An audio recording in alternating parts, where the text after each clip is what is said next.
I'm Superintendent Glenda Ritz, and I'm going to call the State Board of Education meeting for Wednesday, January 7th, 2015 to order. We could have roll call, please.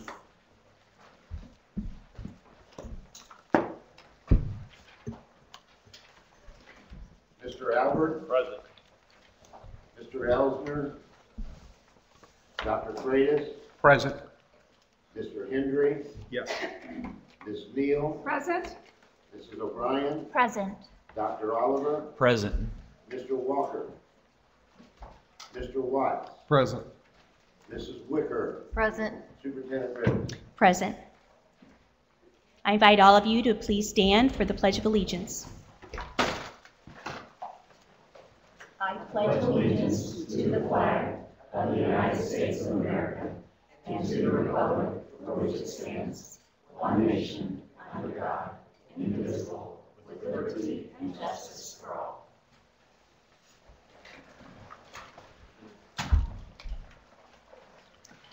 First item is the approval of the agenda. I have a couple of things that I'd like to go ahead and change some order and change some wording. If you could look at item number D under new business, it says approval of CTE course list. I'd like to change the title to actually reflect what it is we're going to do. Approval of changes to course titles for 2015-16 because all of the course titles are not CTE courses. So approval of changes to course titles for 2015-16. And then in the consent agenda, there's been a request from the State Board of Ed staff to remove the accreditation status placement until February. It seems there's been some questions by the board, which is not a problem, and delaying it actually has no consequence at all. So we certainly can do that, but I guess I would like to know if that's acceptable to you. Yes. Everybody's okay with that? All right, so we'll remove accreditation status placement. I will make one comment on that, the one-page piece that you got prior to actually looking at the statuses that are done every year, that is rule language that actually needs to be updated. That's a place where we'll need to make some changes here in the future. And so then there's been a request to move the charter authorizer intervention to right after the IPS Charter USA Collaborative Progress, since that's an outside speaker. I will say that I've spoken with the speaker, and if he's here, he was going to come later. Oh, he is here, okay. We're going to place you earlier on the agenda. You're welcome. Any other changes to the agenda? Hearing none, do I have a motion to approve the agenda? So moved. Second. All those in favor signify by saying aye. Aye. Those opposed? Motion carries. Next item is the approval of the minutes for December 3rd. Do I have a motion to approve? So moved. Second. All those in, any discussion? Changes?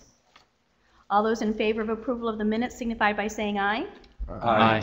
All those opposed? Motion carries. Next item is a statement from the chair. I'd like to bring up 4 different things for you today. First of all, in December, the department awarded 4 title schools with very high honors. Virgil Bailey Elementary in Lake Station was honored as a National Title I Distinguished School for exceptional student performance. And Maplewood Elementary School in MSD Wayne Township was honored as a National Title Distinguished School for closing the achievement gap. And both of these schools will receive $25,000 grant from the Indiana Department of Education and will be invited to present at the next Indiana Title I conference. Additionally, the department is honoring the following schools as runner-ups and awarding them with a $5,000 achievement grant.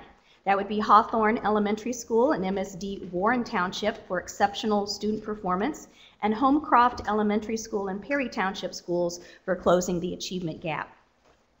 And then I would like to make a comment. I know we have on our board agenda a resolution for We the People, but Brad and I attended the dinner for that event, and what a wonderful program it is. And I just want to make mention of all the finalists in each of the category. I know we're recognizing the two champions today, but Brown County Junior Senior High School in Nashville, and Fishers Junior High in Fishers, and Forest Ridge in Sherrillville were the finalists for the junior high school category. And the finalist for the high school competition was Cathedral High School in Indianapolis, Munster High School in Munster, and Fishers High School in Fishers. The Department of Education is also pleased to announce that 123 Title I focus and priority schools have requested to participate in our Advanced Ed School Improvement Planning pilot expansion. And these schools will receive additional Title I funds to support their data analysis, their goal identification, selection of strategies to improve school improvement work through the IDE partnership with Advanced Ed. In addition to that, I guess I would say that's probably it's in addition to those that were in the initial pilot that we shared with you earlier. So we're very excited about the work that we're doing with school improvement. And then I'd like to introduce you to Corey Cochran. Corey, if you could stand and everybody can see you right there. There's Corey. Corey Cochran is going to be the new department's liaison to the State Board of Education, taking Laura Naughton's place. So he will be on all of the emails and the communications. So Corey, we appreciate your work. Laura has moved on to new endeavors outside of government work, and so we wish her well. Madam Superintendent, yes. Are there any other personnel changes in the senior level at the Department of Education that we should be aware of? Only that we are going to be having a change, 2 changes. Well, I'm not sure it's a change, actually. We've had one person as assistant superintendent. That is a position that we're not sure we're going to be refilling. And then special education, Becky Bowman will be taking another position, and we're in the process of recommending a new person for that position to the governor. Board member comments and reports? Yes, Brad? Thank you, Madam Superintendent. I wanted to ask, if possible, perhaps maybe more appropriate next month to add it as a discussion item, but the board received a copy of a letter from Dr. Margaret Raymond from the Center for Research on Education Outcomes regarding a decision by the department to sever a relationship with them. And as only one member, I think there are other colleagues here, there are obviously other colleagues here from the Strategic Planning Committee. This caught my attention particularly as we've had conversations and as we've heard from NASB this summer about the need for more robust data, and having a data set that's research ready I think is critically important. I guess I would like to have a little more information behind that decision. I think what concerns me the most and what I read is language in the letter from Dr. Raymond that's talking about a request to actually destroy data. And that really caught my attention because I think that data is Indiana's data. And given that it influences not just what the department does and what the board does, I think it also influences policy decisions made by legislators and others. I was a little taken back by that, and would like to have more information and perhaps a discussion on that next month. Yeah, that I can tell you up front, that's a FERPA regulation. All of the data sharing agreements that we have, once the data has been used, it needs to be disposed of on their end. So it's a FERPA requirement for that. I think the concern I would have, and I'll come back and make a formal request to add it next month, because I think it's broader than that. It's that the decision was made. Again, I don't know that any board members were aware of that. Maybe I'm the only board member that has that concern, but that letter certainly caught my attention as we've been wrapping up work on strategic planning and balanced scorecard, and we talk about data sharing between government agencies and entities. Something like that, where we've got that much data in place and we've had this existing relationship with them, I'm not real certain why that decision is being made without some level of consultation. So I'd like for us to look at that maybe more next month. Perhaps we could even have a discussion about it later in the agenda if time permits, at least an initial discussion, because I would certainly like to understand. Right. At least initially, obviously there's got to be some reasoning for the decision to be made, but I had a concern in receiving the letter from Director Raymond from Stanford that, we're ending a existing relationship that, I want to understand the pros and cons and why the decision was made. So if at least we can hear from the department today, at least preliminarily, and then perhaps we could add it as a discussion item for next month for a little fuller discussion if necessary. Are you adding it formally to the discussion? We've already approved the agenda. I understand. If there's, if we could add that time permitting, I would appreciate it. And we don't have to formally add it to the agenda. Perhaps if someone from the staff will be discussing later, they can just add it on to their commentary. Any other comments? Yes. David? I was unaware of these agreements, and I was surprised to see from Stanford University, one of the leading universities in our country, providing services to us on data. And I was really impressed that a board that espouses data-driven decision-making, that data from Stanford University of Indiana data would be really important for us to see. So I was surprised to receive that particular letter. So I have two questions. One is, because we were unaware that these agreements existed, I'd like to know what the purpose of the agreement with Stanford was. And secondly, are there any other universities who have had a similar kind of agreement? Any other comments? That was a question to you, Madam Superintendent. If you could just take a few minutes. I understand we might address this, but I'm not even understanding what the purpose of this agreement was. And number two, are there other universities involved? And I think a response in 3 or 4 minutes could help clarify it for me what the issue is. Well, I'm not prepared today to go into detail regarding it, so I guess I can say that right up front. And as far as looking at all of the agreements, data share agreements that we have with the department, I don't think that I have information at my fingertips here today to share which agreements we have and which universities and which institutions. I just simply don't have it with me today. Okay, thank you. I look forward to that discussion. Yeah, we would be much more prepared to address it in a future meeting. Okay, thank you. Just as a follow-up to that, it sounded like there were some specific date parameters that were given for the destruction of the data. Maybe even if we were to come back to this at next month's meeting, I don't know if there's a way that we can communicate kind of a pause on any instructions that were given, or I'm not sure where the status is, but I don't mind waiting until next month as long as I'm sure the dates that were given aren't destroying the data in the meantime. Well, I can tell you that's not the only issue. So it's much more complicated than that. Is there going to be a department response to the letter? I don't know where legal is we just got the letter too. So I don't know where my staff is in response. To Sarah's point, could we go on record? I mean, as a board, I think what I'm sensing, and I know this was my reaction to it when I read it, is until we have a better understanding of what's going on and what's behind this letter, let's not destroy research-ready data. I mean, it's really hard to get to that level. It requires longitudinally to have several years, and so this isn't just a little bit of data in its infancy. This is a mature, robust data set. So I don't know enough to know what it is, but until we know what it is, I'm with Sarah. I just would like to have some assurances from the department that they're not going to destroy something that may be applicable to what the board's trying to do strategically or what policymakers are trying to do strategically. Stanford was given directions, so it's not that the department is destroying, it's that they were given. Yeah, let's clarify things. So they're not destroying any of their research analysis, any of their data. We don't have any right to do that. What it is that they have student level data that FERPA requires that be disposed of. And that's of any entity that we have a data share agreement with. And so that is one of the issues. That is not the only issue with the agreement. So it's not anything to do with their studies that they've been doing that we're asking them to get rid of data.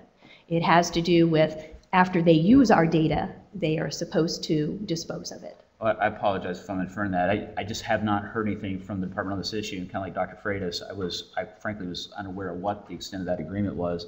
The letter's the only thing I have, and I'm going by a concern expressed in the letter that obviously caught my attention, and I'm sure it caught the attention of the entire board. So, and I'm sure it did at that, but I also want to say that the department owns the data share agreements. It's not really something that really would come to the board. So we're happy to share information, but the department has data share agreements with many entities, and they are renewed or not renewed. They all have expiration dates. They all have different parameters. They all have different research questions they're doing. I'll be glad to share information at a later date. If I can just add to clarify that, I don't think anyone here today is saying that the department was in the wrong. Right. But given the fact that, according to the letter that we received from Stanford University, we are ending a relationship that involved, data-driven research for here in Indiana. And I think, speaking for me personally, I want to understand why the decision was made. Sure. To end a relationship with a leading American university, that has been providing services to the state of Indiana. And, I would just like to hear the department side of the story. Sure. And understand that better, and then hopefully there can be further resolution. Thank you. General public comment is next, and we have Daniel Pride. Thank you for attending, and you have 3 minutes. Thank you. Good morning. Good morning. Welcome to the frozen tundra. Thank you for this time. I appreciate it very much. My name is Daniel Pride. I'm the new school administrator at Baptist Academy. We're a non-public school that's been operating on the near southeast side of Indianapolis since 1971. I'm a newbie. I'm 60 days in, and so I'm swimming. Excuse me. And you have before you, I believe on today's docket, the resubmission of our appeal. We do appreciate the opportunity to actually resubmit, to be one of the schools that resubmitted our appeal for your consideration. And I know that everybody wants to improve, but I do have some new information to set before you, and I'm going to be followed by one of our most tenured teachers, Mrs. Sims, who also is our upper school supervisor. But we're taking some very definitive and very aggressive steps to improve that will, we believe, produce long-term improvement. This is new information because it came about very quickly, so quickly in fact that when we contracted with Dr. Peggy Hinckley on her 8-step continuous improvement program, and let me just, if I could, even as I speak, she is teaching our teachers who have just bought in unanimously to this, and we had an opportunity to get her, and she's had such tremendous success in turnaround schools in the state of Indiana and other places that we grabbed her, and there was such a time pinch that I, along with the approval of my school board, actually moved our school calendar year 1 week back, and without any pushback from our teachers, because they not only know we need to improve, but they want to improve, and this is a pretty significant step, and we had to move very quickly on it. So what you have before you there is just some documentation. You also should have a letter someplace that I believe that I prepared for you relative to this new information as well. We would have submitted this information in our resubmission for the appeal. However, our opportunity with Dr. Hinckley came just slightly after that was submitted. Therefore, it's brought before you now. Thank you so much for your time. You're welcome. Thank you. Melanie Sims. Good morning. Thank you for your time this morning. As Mr. Pride said, he's our new administrator. He came at the beginning of November, and he's been under fire. I have been at Baptist Academy for 18 years, and I'm a product of Indiana education. Grew up on the south side, Perry Township. Yay, go Southport Cardinals. Graduated near the top of my class, went to University of Indianapolis, graduated there with my Bachelor of Arts degree in education, and have served at Baptist Academy now for 18 years. And we are just here on behalf of our appeal, just to let you know that this school was founded in 1971, and for 43 years we have faithfully served and tried to provide excellent education for our community. And our staff, as he mentioned, is 100% committed to this program that she has brought to us, the 8-step improvement program. They are excited, they're on fire, they're there. I'm missing out on that this morning. But we just met her December 16th, and we're able to get her here. As Mr. Pride mentioned, we moved our school calendar back 4 days here so that the teachers could get this in-service done and get on it. We plan to start Monday. with our students when they come in. We moved graduation back. We're a small school. We're able to do that, thankfully. We wanted to make sure that we had time to implement this training that we're receiving and make a change. We were just asking for grace concerning our appeal and allowing us to accept new vouchers in the 2015-16 school year, because as a non-public school, I think we're subject to different bylaws than public schools are as far as the rating, the grading scale of our school and that sort of thing. So I do thank you so much for your kind attention and your consideration of our appeal. Thank you. You're welcome. Yes. I guess I'm unclear on what this appeal is or what the SBOE board did in regards to this appeal, if anything, or if it was a DOE appeal. I don't think Can it's you a great appeal. Is this in regards to your renewal for accreditation? No. This is in regard to our school grade. We've received 2 consecutive Ds. Right. And upon the receiving of the second D, we were notified that the penalty that came with that is we would not be allowed new school vouchers for the coming year. Correct. So we appealed that. We've had over the last 3 years a very, very severe demographic shift, and there's a direct correlation with our grading scale and with the success of our students. And in order to remedy that now, we've brought in Mrs. Hinckley to teach this new system of continuous success to our teachers. So we were offered the opportunity to reappeal. We received a letter from the DOE saying that we had until such and such a date to make that reappeal, which we did. And we submitted new data with that, we believe, that correlated the data with our appeal.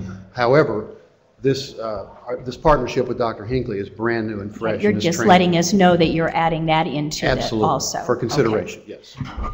May I ask another question? Yes. Is the denial of voucher school eligibility for this school year or the next school year? For the next school year, as I understand. Next school year. So is there someone from the department that can speak to the regulations regarding that? Is anybody here? John, yeah, John, you could speak to it too. I mean, that's absolutely right. So it's pretty cut and dry. It would be for the upcoming school year. Correct. And I'm not sure, the correspondence, did it come from Michael Moore? Melissa's here, she may be able to speak more directly to the department. Melissa, I don't know where we are in the process with it.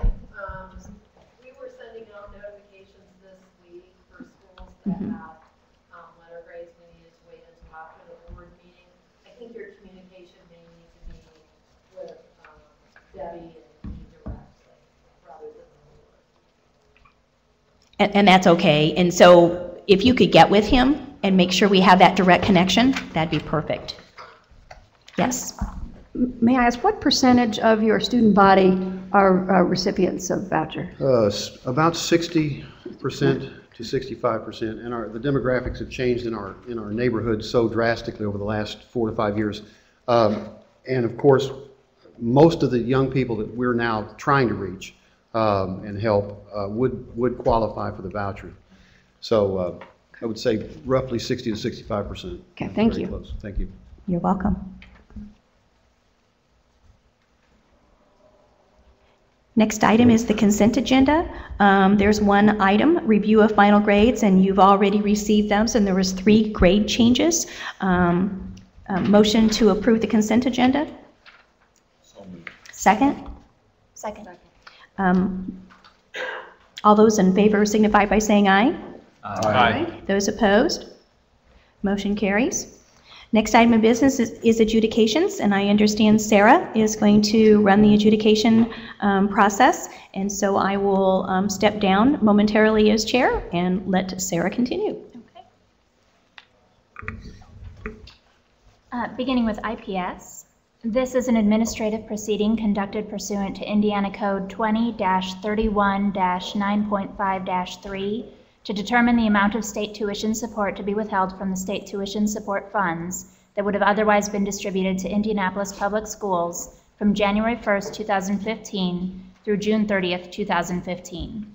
The funds withheld are to be used for the operation of the turnaround academies. The reference number for this proceeding is 1-012015.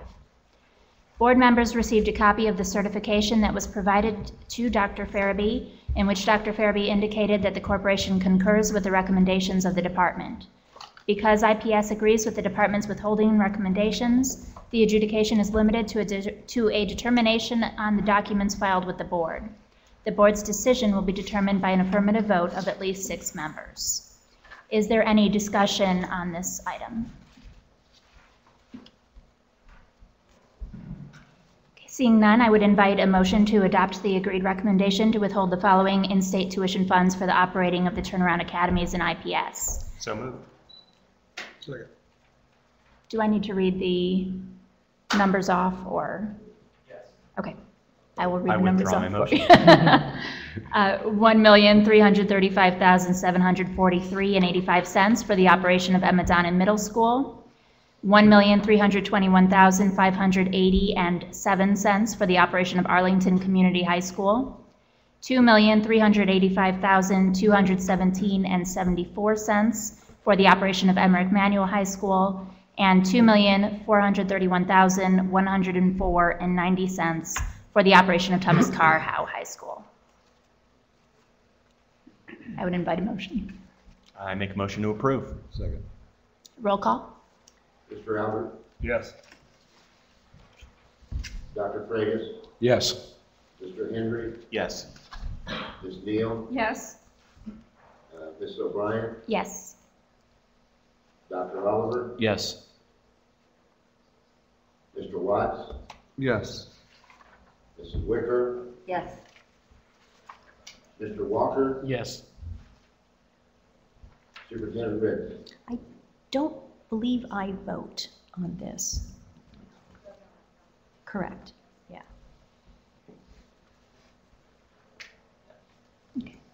Moving on, this is an administrative proceeding conducted pursuant to Indiana Code 20-31-9.5-3 to determine the amount of state tuition support to be withheld from the state tuition support funds that would have otherwise been distributed to Gary Community School Corporation from January 1st, 2015 through June 30th, 2015. The funds withheld are to be used for the operation of the Turnaround Academy. The reference number for this proceeding is 02-012015. Board members received a copy of the certification that was provided to Dr. Pruitt, in which Dr. Pruitt indicated that the corporation concurs with the recommendation of the department. Because Gary agrees with the department's withholding recommendation, the adjudication is limited to a determination of the documents filed with the board. The board's decision will be determined by an affirmative vote of at least 6 members. Is there any discussion on this adjudication? I would invite a motion to adopt the agreed recommendation to withhold $2,233,831.91 in state tuition support funds for the operation of the Turnaround Academy, Theodore Roosevelt Career and Technical Academy, and the Gary Community School Corporation. So moved. Second.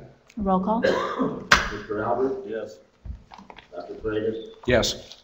Mr. Henry, Yes. Ms. Neal, Yes. Mrs. O'Brien, Yes. Dr. Oliver, Yes. Mr. Walker, Yes. Mr. Watts, Yes. Mrs. Wicker. Yes.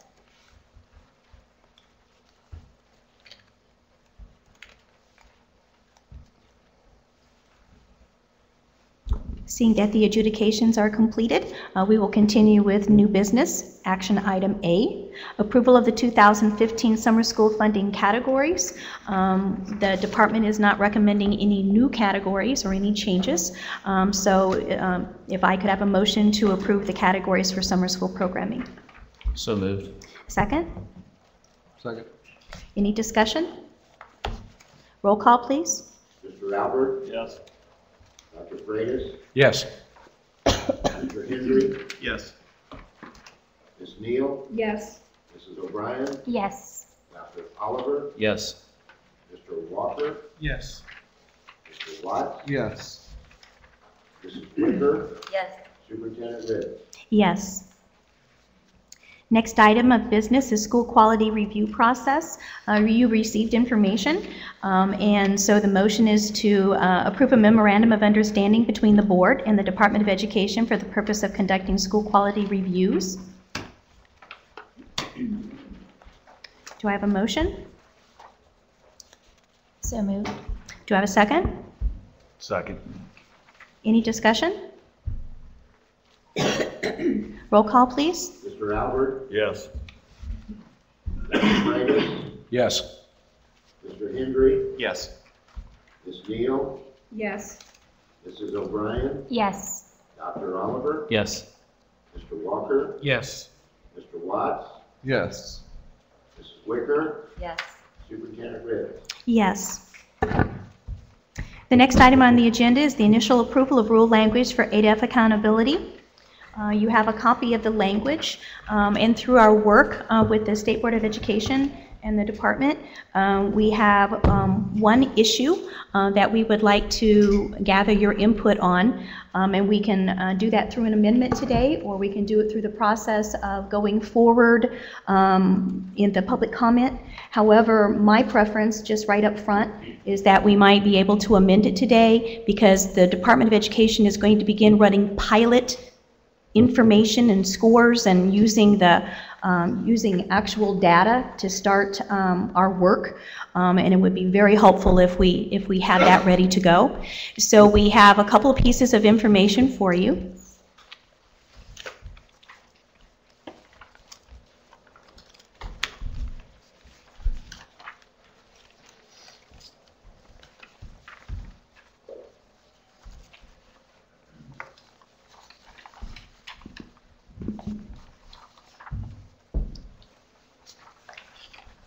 And if you could bring up your rule that you have with you, we are referring to one section.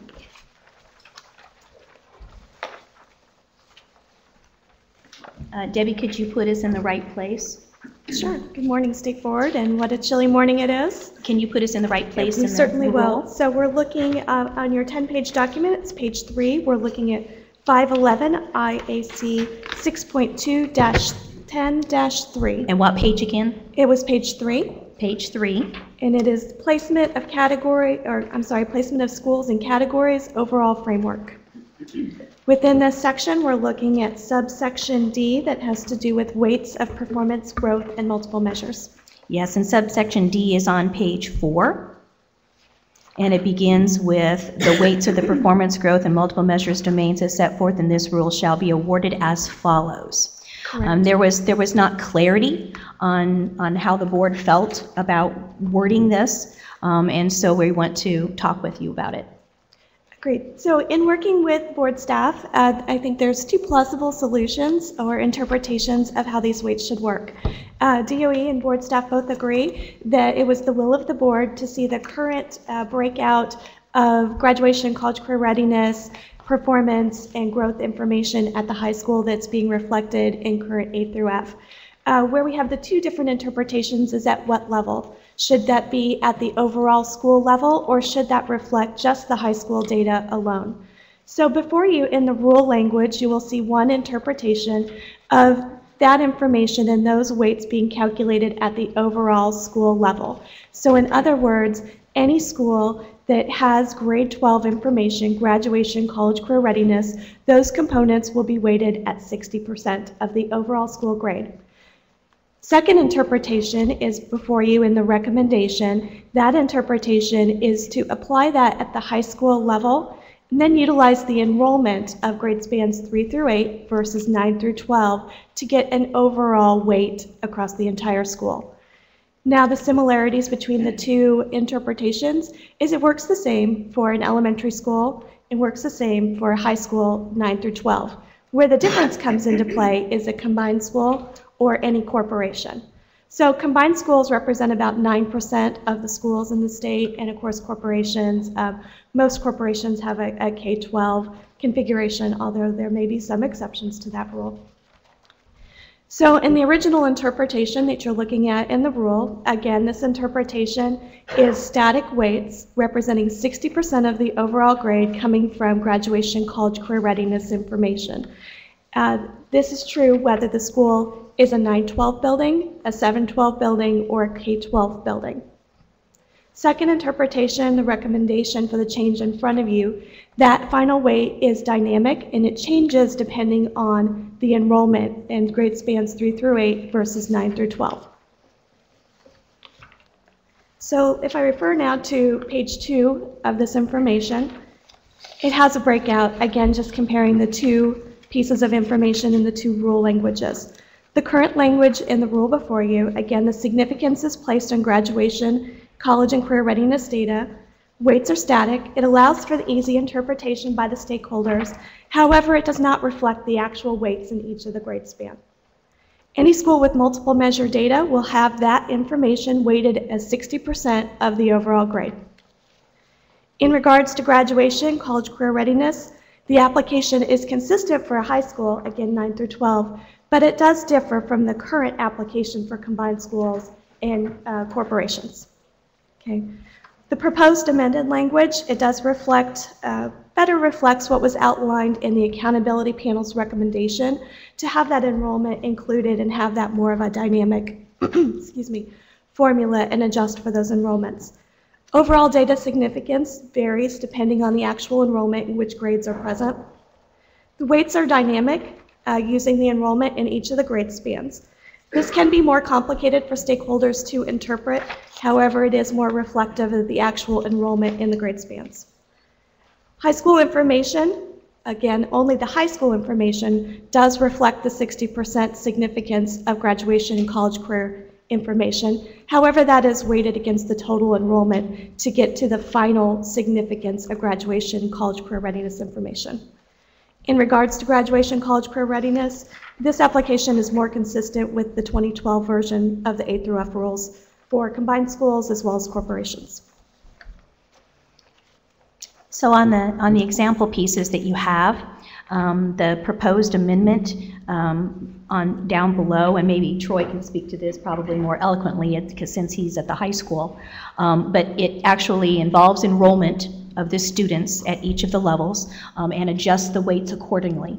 That is what we currently do. It was the will of the panel to continue to include enrollment as part of that so that it would be fair to adjust your weights depending upon your enrollment. What's currently written in the rule right now is totally static and does not take into account enrollment in any way. And so we'd like to have a little conversation about that. It is the will of the department to amend to do the second option so that we can begin calculating things and we're going to have to explain explain the whole model when we actually put it out for public comment, so it would be advantageous. Troy, did you want to make any comments first? I just think that the more consistency that we can have at the beginning would be better.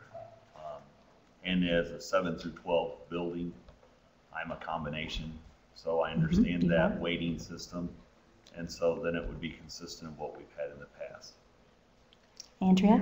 Can you remind me where the 60% came from in the first place? I thought it was 40%. Oh, sure. So for graduation and college career readiness, if you consider the current A through F model, starting in 2015, graduation is worth 30%, college career readiness is worth 30%, 20% for ELA, 20% for math. So when we move to the new model, multiple measures encompasses both graduation and college career readiness. To have those same weights reflected, that's a total of 60%, 30% graduation, 30% college career readiness, to equal 60% of the overall grade for a 9-12 building, reflecting the multiple measures domain. Any other questions? Yeah, Gordon? When was this amendment drafted? We've been working on it, but at the wee hours before we needed to submit, we didn't want to just send you both of these. So we've been having conversation, and we've come to an agreement, I believe, between the staff and the department as to the language on the recommended. So that's what we're bringing for you. It just got late, basically, to be able to have dialogue, and we weren't really sure about the will of the board on it. So we felt it was one more item that we needed to bring to your attention. And so it's reflected in one way in the rule that was sent to you, and it's now reflected in a different way. We can proceed by doing amendment, or we can proceed by perhaps doing changes to it later through public comment. It is the department's will to actually do it now, because we have lots of calculations to do, and we'd rather do it with what you think you want to do, rather than be wading through the process to know what it is we might want to do. I guess my point is just from a standpoint of openness and transparency, this is an amendment to rule language that we have on our agenda, and I as a board member would appreciate having as much advance notice, so I am not having legal language passed out to me. I'm a lawyer, but I'm still having legal language passed out to me that's proposing an amendment to a rule that we're supposed to adopt today or not adopt. And I think from the public's standpoint as well as from the board's standpoint, as much advance notice we can have as to language that we will be considering would be greatly appreciated. I concur. Totally. Yes, David? It's my understanding procedurally that what we're doing today is approving the language to go out for public comment. After public comment, we'll receive back all the comments, maybe some suggested recommendations from staff, and then adopt it formally at a later meeting. Is that procedurally good? If I may, and maybe Troy can speak to this, my worry about that idea would be, if it goes out with option 1, which is what is in the current language reflected, the people who will panic in the field unnecessarily, because this is going to be a great shift from what they currently have and understand, and really was the will of the panel and what the panel through Steve Baker and so forth have presented on, potentially as the model across the state. I think it would really skew potential fear that isn't necessary to skew. And to the point of language, to your point, I would say the moment we were working up, and I'm sure John will speak to this, our staffs were working up to the very last minute. This was one area we actually thought we just needed your input on. So the decision was made to send one and then share the other. I think I support the recommendation, but getting it cold and having to make an immediate decision, I respect my other colleague to say we need to think through this, but my initial impression is that the amendment would create more accurate information for schools. Oh, absolutely. If you're weighting it based on enrollment versus an arbitrary 60%, that doesn't make any kind of sense to me. So I can certainly support it, but after it goes through a process where we're able to examine it. Sure. So I'm looking for a middle ground here. Is it possible that we could, within the proposed rule language, put both in there to say this or that and get input on both? Is that possible legally? And I'm looking to John. I'm not sure. Right. I don't know about that. Yeah, we need to, what's important is that we leave here today with final rule language to give to the public. So we can't really give the public an option A or B. Okay. But to follow up on what Madam Chair said, it is correct that if you don't want to vote on this amendment today, but you're still intrigued by it, you can continue to deliberate it, and this can be brought in through the public comment process. And after then, perhaps you've had more time to study it and might be more comfortable with it. That is an option. Or you can vote on it today based on the concerns that have been expressed to you by the department. Whatever you do, we need to walk out the door with the final version that we can put before the public so that they can comment on it. When you say final version, it's not the final adopted. That's correct. Version. I should say It's a final provisional version. Thank you. This is the version that represents the will of the board today. Conceptually. To give to the public, yes. And it will be what we will be presenting on. So whatever we put forth, that's what we're going to present. Yes. And I think therein lies part of the issue, that the field is going to be like, oh my gosh, what is this doing to us? Because it does affect all corporations, and then it affects 9% of schools, which are combined models. So you have to weigh those concerns against whether you. We want to run data. Sure. The opportunity to attend a few of the accountability meetings and do not remember talking about dynamic numbers and changing and basing it on population. And so this is new, and I guess I feel like the nice thing about the process is we do have time to hear feedback and make changes, and this isn't the final version. I know people are going to be concerned about it because it's changes for everybody though, and not just in that section. I mean, all of the A to F is changes for everybody, and there'll be lots of concerns and lots of comments, and that's the good thing about the process is that we'll get lots of feedback. And even for me, like to hear feedback then from the members of the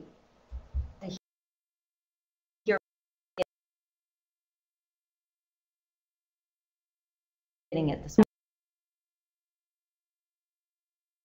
In front of you is not the new. It's how we've been doing it.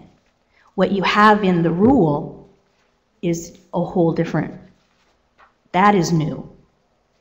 Right, but I guess So I'm it's saying like reversed. I would appreciate the opportunity to have more time looking at it, and I feel like that's what the rule process does, and that's what it affords us, is the opportunity to look at it and not in a minute or two. Brad? I appreciate the comments because this has kind of thrown me for a curveball too, because we've had 10 pages we've been studying, and I've come prepared to vote on the 10 pages that are in front of us, and we've had board meetings where Deb and Claire have asked us for input, and we've given some guidance to you. So I understand things evolve, but with regard to the two concerns, as I understand from the department, one is that you're concerned about how the field will react, and two, I think you're wanting to run some numbers. What I'm not understanding is what would prevent the department, if we were just to approve what was advertised, what we've come prepared to vote on, work through the work through the public hearing process, what would prevent the department from communication to the field that you're contemplating this language that you've introduced at today's meeting to be amended into the final rule, and what would stop you and prohibit you from running numbers whether we add this or not?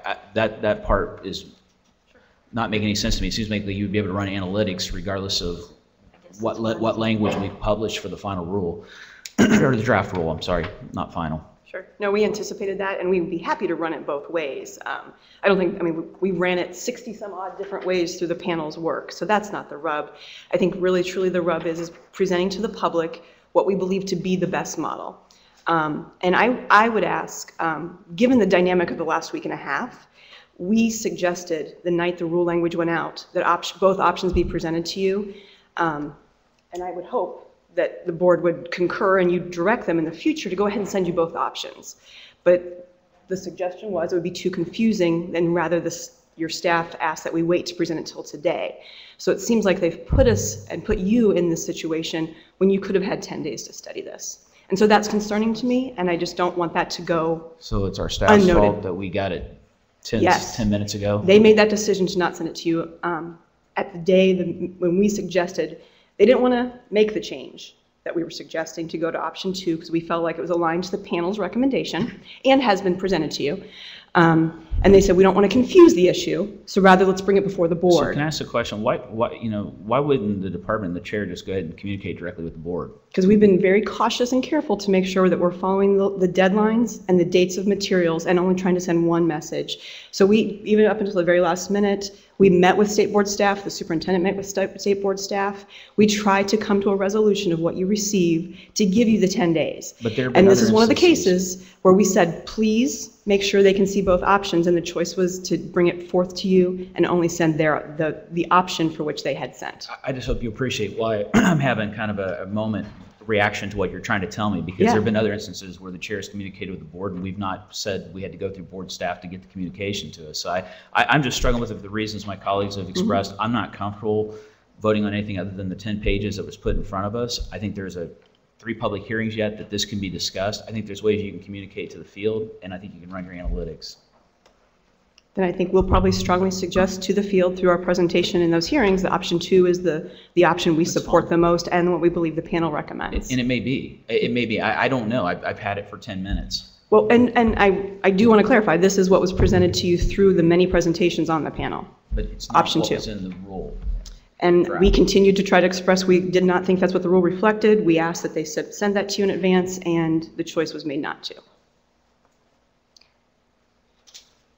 Let me provide a quick perspective. The current rule reflects on what was presented at the December meeting, and the board voted at that time to give the multiple measures a 60% weight, and that's what we went with.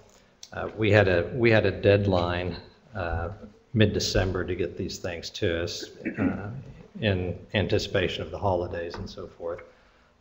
And we didn't get the material we needed by that deadline. January 1st, literally New Year's Eve, we received this amendment and began to evaluate it. And it was rather complex initially. We had to, our data analyst had to run all the permutations of this rule to make sure that it was mathematically sound. That took some time. By the time that was finished, we were past the material submission deadline. And I was unwilling to submit material to the board after the material submission deadline, just because I think that creates problems generally, not just in this case. And it was also my opinion that this is something that could have been handled through the public comment period, that these things have come in. Now, the concerns about the department wanting to begin to explain to the public and run these numbers and so forth, this is the first time I've heard that concern today. I can tell you I was working on my amendments to this rule to get it into some sort of form that I felt could be presentable to the board yesterday. And we'd had an agreement, I thought, that we would present this through the public comment hearing. But I was told yesterday that it would be presented by amendment, which is perfectly fine. Any board member obviously has the right to present an amendment. We wouldn't oppose that. And so my only request was that I be allowed to address the board and kind of explain, to the extent they had questions in layman's terms about what this rule did, explain it to them and let you know your legal options. If you're comfortable with what you've heard and what this rule says, you can vote on it today, and that'll be our final rule language. We'll take it. If you want time to deliberate, I think you've got that time. We could put this on the agenda for February, continue to discuss it, and it could certainly come through the public comment period. And if you decide then that this is the better option, then the rule can be amended lawfully.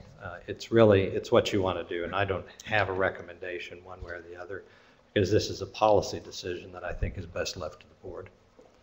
So John, I just want to clarify, so you're not suggesting that we can approve the language that we've had and then make amendments to it in February? You're not suggesting no, that? I'm saying you could Okay. use February as an opportunity to discuss it. We could talk about it, sure. Sure, don't wait until the public comments come Sure. back. If you anticipate it, why not use that February as an opportunity to discuss it in more detail? And both of these plans are 60-40. I mean, there's no difference in that. They're both 60-40. There's a different interpretation of how it should be applied. Yeah, my understanding is the rule as it exists now in the form you've got gives 60% weight to the multiple measures regardless of the size of your high school cohort. And the amendment being proposed takes into account enrollment numbers, correct. And therefore apportions the weight of those grades based on enrollment numbers, so that you don't, for example, have a very tiny high school graduate cohort accounting for 60% of the grade. Correct. And maybe you think that's more fair. I don't have an opinion on that. All I can tell you is we vetted the amendment, and mathematically it works. So there's not a problem with it mathematically. In my opinion, it's a little more complicated, but not that much more complicated, simply because it adds one more data element, that is public enrollment, into the calculation. But I don't think it makes it impossible to understand. And that was another concern I had, that the language of the rule be at least easy to understand. If it was too complex, then it was my opinion that it would defeat the purpose. Administrators wouldn't know what to do with it. But I think both versions are written in a very straightforward manner. It's really up to the board to decide as a policy matter, which one do you prefer? You can do that today, or you can wait, deliberate on this in February, and then use the public comment portion of rulemaking to come back to this and decide then if you want to amend the rule. You have a choice. It's up to you guys. So, and so the recommendation from the department is to really involve enrollment as we do now. It really reflects what we currently do. No change in how we currently do that. I would like to put forth a motion to amend, so that we can be right up front with what it is that we might want to continue doing with enrollment in regard to the actual percentage of the measures. So I would recommend replacing Section D of that rule, section of the rule, with the recommendation of the department, and would seek a second. Second. Any more discussion? Yes, David? I believe the amendment has merit because it will be more accurate. However, there may be unintended consequences that we can't figure out in 15 minutes. And so I'm unable to support the amendment for that reason. I think we need more time. I'd like to hear a more in-depth review by staff as to the implications of both proposals in order to make an intelligent decision. And I guess I would just add, no matter which way you do that, we're going to be doing that. I mean, we're going to be doing that regardless of any language we put forward, making sure that things are working. Brad? Similar comment. My intent would be to vote against the amendment, but it does not mean I'm opposed to the language. With all due respect, I want to make sure that when I'm voting on things, it's on the things I've known, I've done the due diligence on to be prepared to vote on. And this coming at me today, for whatever reason, I need more time to really understand what you just put in front of us. And so there is a process to which this can come back, and it may be right. And you may be exactly right. I just want the time. I think it's reasonable, given the scope and the volume this board is asked to prepare for these meetings, to add this at this late moment. I just wanted to explain that vote because I'm voting against adding it right now when we've not had sufficient time to review it. Yes, Tony? I'm voting in support of the amendment. The main issue for me is that this is going to assure that this gets formally given to the public for public comment. We'll have many opportunities to go back and vet this and do due diligence and make sure it's appropriate before it's enacted. But I think if this is on the table, it should be formally given to the public for public comment. Sarah, did you have a comment? Yeah, just a similar comment that while I'm at face value fairly confident that I am in agreement with what the amendment states, I'm not comfortable at this point. Obviously, it's a more complicated issue than at face value. We've spent a lot of time working on this issue as a whole. So I would just like to state for the record that I am not supporting the amendment today, but that does not mean that I don't support what it says. Just not putting it in at this point. Gordon? I'm going to echo Tony's thoughts, even though I have some concerns about how this was rolled out, and I'm not going to throw anyone under the bus, but I realize people work until the last minute, and we've had the holidays. But I'm going to go ahead and support it, and we'll have plenty of opportunity with public comment, et cetera, to consider amendments, further amendments. So we have a motion and a second. Roll call, please. Mr. Albert? Yes. Dr. Freitas? No. Mr. Hendry? Yes. Ms. Neal? Yes. Mrs. O'Brien? No. Dr. Oliver? No. Mr. Walker? Yes. Mr. Watts? No. Mrs. Wicker? No. Superintendent Ritz? Yes.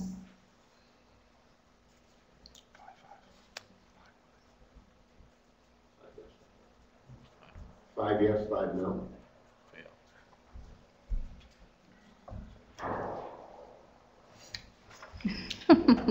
Next. Okay.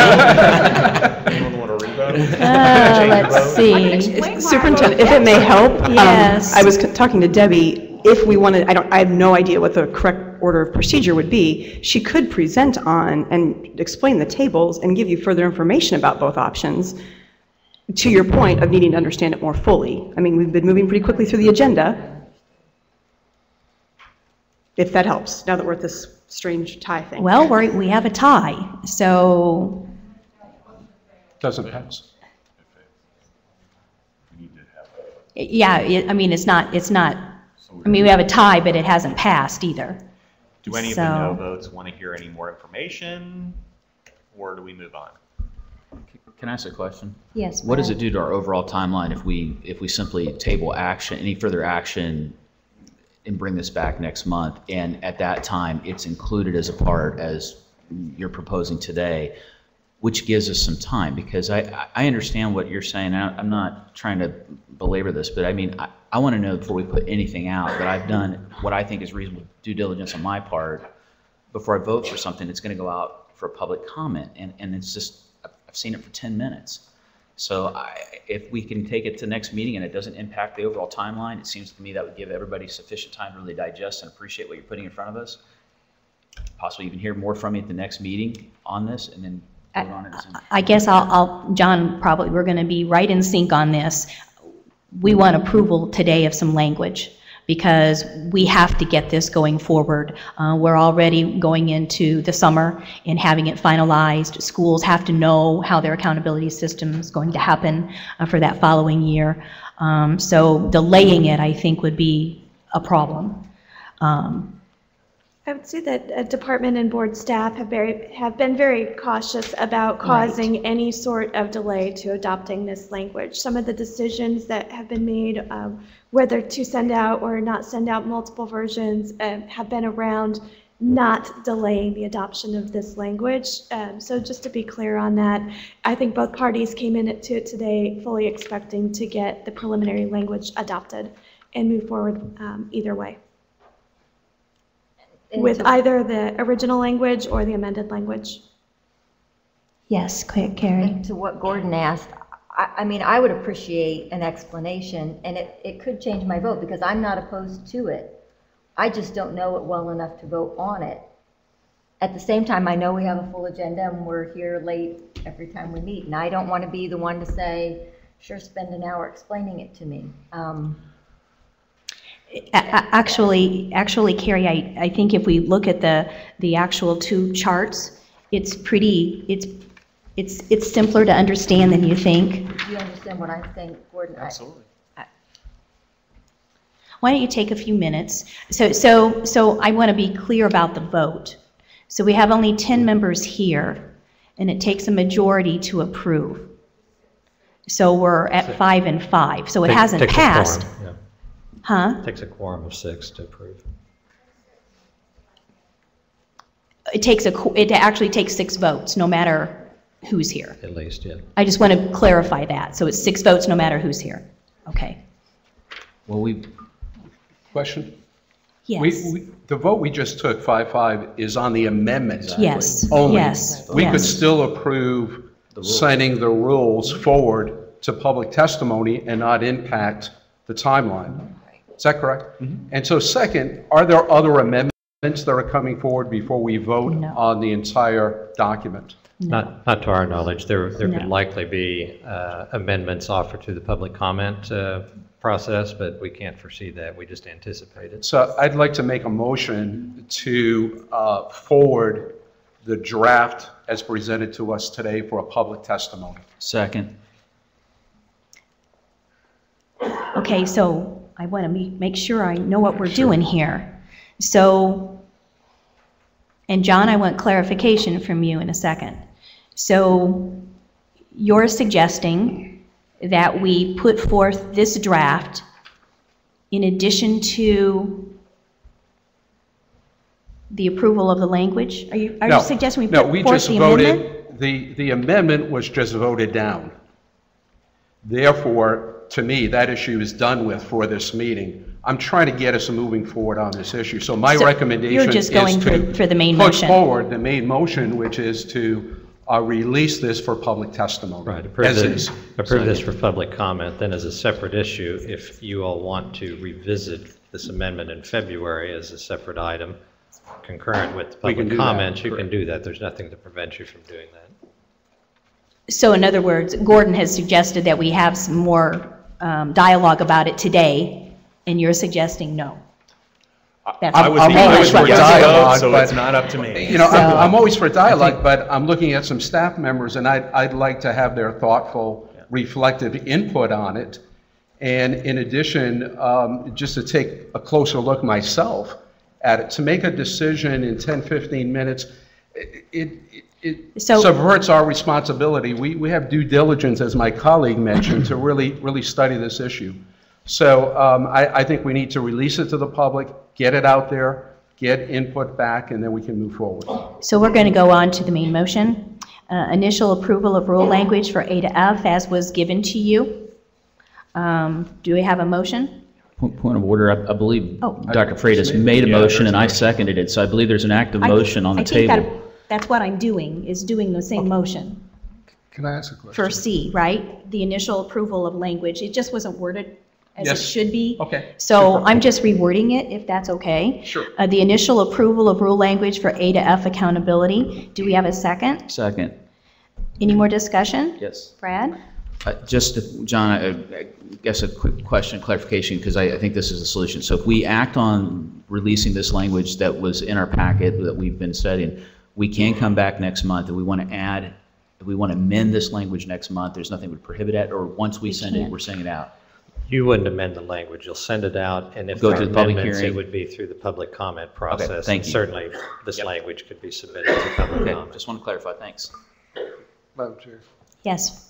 With this motion, will we present both options, or will we just present one option? We will My not. fear with that is, I feel like there's probably a consensus to go, the amendment will be approved, so I hate to go out and say that we're going to do A, knowing that we're probably going to do B, is my only, that's where I'm torn here. That was my concern.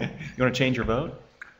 And that's why I'm saying, No, if I I- understood it, I'm just not willing to sign my name and That's what say, I don't know read that B's it. correct. Yeah. That's why I voted no. I think it is, but I don't know.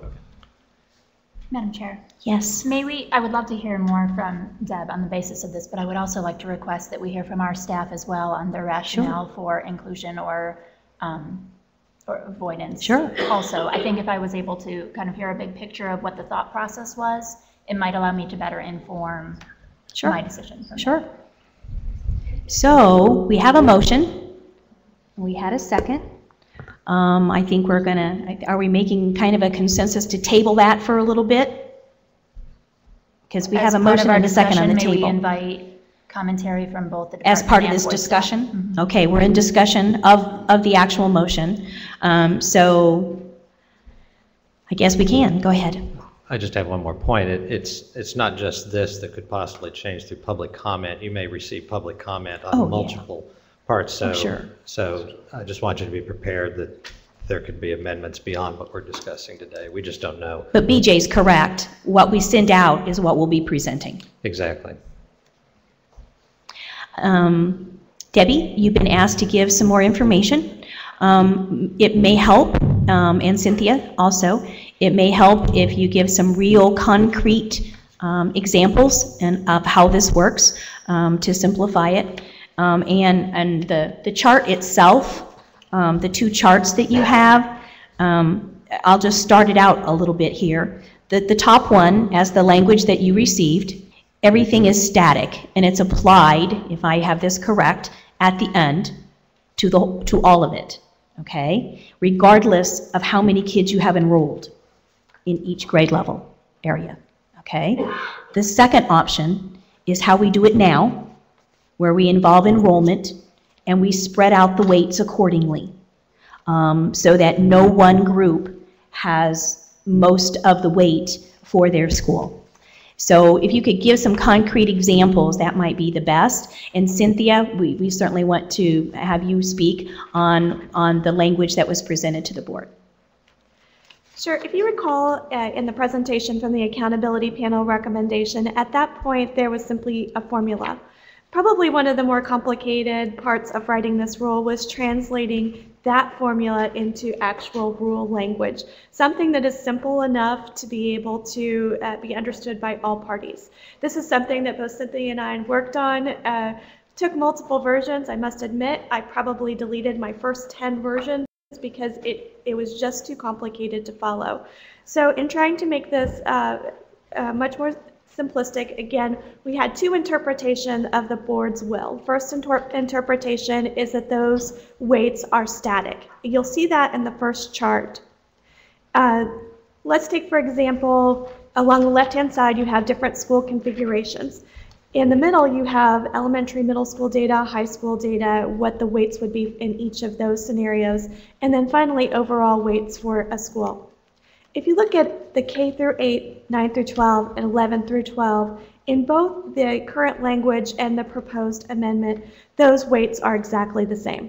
So again, for a K-8, we have a 60% weight for performance, 40% weight for growth. When you look at your 9-12 model, we have 24% weight for performance, 16% weight for growth, and 60% for multiple measures. Again, 30% graduation, 30% college career readiness to form that. And then finally, in your 11-12 model, it's 100% weighted on your graduation and college and career readiness. Where we start to differ is when we move into combined models, whether that's a combined school or a corporation. If you look at the K-12 model under the current language, let's say, for example, you have a school, and we're going to assume for a moment under this example that there's equal enrollment in each of the grade levels. So let's just say 100 kids per grade level. 60% of the kids then would be enrolled in elementary middle school grades, and 40% of the students are enrolled in high school grades. Now, if you go across in the current language, you will see that those weights are the same. 24% performance, 16% growth, and 60% multiple measures. If we move down to the next example, 7 through 12. Again, 33.33% are in the elementary middle school grades, 66.667% are in the high school grades. However, again, those weights are static, so that's 24% performance, 16% growth, and 60% multiple measures. So those are static weights regardless of where those students are. Again, if you look at that K-12 model, what we're actually talking about then is we have 80% of the enrollment in grade levels that are taking the I-STEP test, and 20% of your enrollment in grade levels that reflect graduation and college career readiness. That 20% of your overall enrollment is now accounting for 60% of your overall grade. Right. So when you jump down to the amendment, the proposed amendment, if we look at the K-12 again, you now see those weights that we've discussed before broken out into the different grade spans.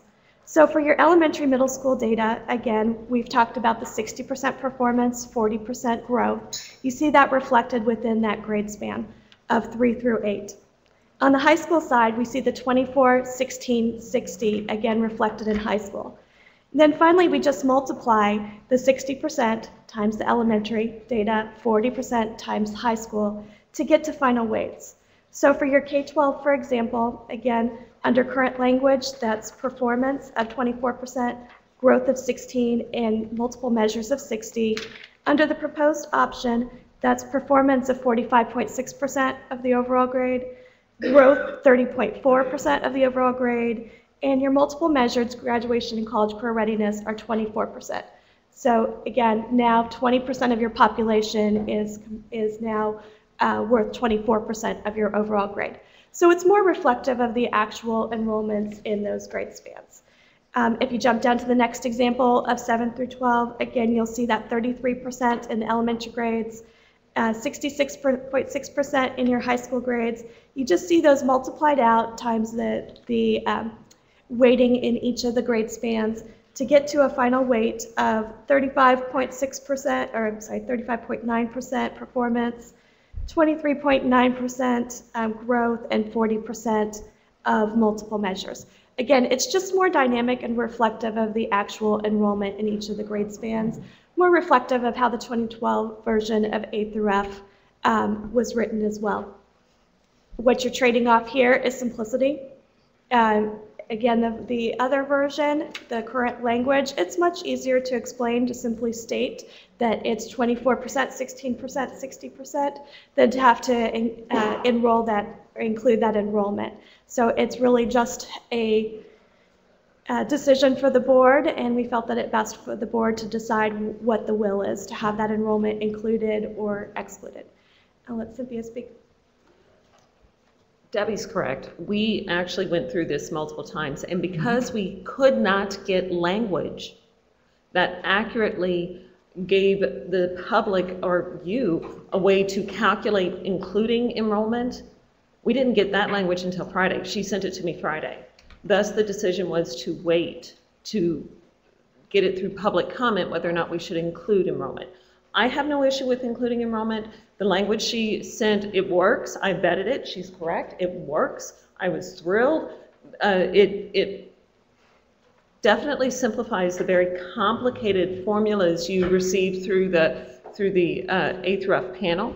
Okay, it definitely works. But I also wanted time to be able to present it to you guys as an either or with real charts showing some different school configurations, some different numbers versus some quick charts, to do a more formal presentation that would allow you to think through it more carefully.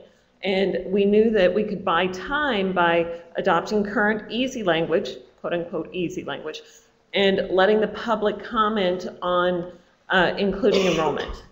I have no issue with including enrollment. Like Debbie said, our thing is really, and we have approached this as a team, we really have. We just wanted it to be a board decision. And we wanted to make sure, for me, I wanted to make sure the board had time to think about it. Sarah? Just a quick question. Obviously, the appeals process has been a hot topic in recent meetings. How do you guys both foresee, versus the current language versus the proposed amendment, how would that impact appeals moving forward? Or would it? We both think, oh, you go for it. We're collaborating on an appeals process right now, and we're very close to having something to present to the board in February. There's just some minor details we need to iron out to make sure we're on the same page. And because the appeals process will be presented as a resolution, you're going to have an appeals process likely in place before you have a final A through F rule. So I think we can better answer those questions in February, but just in generally, it's going to be an effective, fair, and standard process that's used by all agencies in the state right now. David? Now that I've heard our staff recommendation, it sounds like you're supporting it. It makes a lot of sense to me.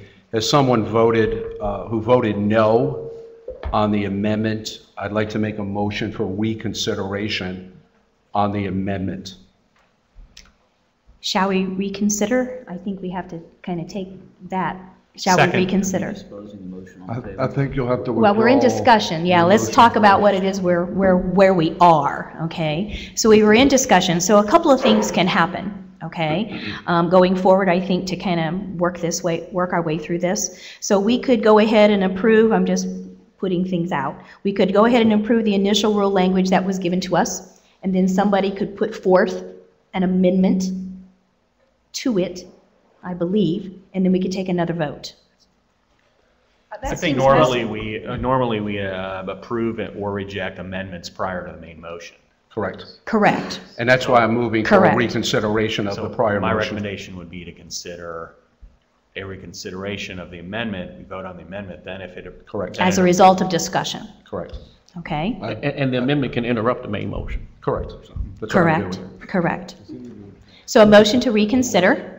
I think we need to actually have a vote on that motion to reconsider first. That's fine. No, you don't have to. But. I think just make we're essentially revoting the question, Is right? are we all in agreement we want to revote? I just want to make sure we're all in agreement on it. Upon hearing further information, we can just hear a motion that would consider the amendment as proposed. Okay, so we're going to reconsider the amendment that was proposed earlier. And we have a motion and a second to reconsider. So any more discussion? Roll call, please. Mr. Albert? Yes. Dr. Freitas? Yes. Mr. Hendricks? Yes. Ms. Neal? Yes. Mrs. O'Brien? Yes. Dr. Oliver? No, for the reasons previously stated. Mr. Walker? Yes. Mr. Watts? Yes. Mrs. Wicker? Yes. Superintendent Ritz? Yes. So we've approved the amendment. So now we are to the main motion on initial approval of rule language for 8F accountability as it is amended. Superintendent Ritz, I'm sorry if I may interrupt. We did find 2 small typos within this. I'm so sorry. What? Both are on page 9. The first is within section 511 IAC 6.2-10-8 for school corporations.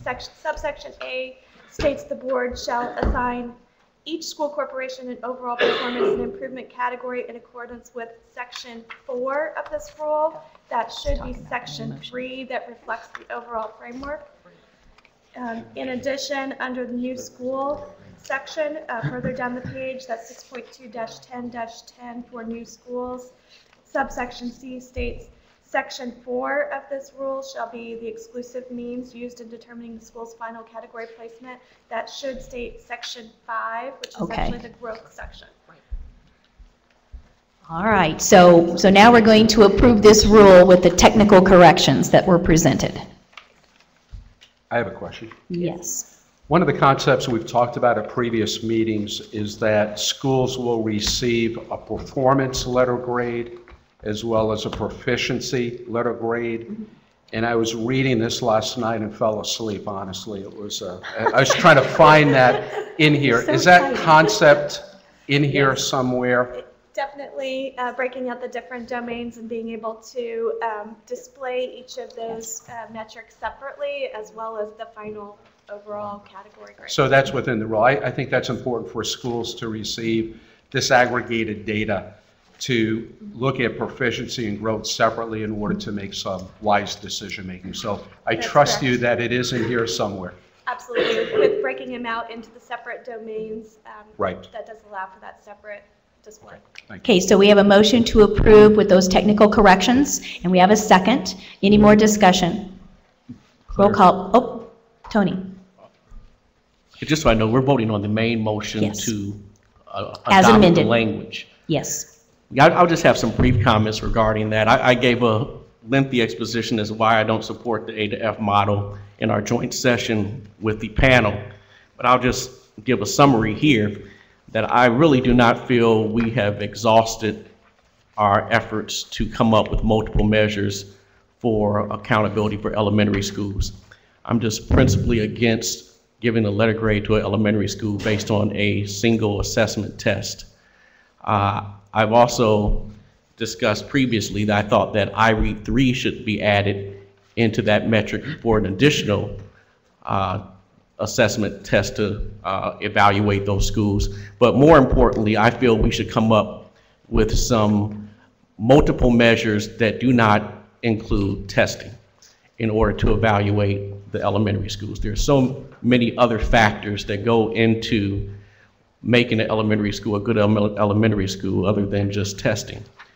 And I just don't think that we've exhausted our efforts, and if we really put our minds to it, we could come up with multiple measures for elementary schools. On that basis, I'm voting against forwarding this model.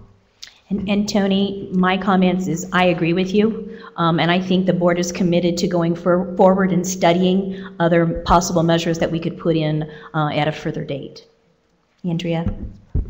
I think any one of us could enter a school, spend the day there, watch teachers teach and learners learn, and accurately know if it were an A school or an F school. So what we have before us is a cumbersome attempt by bureaucracy to verify what only human experience can attest.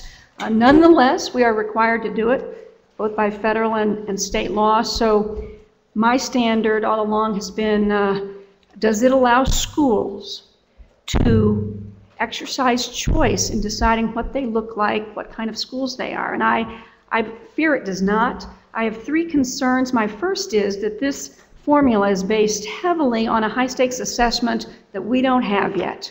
We don't know what it's going to look like, and I don't know if it will meet the needs of our various schools. So I don't think I want to forward a rule that's based on an unseen, unknown high-stakes assessment.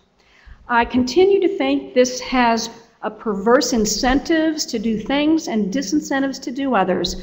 We talked earlier about Brown County Junior High, which has a state championship We the People team and all sorts of award-winning programs, and yet hasn't been an A school. I think that this formula pushes schools to offer 2 or 3 tracks, AP track, industrial certification track, dual credit track, and I think that's inappropriate for the majority of Hoosier students, and another reason to vote against it. It imposes a kind of lockstep uniformity among our schools that makes school vouchers and choice meaningless.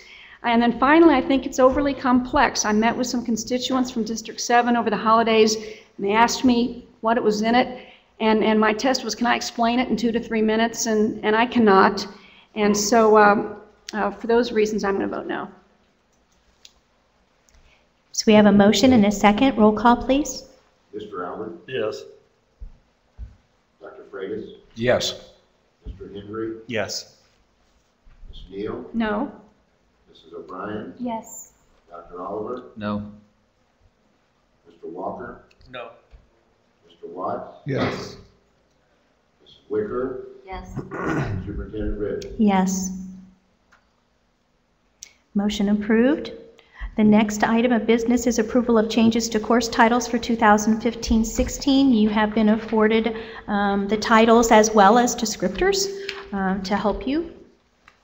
Do we have a motion to approve changes of course titles for 2015 and 16? May I ask some questions You about may. this before? I would like to know the origin of these chosen course titles. What do you mean by origin? Oh, well, some of them are changes and some of them are new. Yeah, and if we're changing a title, I'm fine with that. The new courses, I would like to know from whence those recommendations arose. Okay.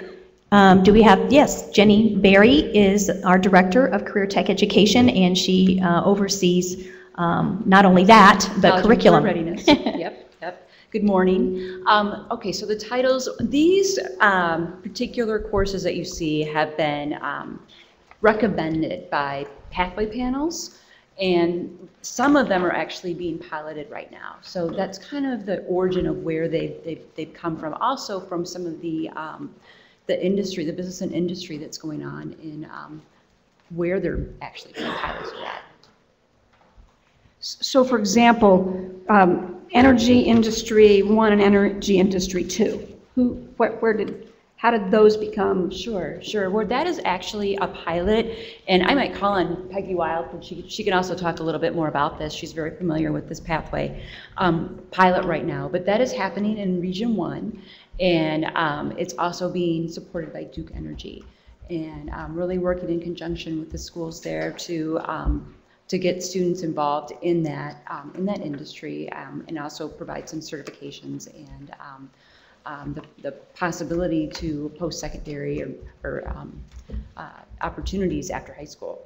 Most courses arise as requests from the field, and so these are in conjunction with actual business and private industry to bring forth courses.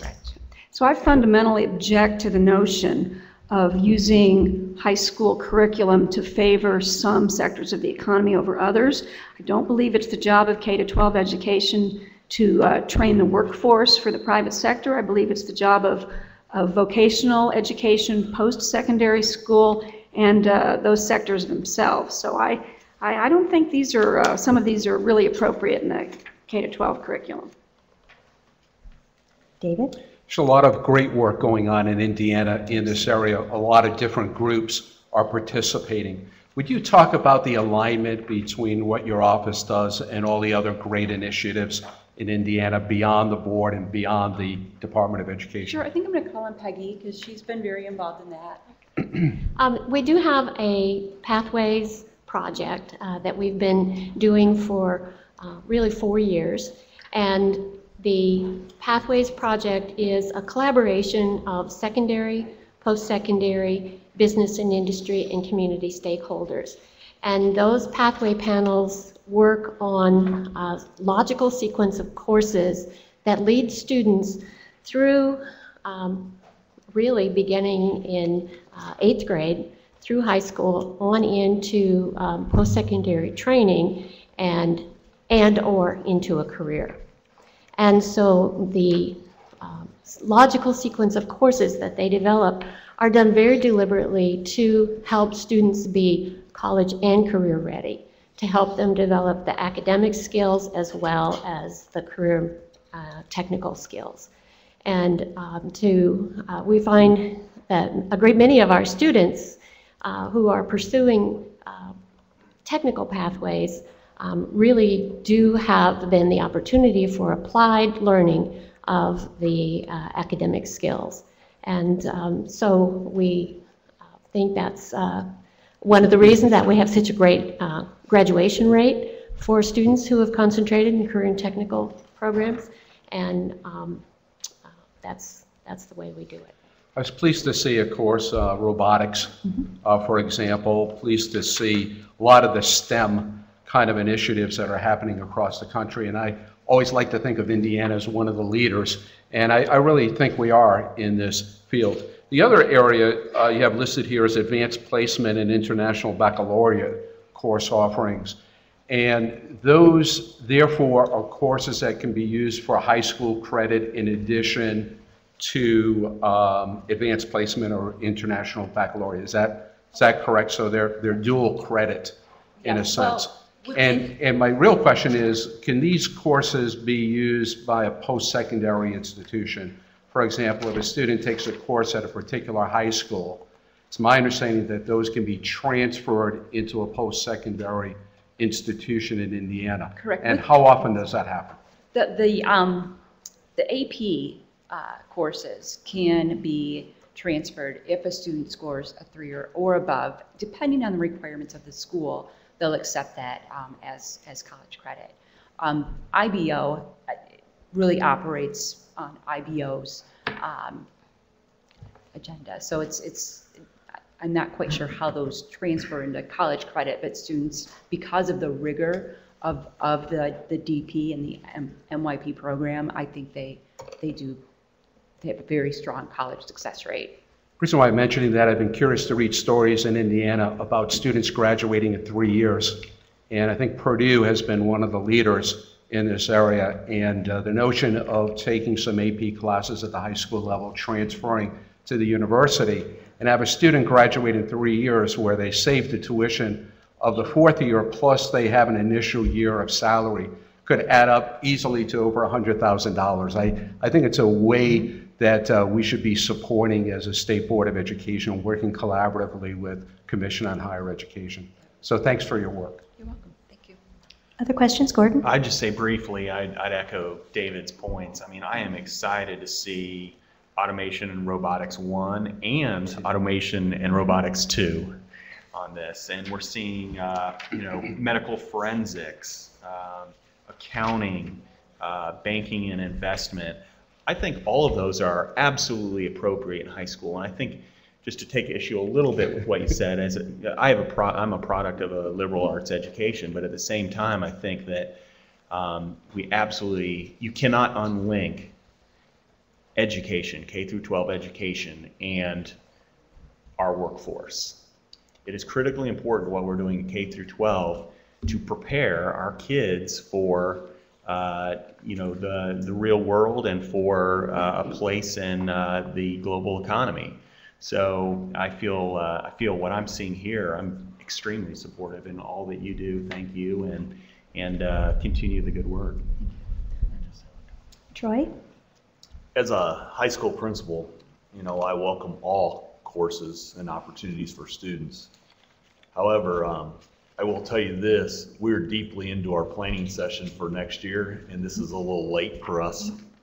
And I apologize for that. We wanted to get this in front of our statewide CTE advisory committee, and that happened the week after the December board meeting, and we realized that, and that's why we know that schools are already scheduling for next year. And so, in the future, I would suggest if we can move it up and get that on the agenda items earlier, that does help in our planning. Thank you. Yeah.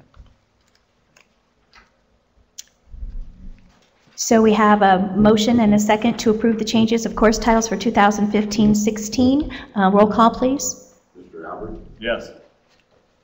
Dr. Treyes? Yes. Mr. Hendry? Yes. Ms. Neal? No. Mrs. O'Brien? Yes. Dr. Oliver? Yes. Mr. Walker? Yes. Mr. Watts? Yes. Mrs. Wicker? Yes. Superintendent Rick? Yes. Next, we're going to finish the next two business items, and then we'll take a break.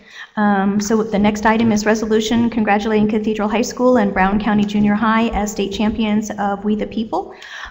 We have a motion. I believe, Andrea, do you want to make the motion? Sure. If I could just say a few things. We have a civic illiteracy crisis and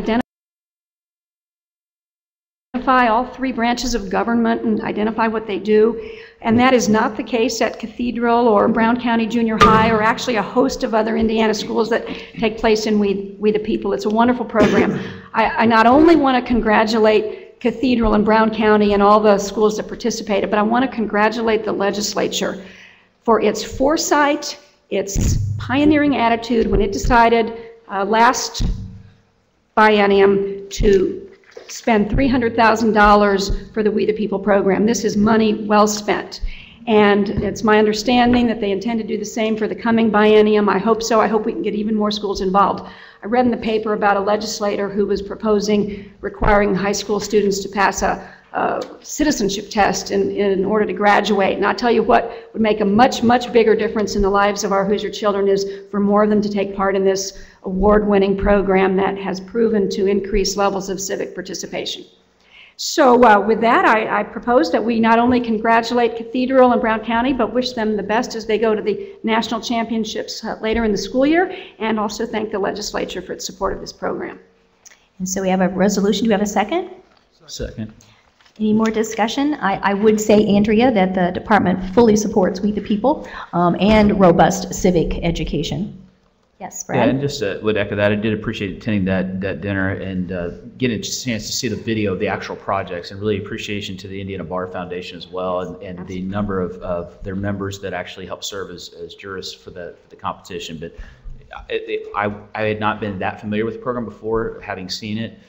It was extremely impressive and frankly encouraging to see our young people getting actively involved in knowing that this program helps get them thinking about their active role in public life. So I appreciate this. Roll call, please. Mr. Albert? Yes. Dr. Freitas? Yes. Mr. Henry? Yes. Ms. Neal? Yes? Mrs. O'Brien? Yes. Dr. Oliver? Yes. Mr. Walker? Yes. Mr. Watts? Yes. Mrs. Wicker? Yes. Superintendent Rick? Yes. Next item is a resolution recognizing Claire Fidian Green for her service. Is there a motion to adopt the resolution honoring Claire Fidian Green? So moved. Is there a second? Second. Any discussion? I would just note Yes, that she's Gordon? homesick, and I hope if she's watching that she feels a lot better, and congratulate her on her service to the state of Indiana and wish her all the best. She's going to be leading up the Fairbanks Foundation, so that's an exciting opportunity for her, so I wish her all the best in that regard. Roll call, please. Mr. Albert? Yes. Dr. Freitas? Yes. Mr. Henry? Yes. Ms. Neal? Yes. Mrs. O'Brien? Yes. Dr. Oliver? Yes. Mr. Walker? Yes. Mr. Watts? Yes. Mrs. Wicker? Yes. Superintendent Rick? Yes. And we will take a 10-minute recess, and a little bit more in 10 minutes. We're going to resume at 11 o'clock, and we'll begin discussion and reports, and go from there. What are you all doing? The State Board of Education, do you have a quick update? We're ready to resume. State Board of Ed staff, do you have a quick update? Bob? Do we have a quorum? Not yet. I want to read If because... Wait just a minute, Bob. Okay. If we could have all board members? Thank you. I think you can go ahead and proceed. I want to read a note from Claire to you. Unfortunately, I am home with a terrible cold, so will not attend today's meeting. I will send a farewell email later this week with my new contact information and with a proper thank you to each of you. For now, please know I am humbled by and grateful for the resolution on today's agenda regarding my work with you over the past 18 months, and I'm sorry not to be with you in person. I hope to see many of you at the February 3rd event hosted by Dan Elsner at Marian University. Stay warm and safe today. And then I have just one more comment that I want to. I just want to have you know that any characterization that the staff this morning, that the staff, the department staff and the board staff, were not working closely together on A to F, and that everything was not cordial at all times between the two staffs, would be an incorrect reading of any thing that happened during the past month with the two staffs. There was a collaborative process the entire time. What happened is that Debbie had an epiphany after after the deadline. Correct. We were in support of that, but felt that it would cause too much anxiety not to have provided you those materials. And we learned yesterday that there was going to be an amendment.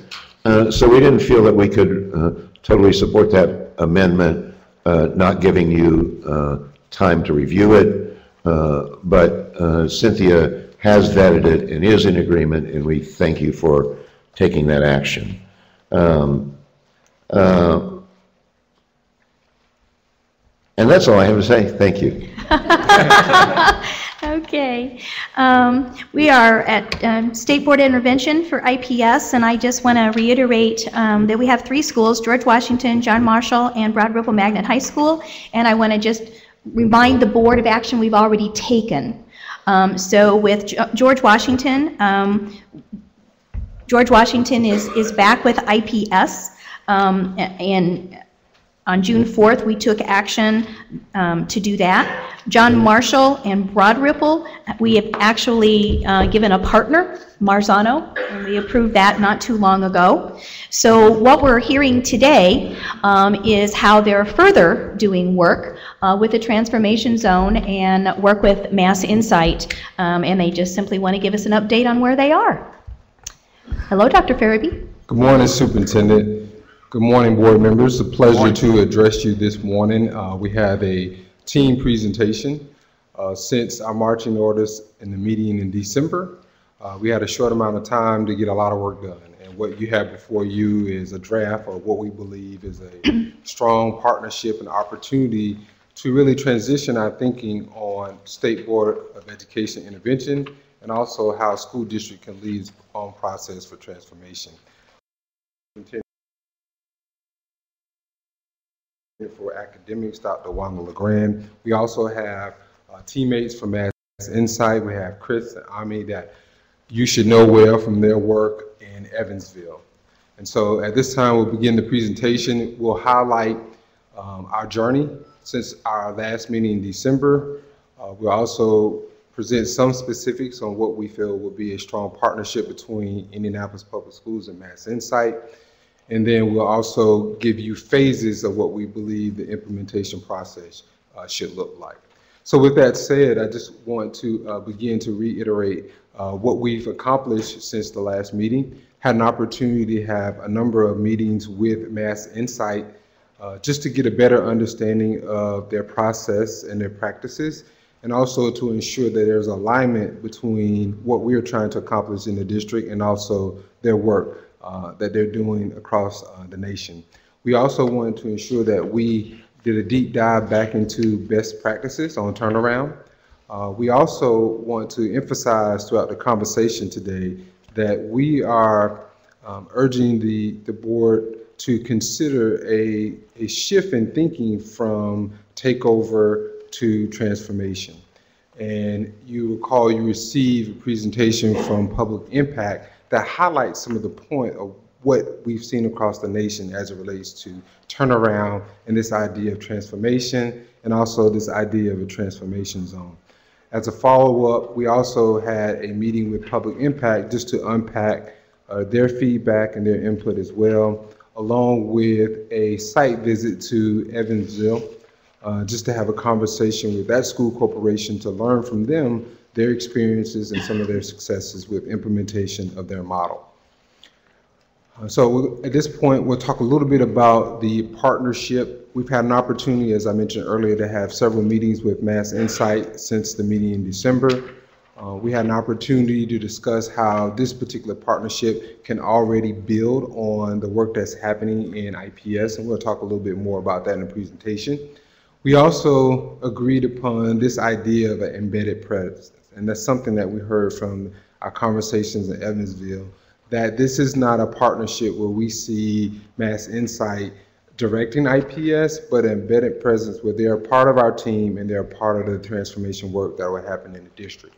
We also thought it was very important to ensure that this partnership was an opportunity to strengthen capacity, which is something that we hear often when we come and present, is want to ensure that there's confidence that IPS is building capacity not only to transform student outcomes, but to sustain that work across the district.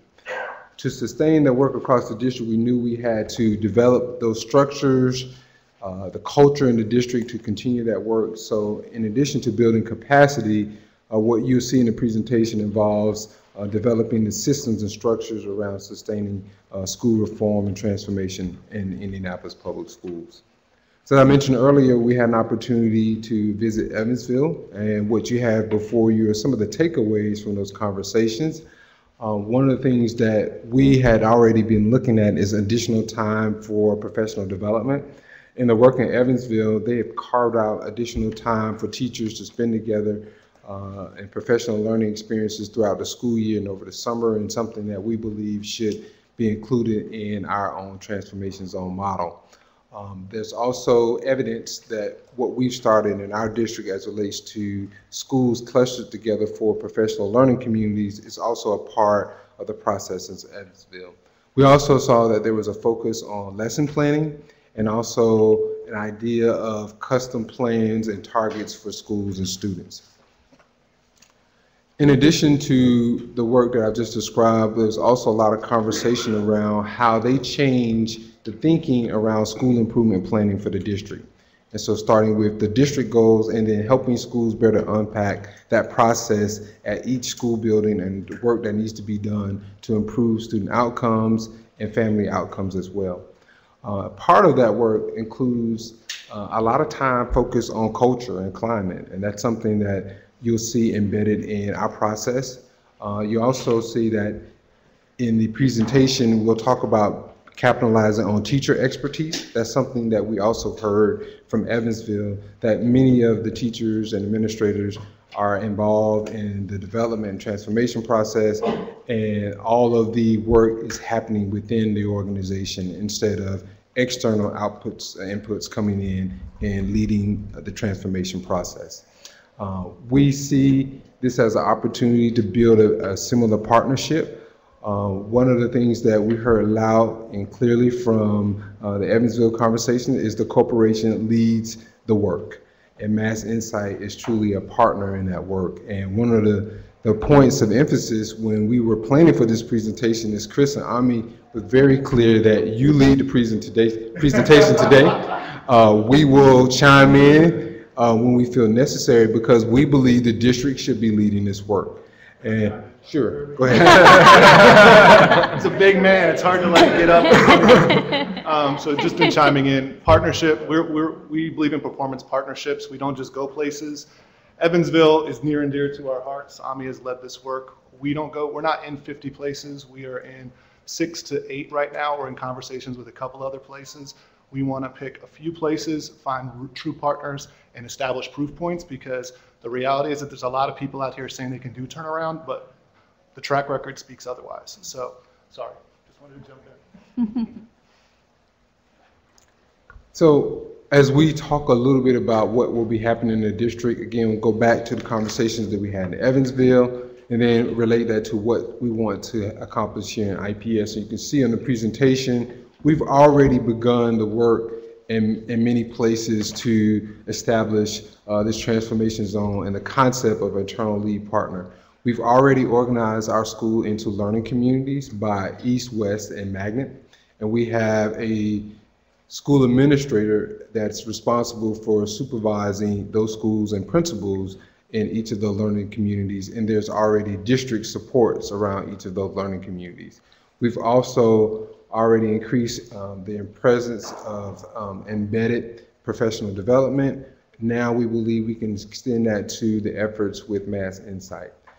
We also believe some of the key elements include authority for the district to take the lead, but we also believe that we can build on some of the things that we've learned from Evansville in terms of focus on lesson planning, climate, those types of things. So we have some of those elements in place in our current plans that we believe that we can build on, and we'll talk a little bit more about those further in the presentation. So we have a lot of different categories of schools in the district, and we want to zero in our efforts on those schools that historically have been underperforming. And so the big rock is our learning communities, where we have all 60 some out of our schools in one of those 3 learning communities.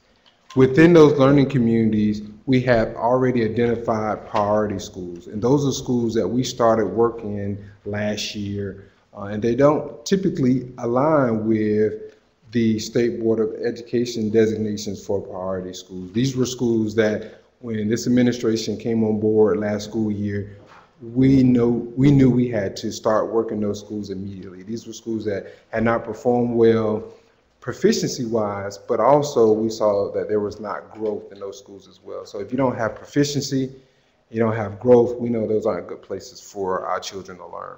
And so we've started that work. We want to continue to work in those schools, and we'll talk a little bit about some of our successes from the intensive focus on those priority schools and how they were identified.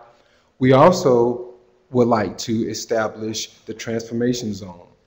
And a part of the transformation zone will be a focus on the schools that were previously associated with the lead partner process, and then embed in elementary schools that feed into those high schools. And that was, again, something that was recommended in the presentation from Public Impact. One of the things, as I mentioned earlier, is we have one point of contact for our learning communities, which is something that was recommended in the public impact conversations, and also something that we drew out of our conversations from Evansville and Mass Insight.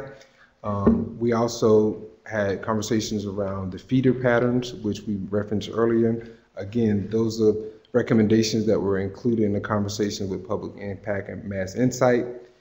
The only thing that I think is really unique about IPS and what we've done with the learning communities is they have geographic alignment.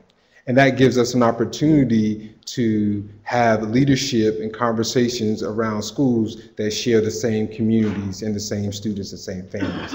And so, you know, if you think about Indianapolis and Indianapolis public schools, east side of Indianapolis is very different from west side in some ways. And so we want to make sure that we have that geographic alignment with those schools that are connected, that are in the same neighborhoods. I believe Chris wants to comment on that as well.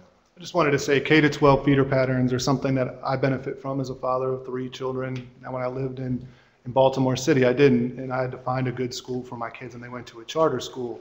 Now I live in a community where the K-12 feeder system is very much beneficial, and it's something that I want to bring, and as an organization, we're passionate about bringing to districts. So it's one of the things that's the most attractive to that K-12 geographic alignment. It's the best practice throughout any type of sector of education, traditional or charter.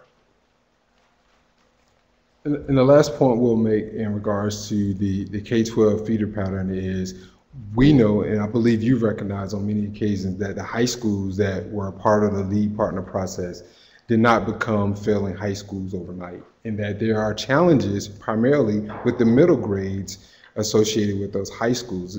For example, if you unpack the data for Broad Ripple High School, the actual high school is not a DNF, but you have a middle school within that high school that's been struggling for some time. And you will find that across many of the schools that were required to have lead partners. Well, we know those middle grades are supported by our elementary grades. And so it's important to ensure that we have a continuum K-12 of supports to ensure those students are on grade level, proficient and prepared to succeed when they enter 9th grade and they're in high school.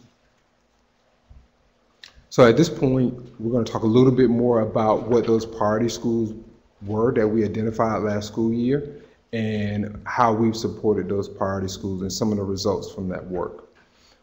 Here you have before you the priority schools that we have been focused on over the last year and a half or so.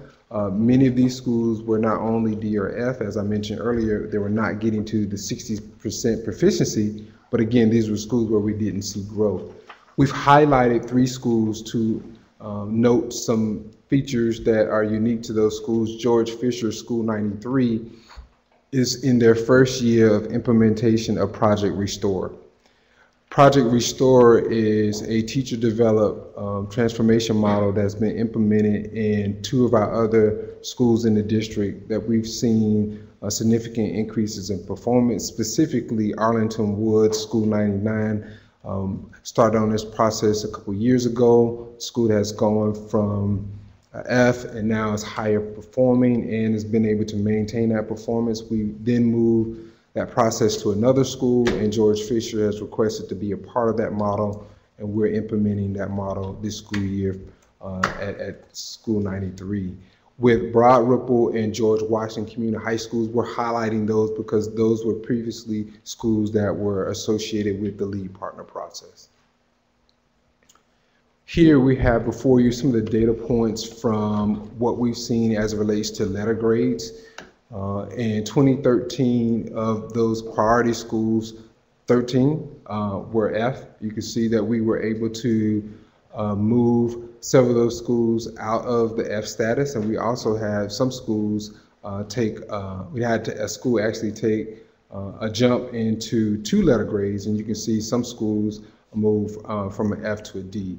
And so this was one of the strategies that really helped us reduce the number of schools that were designated as F in our district. We were almost able to cut that number in half just over from the work that occurred from about October, November up until testing time last school year. So we're really excited about the fruit that we were able to bear from that intensive focus on those schools.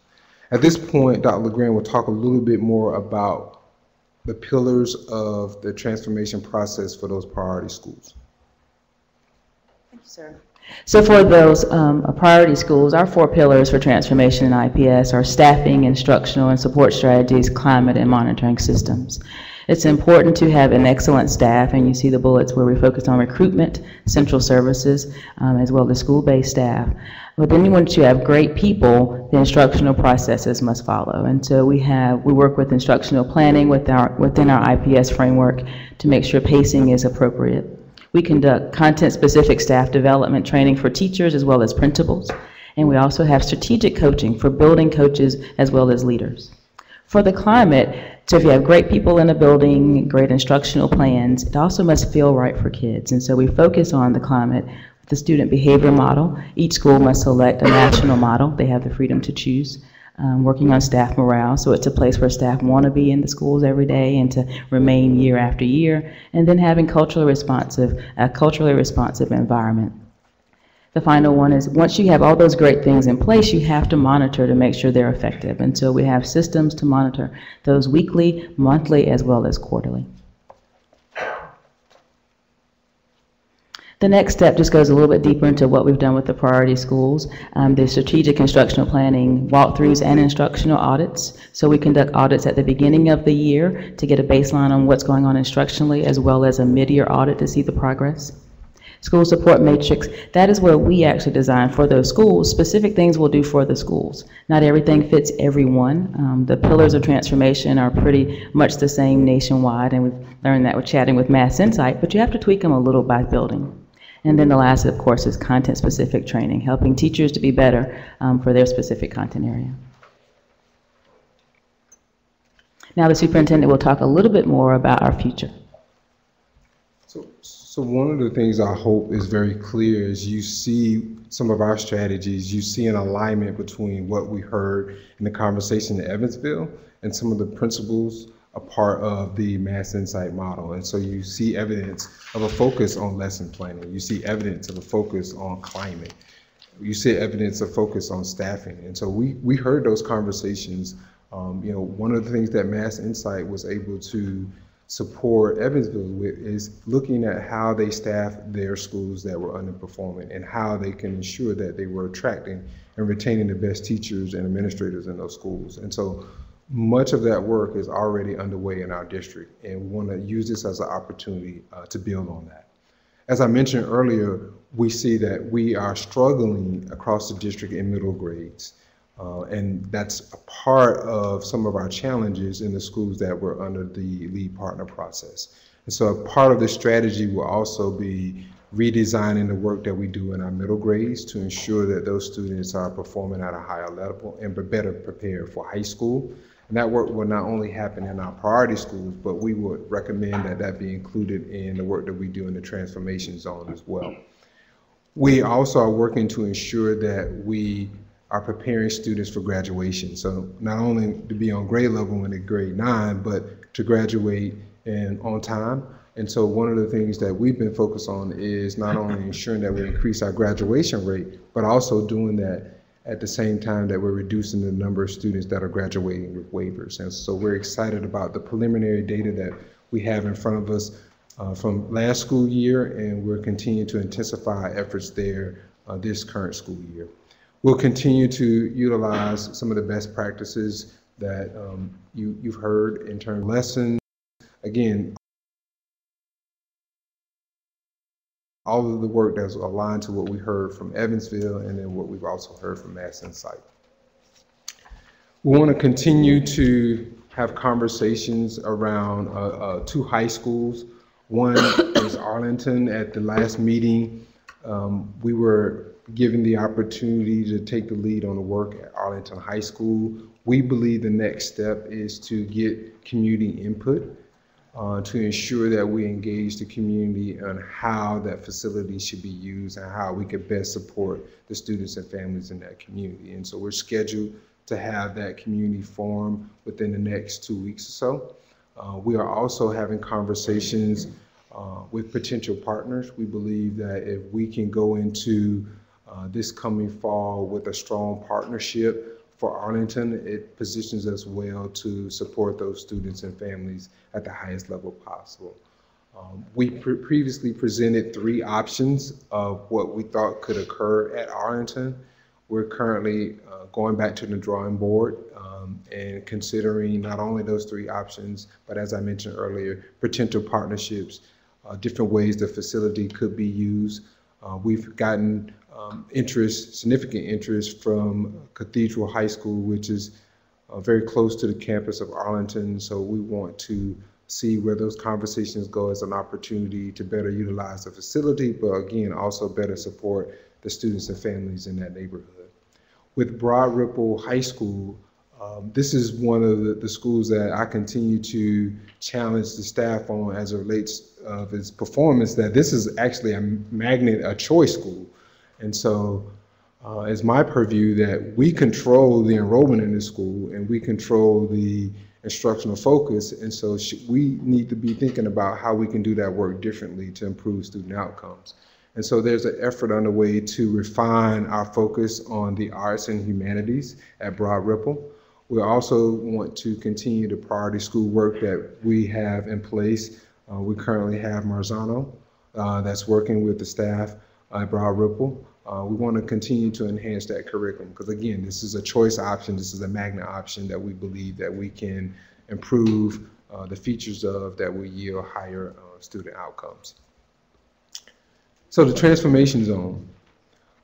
Again, this is something that we've had a lot of conversations over the last couple of weeks with Mass Insight on, and one of the points of emphasis for Mass Insight is to ensure that there is some type of self-assessment to ensure that we create the proper structures to implement a transformation zone in the district. So I have Chris and Ami talk a little bit about some of the features of what would occur in phase 1, but we're thinking that to have a strong start of the transformation zone for the 2015-16 school year, we need to begin some work in phase 1 in March of this year. Between March and July, really create strong structures of how we want to implement the transformation zone model. So I'll just talk briefly about this. This phase one is not unique to Indianapolis. It's a cornerstone of our work that what we did in Evansville. We always do a phase one. You don't want a forced marriage. You don't want to be somewhere for 5 years working with a partner you're not comfortable with. So far, everything is, we're very much aligned.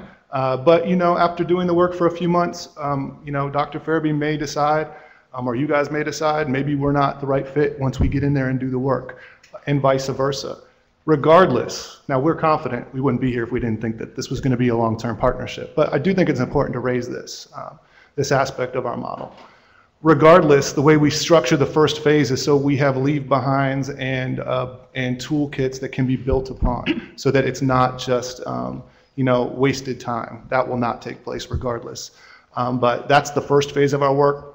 It's at the cornerstone of our partnership model. If you like what happened in Evansville, that's what this is. So I just wanted to call that out because some people have questions about why is this phase here? And this is the reason why we really believe in performance partnerships. And the reality is you don't really know, what someone's going to be like until you marry them. So that's kind of what this is. I'll let Ami talk about phase two.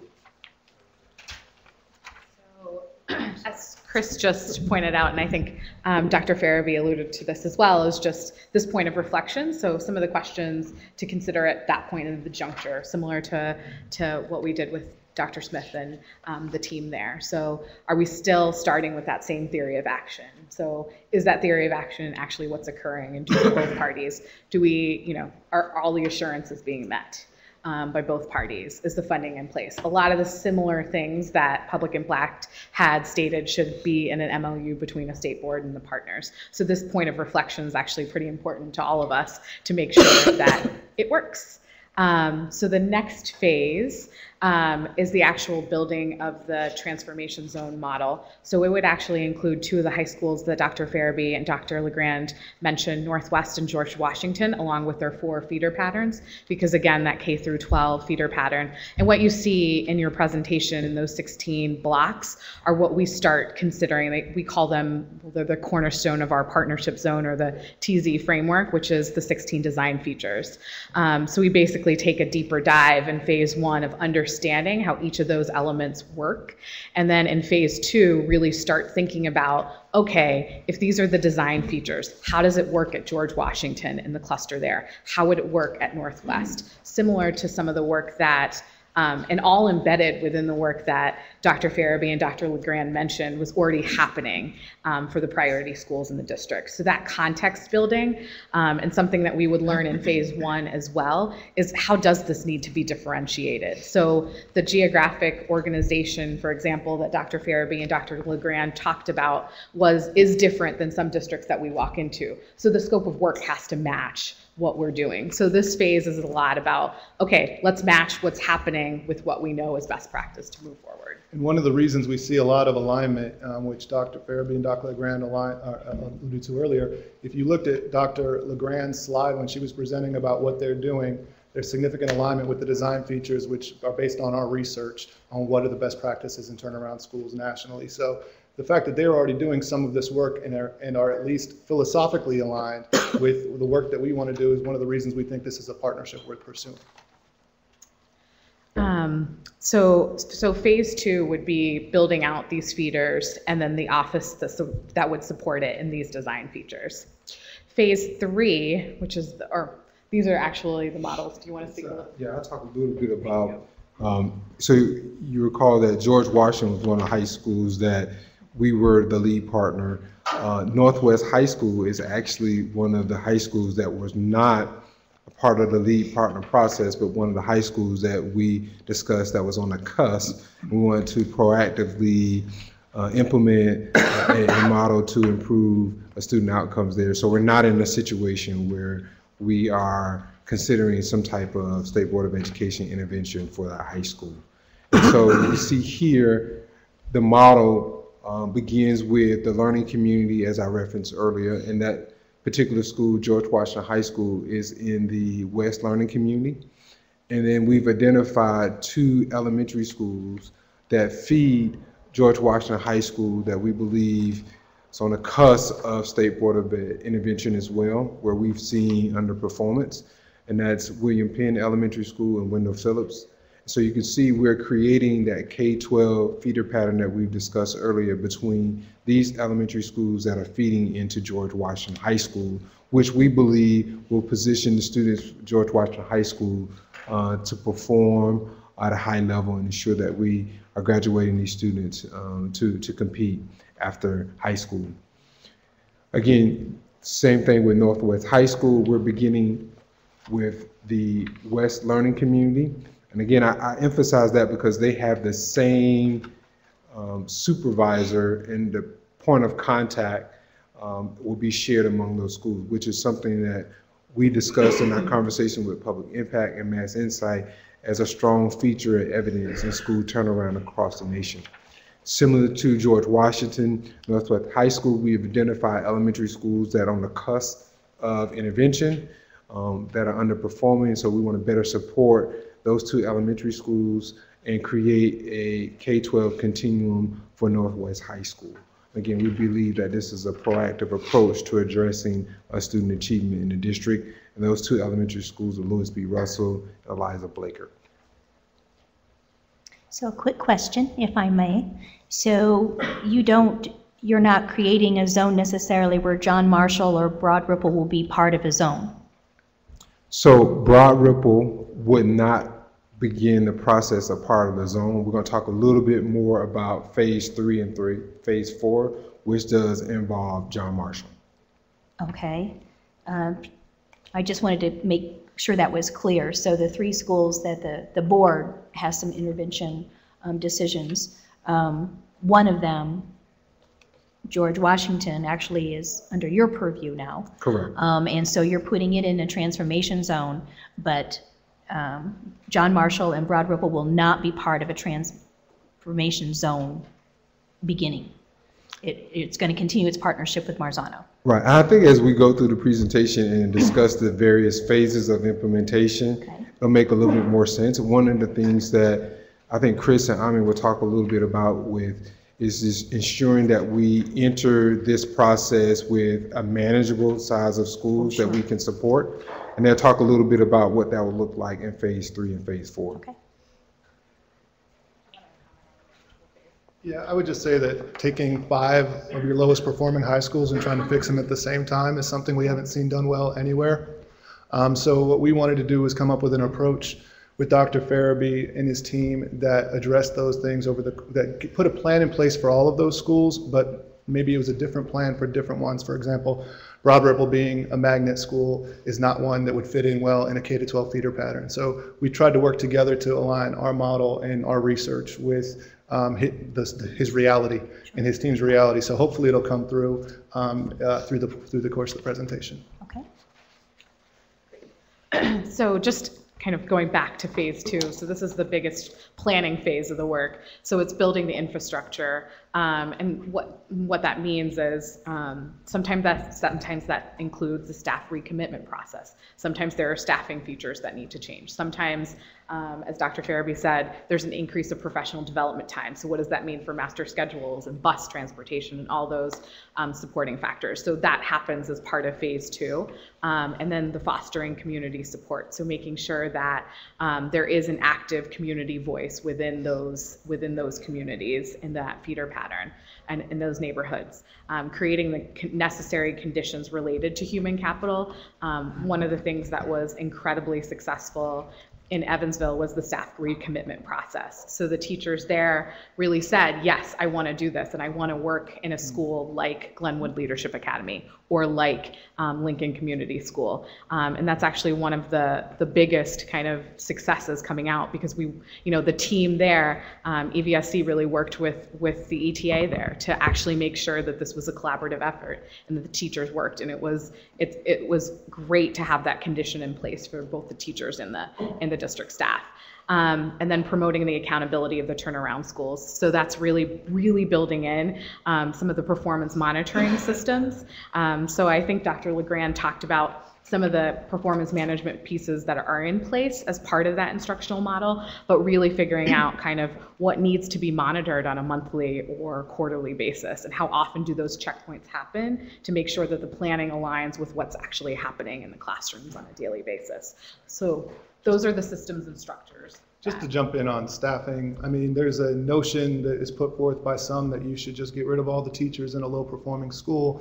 And the reality in most places is that you don't have better teachers coming in. It's something that we just don't think works in most places. So in Evansville, we were very much in partnership with the ETA, with Dr. Smith and his team in coming up with a recommitment process that involved investing in the teachers in those schools through a pretty intense professional development process. It was kind of like a boot camp for doing turnaround. And some teachers, not many, but some decided that that wasn't the right placement for them, and they were placed in different schools. And then other teachers that really wanted to come in and do the turnaround work and were passionate about it were given an opportunity to do so. It's probably, it happened in Evansville probably better than it has in most of our other places, and we're really excited about trying to replicate something similar here depending on what our diagnostics turn out in the first phase. So that is some of what would happen in phase 2 with those 2 clusters in Northwest and George Washington. Phase 3 is really the implementation of those 2 clusters. So it's really putting all of the systems and structures that have happened into place. So if you can imagine, the staffing has happened, the systems for performance management have happened, and this is the first year of implementation. And so what does the communication look like between district office and the points of contact? How can all of those systems be changed as it's occurring is really important. So in this phase, that would actually be the implementation of the zone model. And then you create the strategy and the structure for sustainability. So Dr. Farabee alluded to this earlier, and Dr. Ritz, I think you referred to this as well. So this is the beginning of, okay, so what is working really well and what isn't working really well? And so that's an important piece to figure out, because as we scale this out, what's worked well should scale, not what hasn't worked. So there's a lot of infrastructural moves that typically go along with that. In some districts that we work with, it involves a complete redesign of central office. I'm not suggesting that that's what would have to happen here, but it is an example of that's how you create a sustainable system. So that's the implementation work, and then making sure that those functions could carry on if the model is replicated is an important piece of phase 3. And then phase 4 is the actual, I think, which is the next slide, right? Oh, is the scaling slide. So what model was incubated, which would be George Washington and Northwest, would then be able to be completely woven into all the different schools, into all the different learning communities would be the outcome. And Dr. Farabee, if you want to speak in more specificity than I just gave. Can I ask a question before you switch? Yeah, just a quick question. At what phase did you start to see academic improvement in Evansville? Phase 2. Phase 2. But that is, I want to say, how to put this in the right way. Academic improvement in education is generally not on an upward trend consistently. It generally goes up. If you're doing a good thing, then it can plateau or even take a slight dip before moving up. If you look at it over the course of 5 years, 10 years, you should see a general upward trend. We're very proud of the results in Evansville. We value our partnership with Dr. Smith and his team. We also share his anxiety, I think, about the incredible results that have taken place in the first year. Understanding that, that's great to start, and we didn't anticipate them, to be honest. They're beyond what we promised. And so we're a little nervous and hope we'll take a smaller step forward this year than we did. We didn't anticipate those gains. But normally, depending on where the schools are, if at some point in phase 2 or phase 3, we would see those results. We have leading indicators that should start to change in the first phase.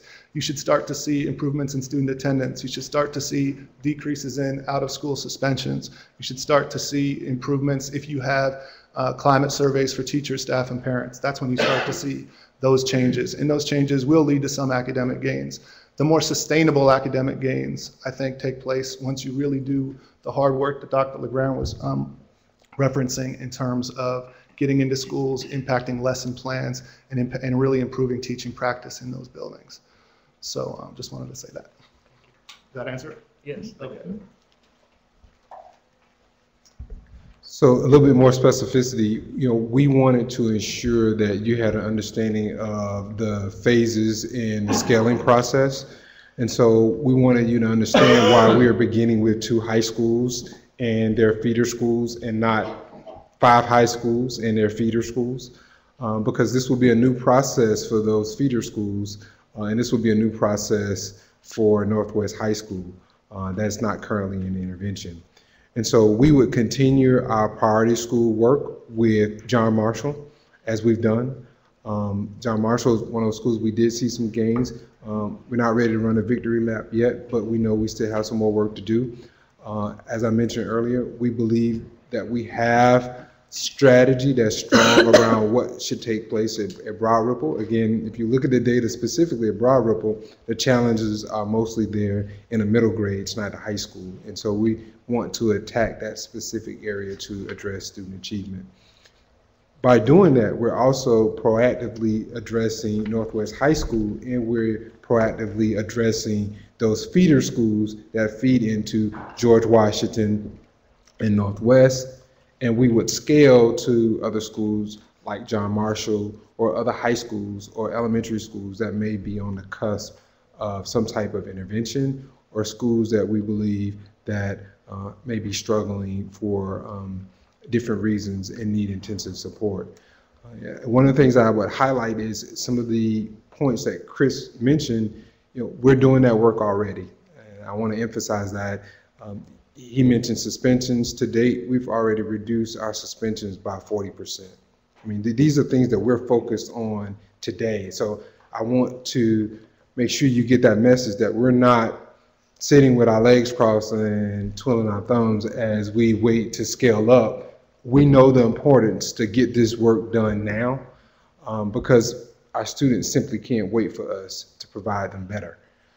So hopefully this gives you a flavor of what the partnership would look like, what we could potentially accomplish with Mass Insight and Indianapolis Public Schools working together. But I also think that this is an opportunity, and I want to commend the board for taking the lead on this and bringing in groups like Public Impact to get input, because I think this is an opportunity to shift the conversation from takeover to transformation.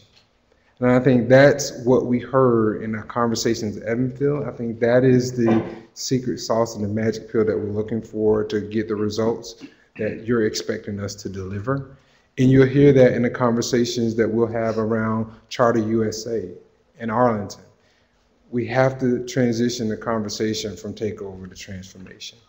And given the opportunity, we're very confident in what Mass Insight has proven that they can provide in Evansville and across the nation, and what we know about school turnaround. So with that, I'll close, and the team is happy to entertain any questions or comments that you might have.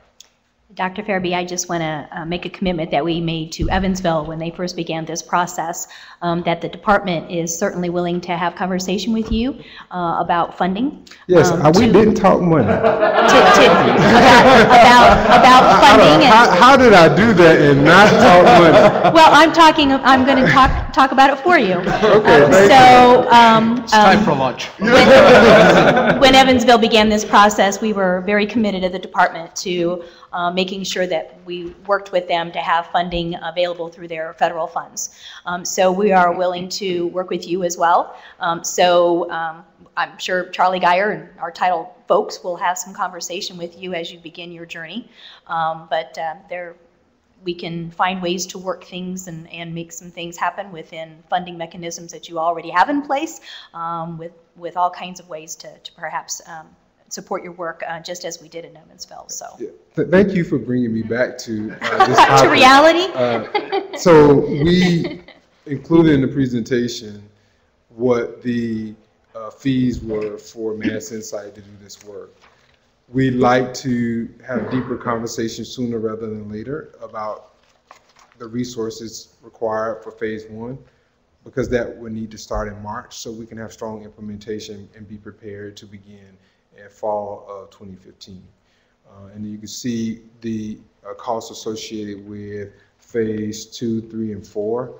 As a side note, I know you didn't ask, but I'll tell you that we spent much more than this through the lead partner processes and other interventions that we've had in Indianapolis Public Schools to the tune I don't even want to describe today. So what you hear me saying is get with the department. Okay. Okay. Don't worry about so it. that we can begin phase one. All right. Okay.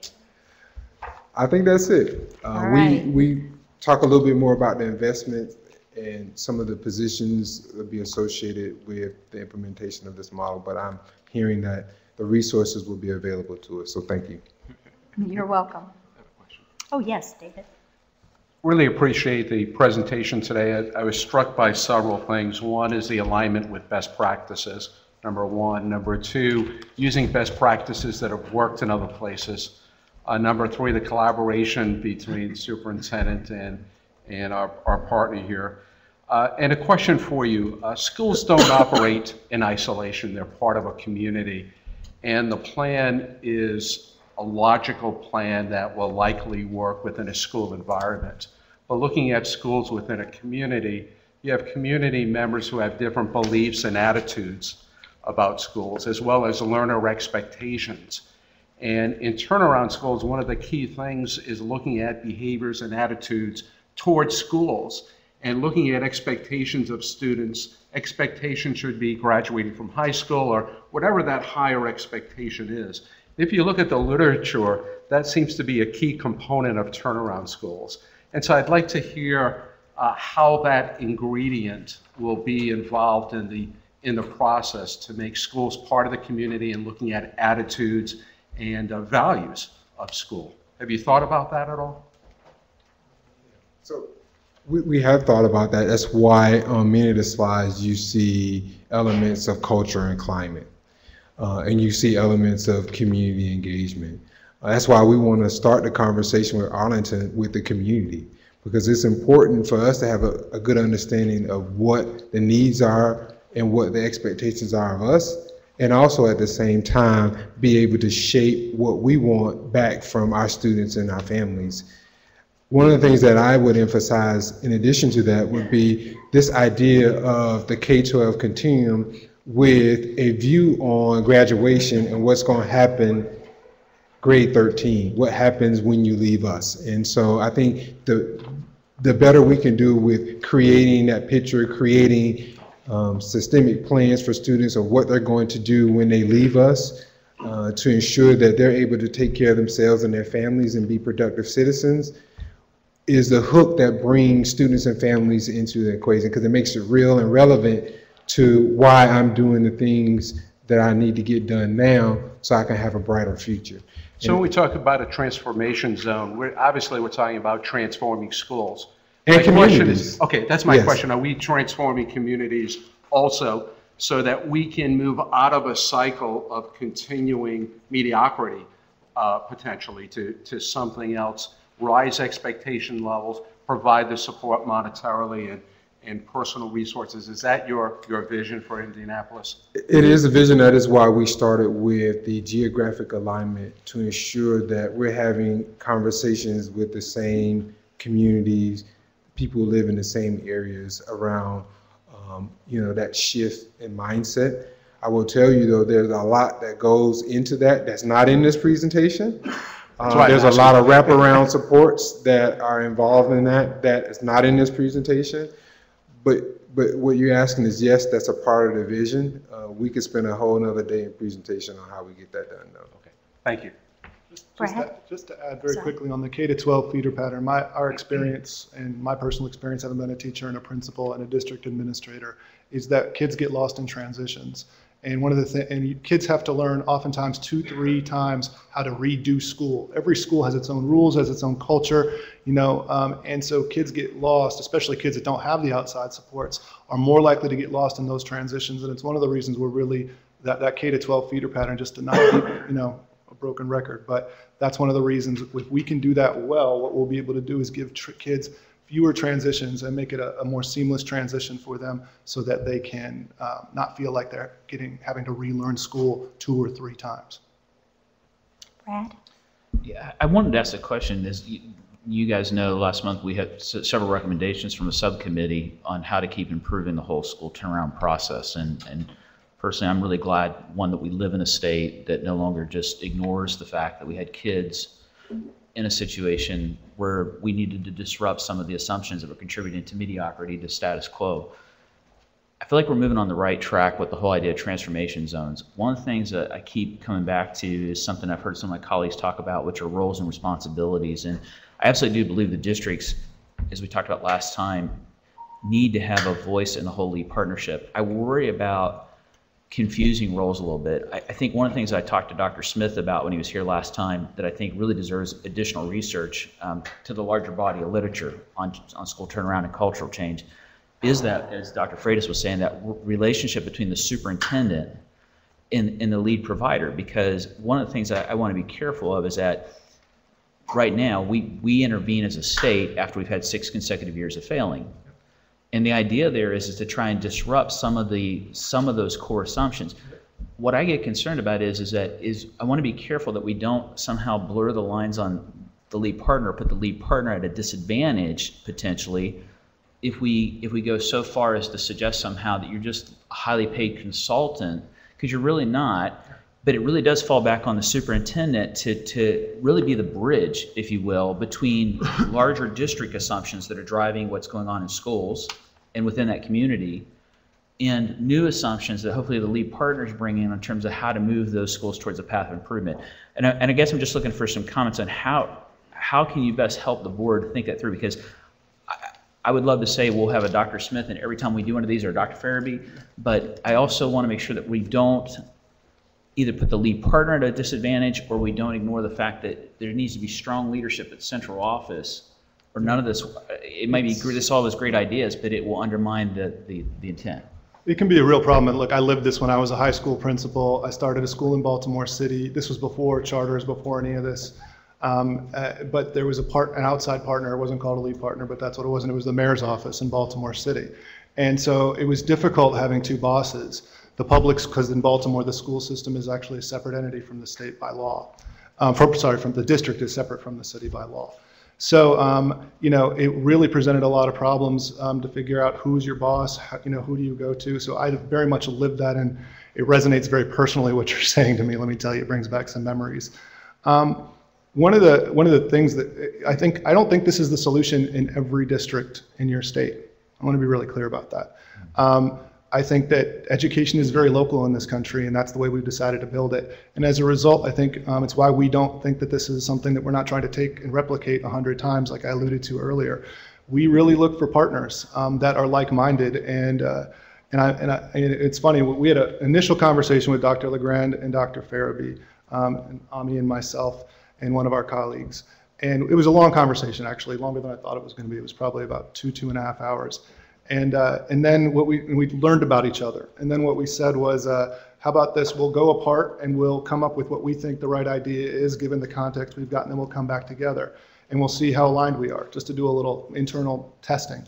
And we were very much aligned. And that's why I think that this can work in Indianapolis. Do I think it could work in every place in your state? Absolutely not. And I wouldn't profess to say so. I think that the one thing that, as a former external lead partner, okay, I turned around schools in Baltimore as an operator or lead partner, whatever language you want to use. One of the challenges was always, we're going to turn the school over, we're going to turn the school around, then we're going to give it back to the district, and the same practices that were in place that led it to being this low-performing school are going to revert back. And it's not, no one's trying to do that, that's just what tends to happen. And so it's one of the reasons as we try to invest in this internal lead partner model, it's to find districts that have the will to change and that have the infrastructure to build upon so that you can leave something that's sustainable, and so that you can have change that lasts beyond our intervention. And that's our goal in partnerships that we provide. But I think it's a great point you bring up. I lived it. I also think that there's not a one-size-all solution, and people that try to say that they can come anywhere and do turnaround are crazy. I guess something, and it just makes me think about it, so as we think about these agreements going forward in future, particularly when we're talking about the schools that the state board, or the state specifically, has responsibilities for, is that do we want collaboration? Absolutely. But in reality, if we would run into a situation like that, I just want to make sure it's still clear that the lead partner, I think at that point, if you think of it as a pendulum, would swing towards what is it the lead partner that the board has selected has recommended, not I think we're moving on the right path, but I want to be careful we don't inadvertently overshoot and then make this just a consultancy, because it's not intended to be that. It's intended to be transformation generated by new assumptions being presented. Yeah, and I think public impact covered this, and I can't remember the exact language. You all are probably closer to the literature than I am. And I think they called it managing partner versus the lead. And that's actually an important distinction. So we see ourselves as a supporting or as a supporting partner, not as a managing partner of the work. The district is the managing partner for those schools, but both models can work. But in this scenario, it is a supporting partner. But both of those partners, to your point, Dr. Oliver, need different assurances. So I believe, what public impact was recommending and the MOUs that would be required for different types of partners is important to consider. So for this, we would be a supporting partner in the work. Yeah, and I also I want to emphasize that I think that one of the reasons these can work is because there is the carrot and the stick. I mean, that's how you manage, that's how I raise my kids, that's how you manage your people. I mean, you need to have that in your pocket. You need to have that possibility as something that you're going to do if a school district is not willing to change. And it's just like, no, we're doing whatever we want because even though we're failing kids over and over again. So that option, we strongly believe, is one of the actual conditions and why this is the first state we are nationally that we are looking to expand to more than one district at a time. And that's one of the main reasons why, is because you have a balance here, I think, of support for schools primarily, but if they are, neglectful in trying to change, then there's reconsideration of further options.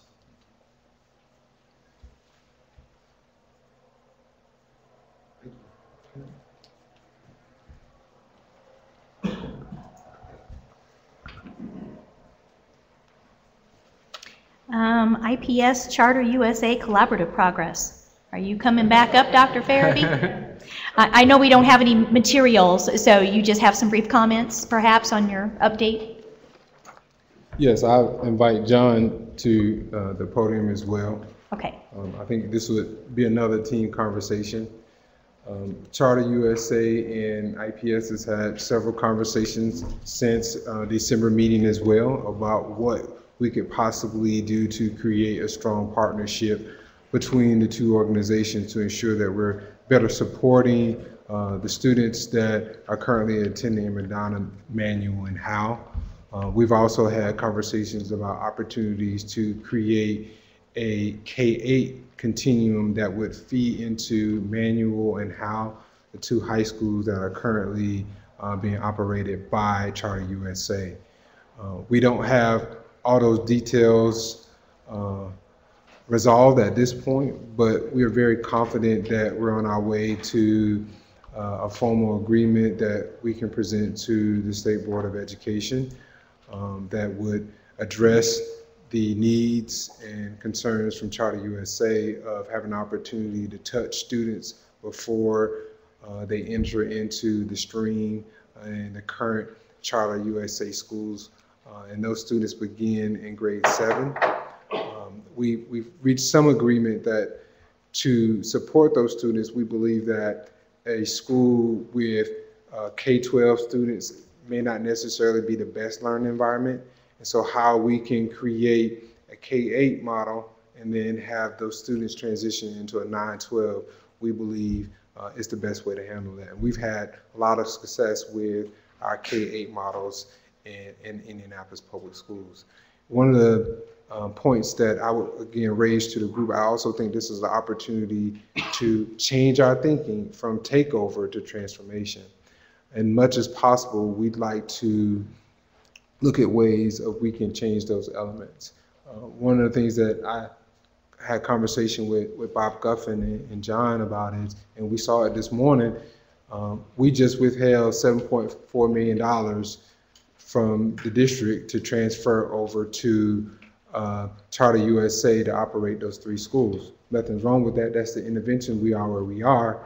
But at the end of the day, to the community and to our records, those aren't IPS students. And so those are the types of things that we would look to try to change in this work. We don't want to change what the operator is doing and who the operator is, but I think we have an opportunity to create a partnership where we both own those students, and those are students of the district. We've also had conversations about opportunities of implementing Public Law 1321 as an opportunity to do that. But we look forward to coming back with more details. John, did I leave out anything that we've discussed? No, I would only add that I appreciate the partnership discussions I've had with Dr. Farabee, the State Board, and Bob Guffin and his staff. It's been very productive. I think we've had probably 5 or 6 calls, including right before Christmas, right after, and Dr. Farabee's had a very gracious and open attitude towards an area that's difficult, given that both of us came into this process after certain laws were passed and certain processes were underway, and we're all trying to modify and improve the turnaround process.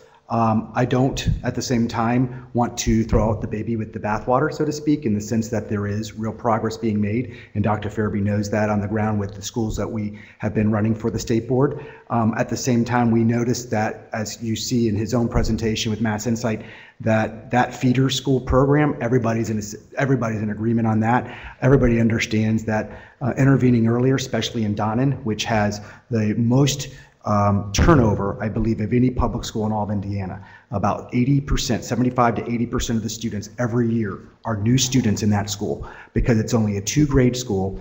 50% of those kids are new just because it's 7th and 8th grade transitioning, and then the mobility within that school is already so high.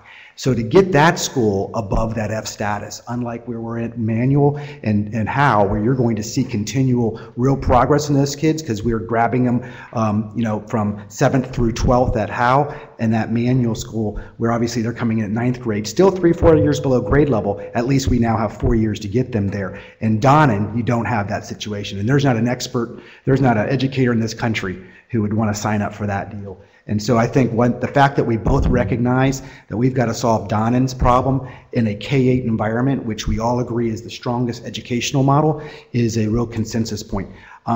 That said, obviously we need to still work through the details and bring back to this board. We would like to do that by the February meeting. Dr. Farabee and ourselves, an actual plan for how Donnan would expand to the K-6 model, focusing on some students that are coming out of some of their lowest performing K-5 schools or K-6 schools, and also having CSUSA work on bringing students back into IPS, focusing on those students who may have left the district who would like to see under this program a way to come back into a transformative program under this 1321 transformation-like process. There's a lot of terminology in all these things, and that's still the gray area. I'm not sure which way it gets labeled at the end of the day legally. The lawyers are looking at that. But I think from a professional educator perspective, trying to do what's best for students and actually thinking about that, not just the adult labels we put on all these things, we're making some real progress around that.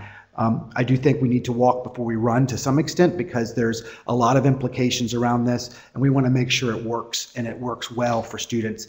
And so I do think that we can really make some progress here over the next 30 days and hopefully bring something back that would be acceptable for the board. Brad? Thank you. I just want to make a quick comment in that, these are Indiana students, they're Indiana funds, and I appreciate that the conversation, the collaboration is happening.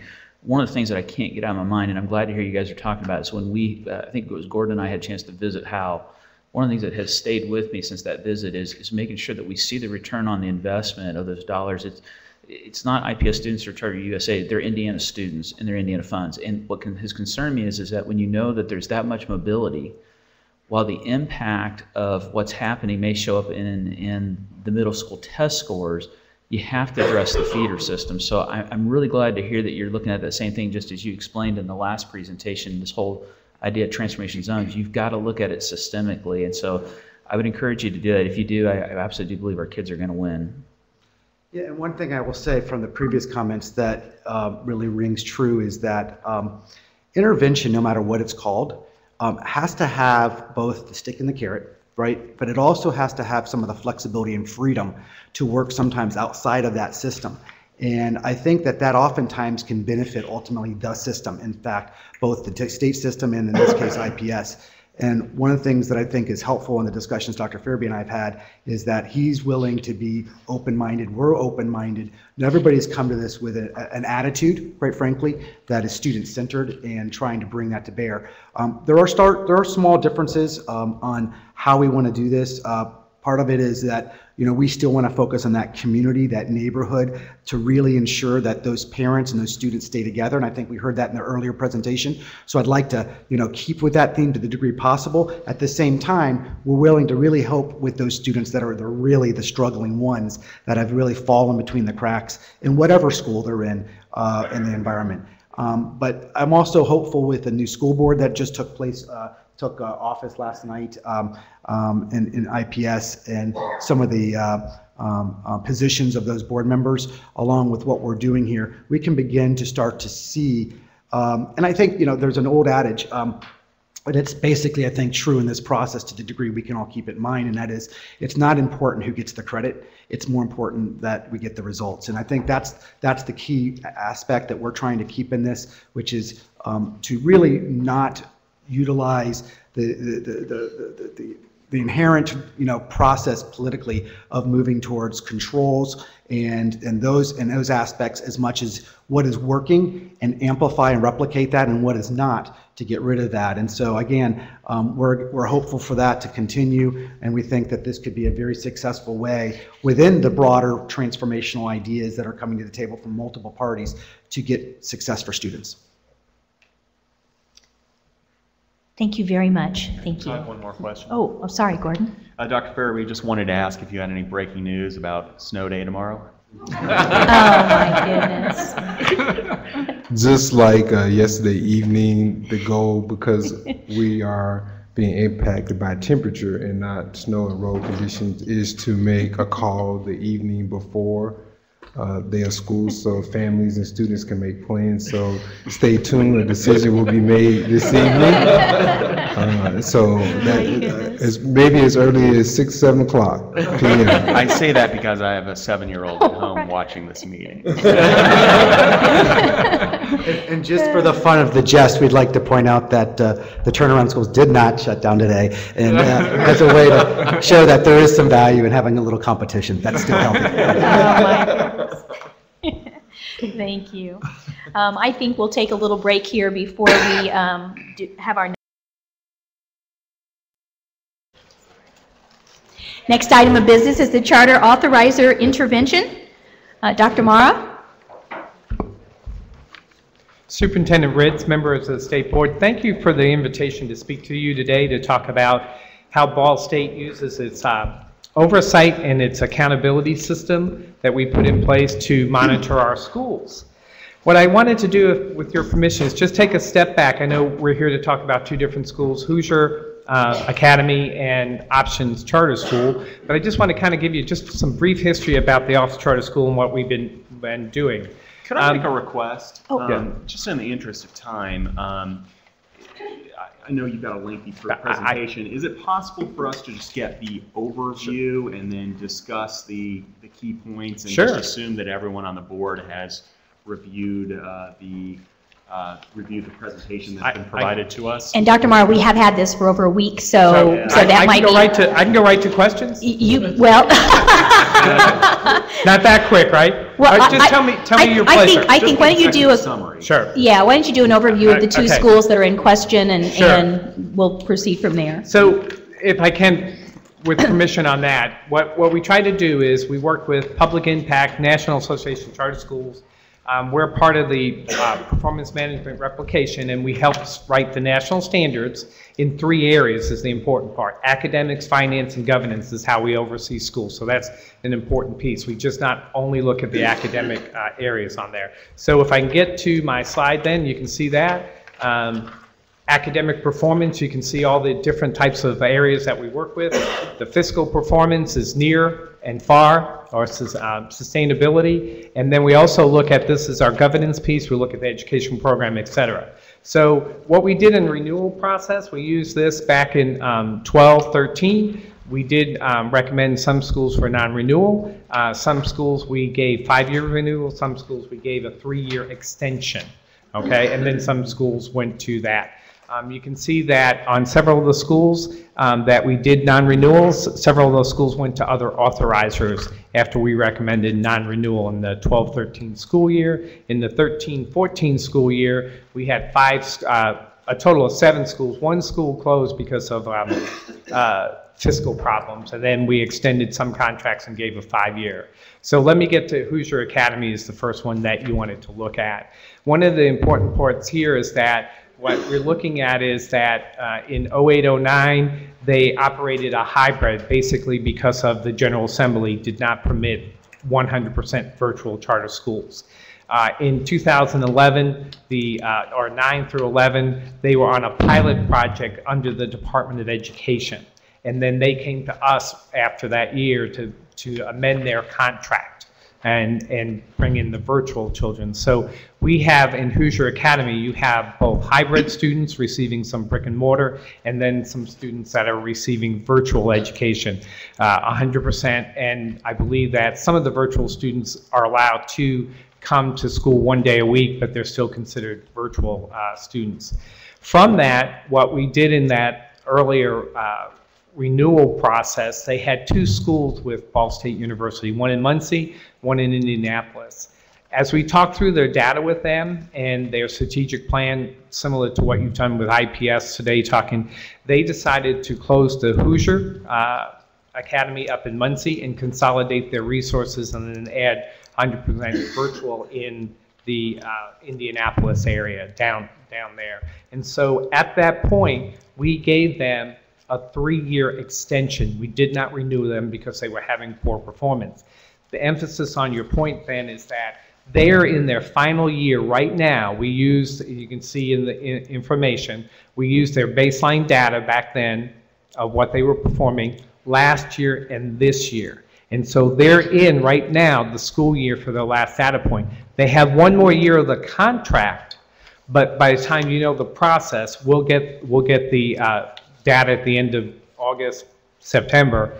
We must make a decision by January 15th if we're going to renew them or not, so that last year of their contract really will not, the data at this point will not impact our decision, all right?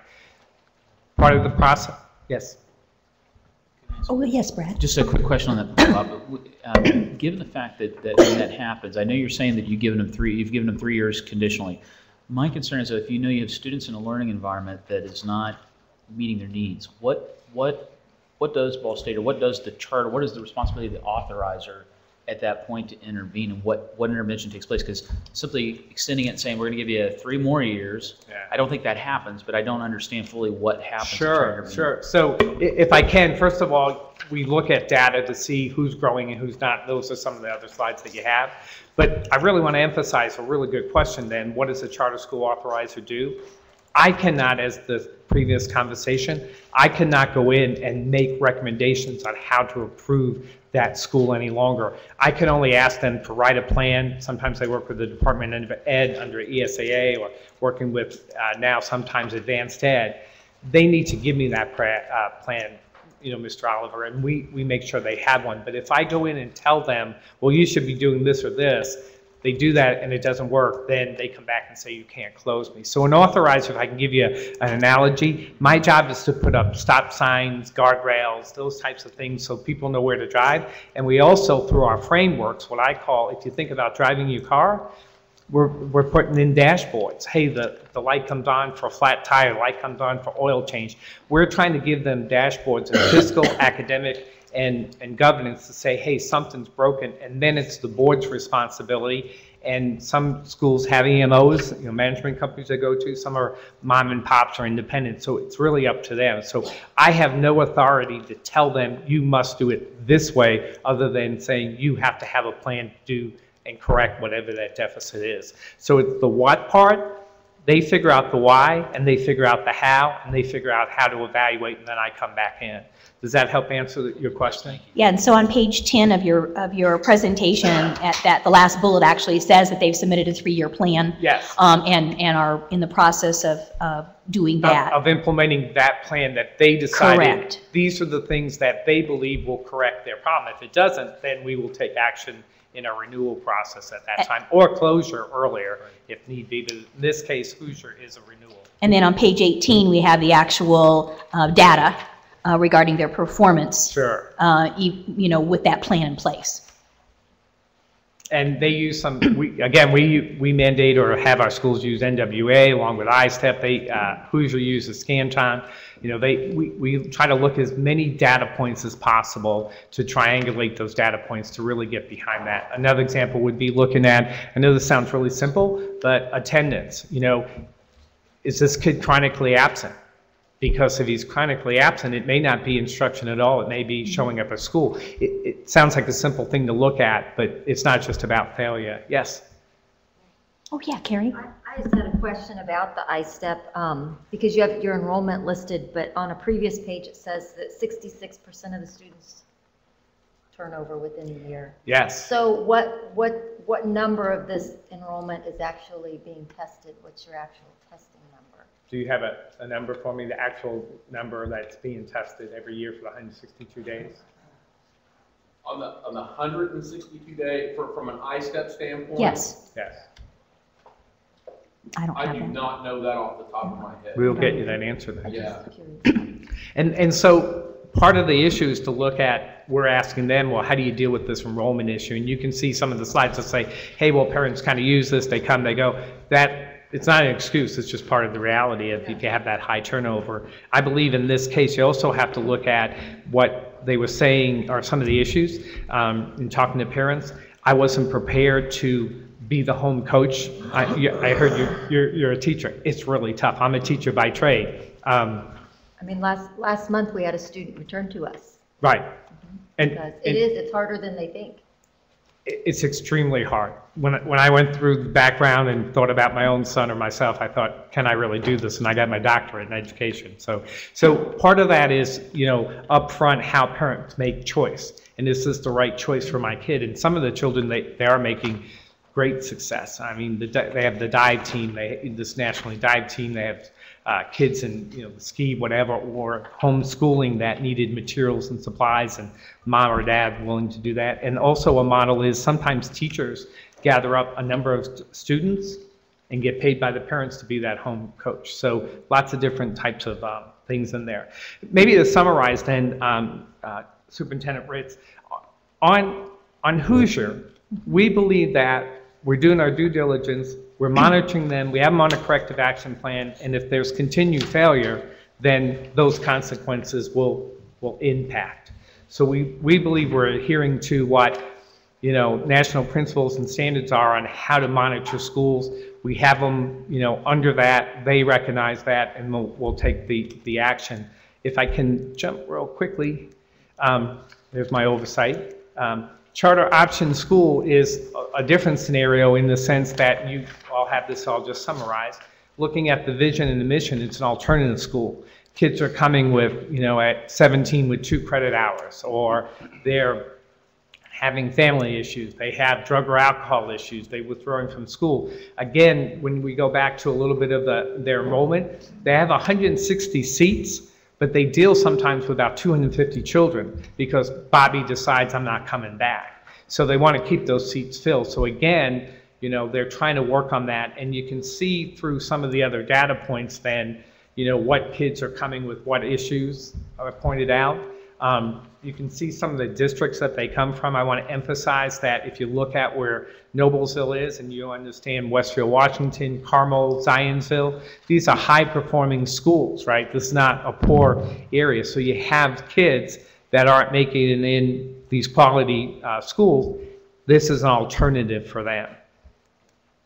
And then you can see some of their withdrawal data that I gave you. I'm kind of go through it really quick here. Enrollment data by where they get them. You can see the later they get more kids in the upper grades when they decide. There's special ed also, free and reduced lunch special ed's around that 30%. A lot of rumors that charter schools don't take special ed. They do. It's a really high percent of kids with special ed in there. Special ed enrollment, demographic. And so these are some of the services that they provide to the young people. NWE growth, we look at different indicators growth. We look at, you know, obtaining credit hours, etc. You can see on this one, credit recovery, state defined, NWAA, AccuAssess. We're trying to look at multiple data points and triangulate them to see if we believe that it's at. And then for the sake of summary, I was going to have Mike Guston come up, but, oh, Mike's right behind me, but maybe for the sake of time, Mike will say that I listened to this morning's conversation. The current system, if you want to summarize real quick, the current system that they threw out when it comes to an alternative school doesn't work real well. And we would be willing, both Mike Guston, myself, Ball State University, to work with anybody, share all the information we have of, okay, you have your accountability system, but this is a little bit more unique and how does it look like the Excel centers and some others. We really want to put them in there. I stand in front of you and say, for sure, this is not a school that I would recommend, in my professional opinion, that you'd want to close. We would have too many opportunities of children losing out on education because they do look different than a traditional high school. So can I ask one question, Sure. though? So it's providing a service for those who are struggling in high school, but the option school has a 59% who've been there less than a year. So they're not staying either. Right. We've been targeting students with high mobility. Keep in mind that a lot of the students that we're targeting in the Hamilton County area, about 75 or 80% of our students come from the Hamilton County area, are students who have already withdrawn from school or on their way out. These are students who counselors will call us, Noblesville, Carmel, Westfield, Washington, Zionsville, Fishers, or Hamilton Southeastern schools. They'll all call us, the counseling departments, and say, hey, I have a student, it's on their way out. Excessive tardies, excessive absenteeism, disciplinary issues, they're a teen parent, just a myriad of social and academic issues, and they're forcing the student on the way out the door. So most of the students have either withdrawn, been expelled, or on their way out the door who come to us. The reason that they're having high mobility there when they come to us, a lot of times doesn't stop. Transportation is an issue. And I tell people, with our kids, things that you could solve easily. My car broke down. It has a flat tire. Homelessness, those things that you could solve because you have a job and with a little bit of money, you can fix a lot of problems. These kids simply cannot fix. And they don't have the infrastructures in their homes and the support in their homes to fix the problems. I'll give you an example. We had one young lady who's a teen parent. She has a 2-year-old at home. She's 17 years old, and she's trying to finish high school, and she fell behind on her electric bill.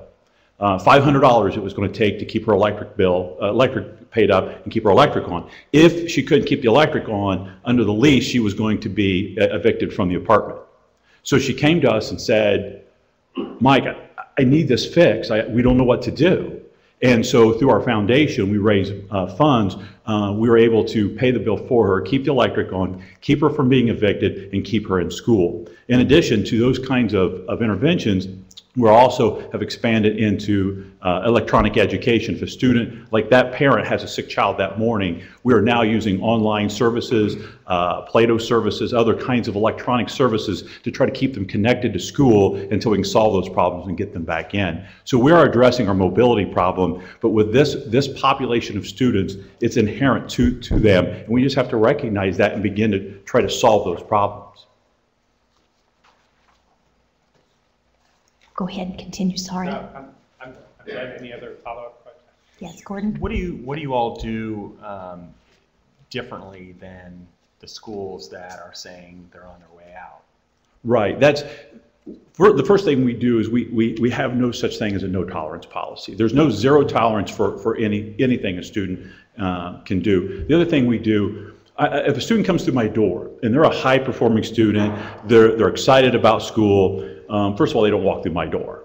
You know, it's typically the student who have had history of poor performance in school, either academically or from a disciplinary standpoint. And so what we do, the first thing we do is really work on the relationship piece, because typically that has been shredded with the school. A lot of times that is generational. We'll have parents or grandparents come in with them, and their perception of school is very negative. So the first thing we do is begin to repair the relationship, and that's why we purposely stay small.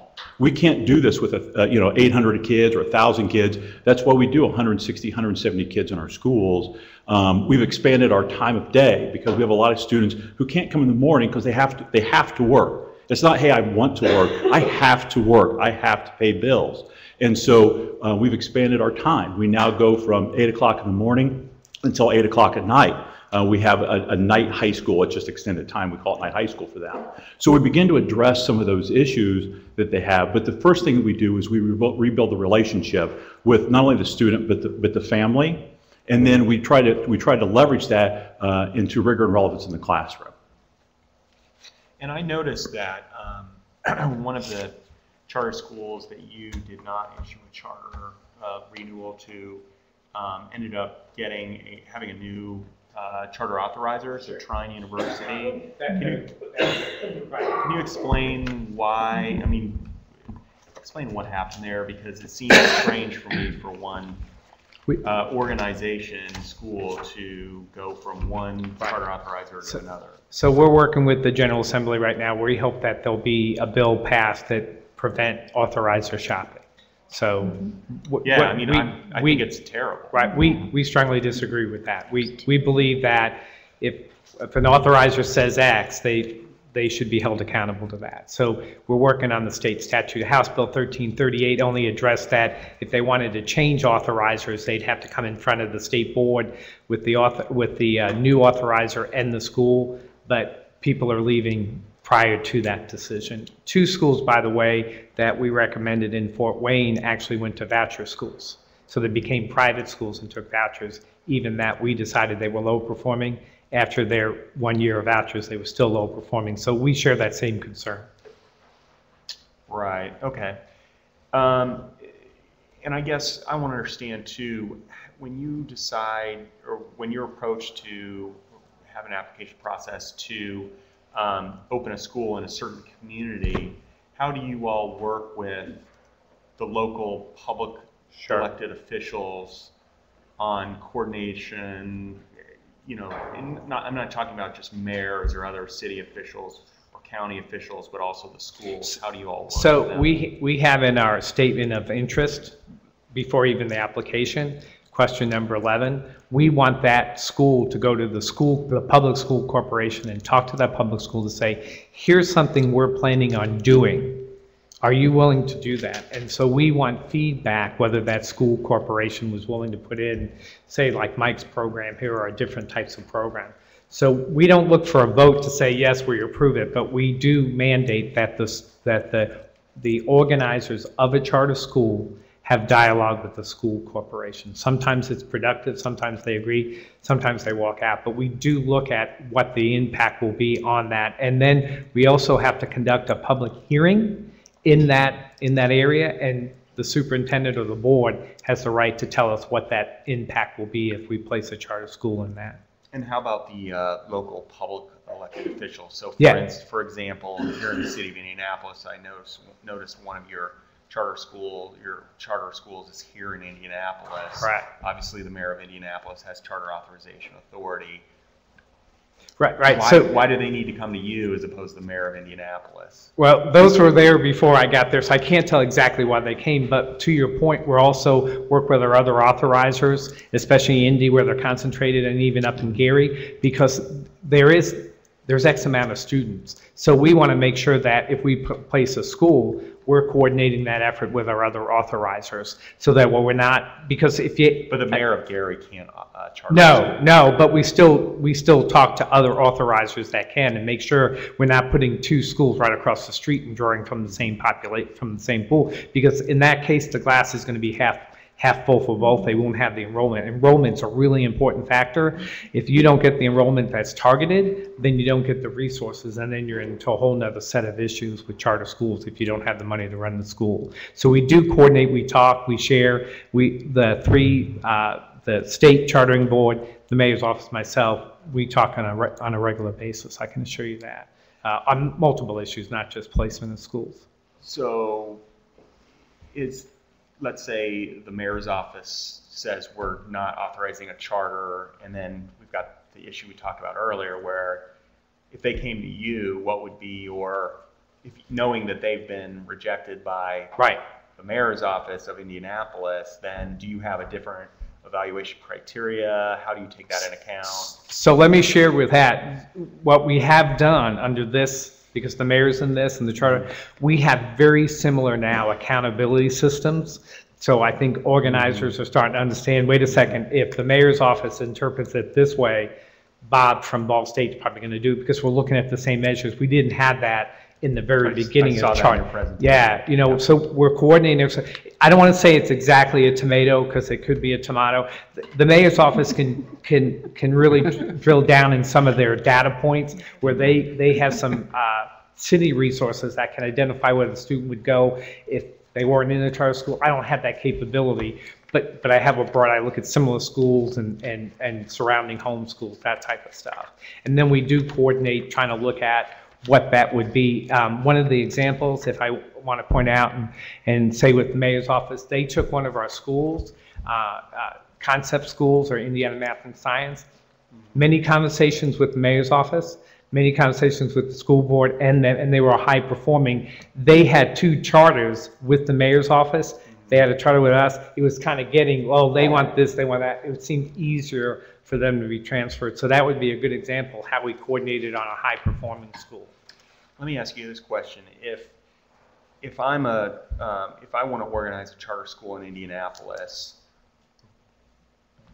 would I go to Ball State before I go to the mayor's office? You could go to anyone. You could go to the mayor's office. You could go to the state charting board. You could go to Ball State. It would be up to you on why you wanted to go to the different one. You could go to Trine. You go to Grace. You can go to St. Joe. You go to any authorizer. You wouldn't have. There's no. If you're asking me, is there a state law or regulation mandating where to go? No. It would be up to the the organizing group. And so, if you could, I have just 2 more questions. Sorry about this. What is Ball State University's overall mission for its charter authorization office? What are you what's your overarching mission? Right. Quality charter or quality education, right? And then also, as in Mike's case, trying to look at unique needs of the student and then hopefully create innovation and have schools that have innovation. So we're trying to meet the unique needs of learners. Like in this program, we have some other adult ed programs. We have virtuals that kind of unique. We have kind of project-based, which some people may say, well, that's not really unique, but they're that. So those are the things. We're trying to make sure that we have quality. We're trying to help with choice and trying to look at innovation in the methodologies that the schools use. And ultimately, who do you think you are accountable to for your charters? All the way up to the top? Or as Ball State, me personally, Ball State University. Well, to the state board, you have the authority under House Bill 1338 to say what I'm doing is correct or not correct. So it's the State Board of Education, in my belief, per House Bill 1338. I guess that's just, just to make a couple editorial comments. I guess it's just my general opinion, not that it means a whole lot, but it's just my general opinion that if that a Ball State should not be authorized to issue a charter where there's another charter authorizer. So for instance, in the city of Indianapolis, I don't like the idea of Ball State or Trine or whoever else, the state competing with the mayor's office, who is ultimately responsible to the electorate of the city. They should be the first and only charter authorizer for the city of Indianapolis. My opinion. Fair enough. Yes, Andrews. Just a quick response to Gordon. That's not what the law provides for at all. In fact, IPS can be its own charter authorizer if it wants, and the whole concept of the law is the more competition, the merrier. Options serves a very disadvantaged and unique population, and I'm curious if there are comparable schools around the state that serve comparable populations that would need the same tweaking of the accountability formula.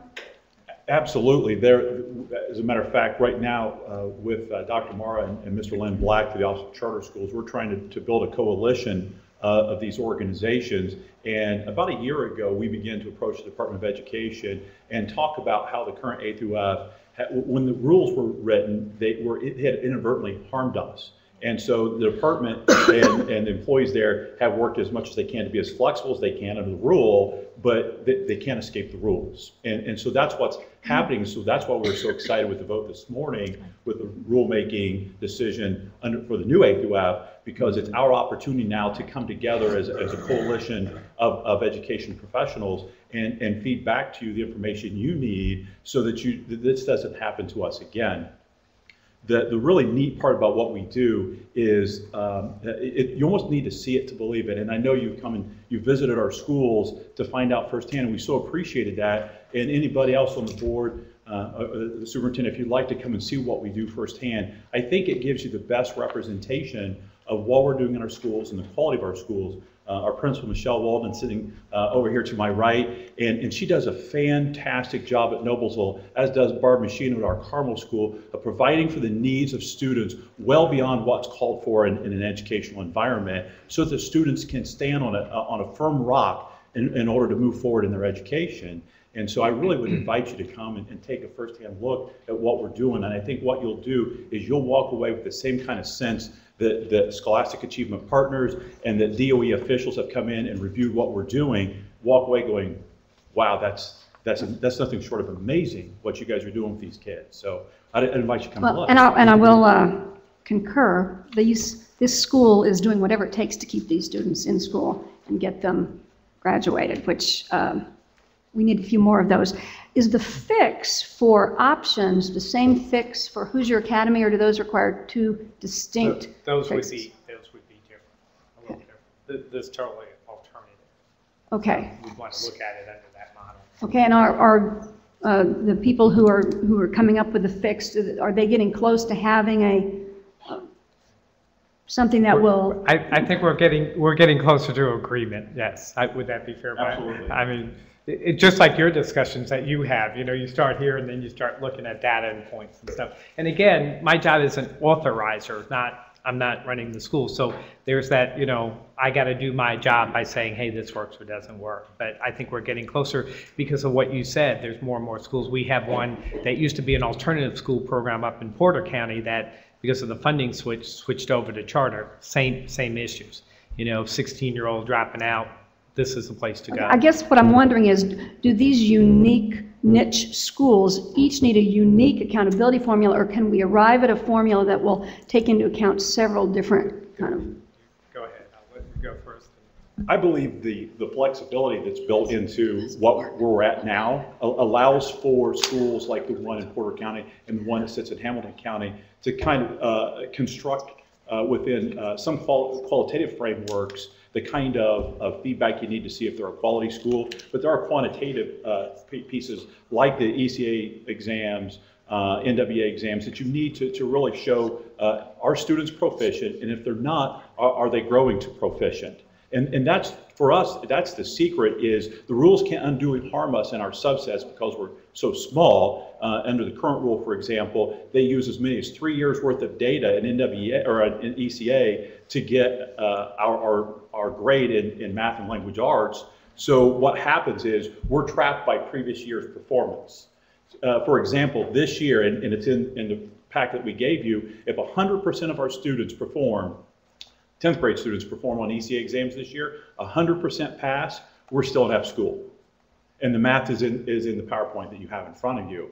We can't escape who we are under the current A through F system. It's a predetermined number or letter for us. So under the framework that we've begun to develop with Dr. Mara and other school leaders that have similar missions, is it provides for the flexibility to look at the whole child and determine by looking at the whole child if we're being successful, not only proficiency, but qualitative measures and proficiency measures. And I might note that when our students graduate, we have a very low waiver rate in schools.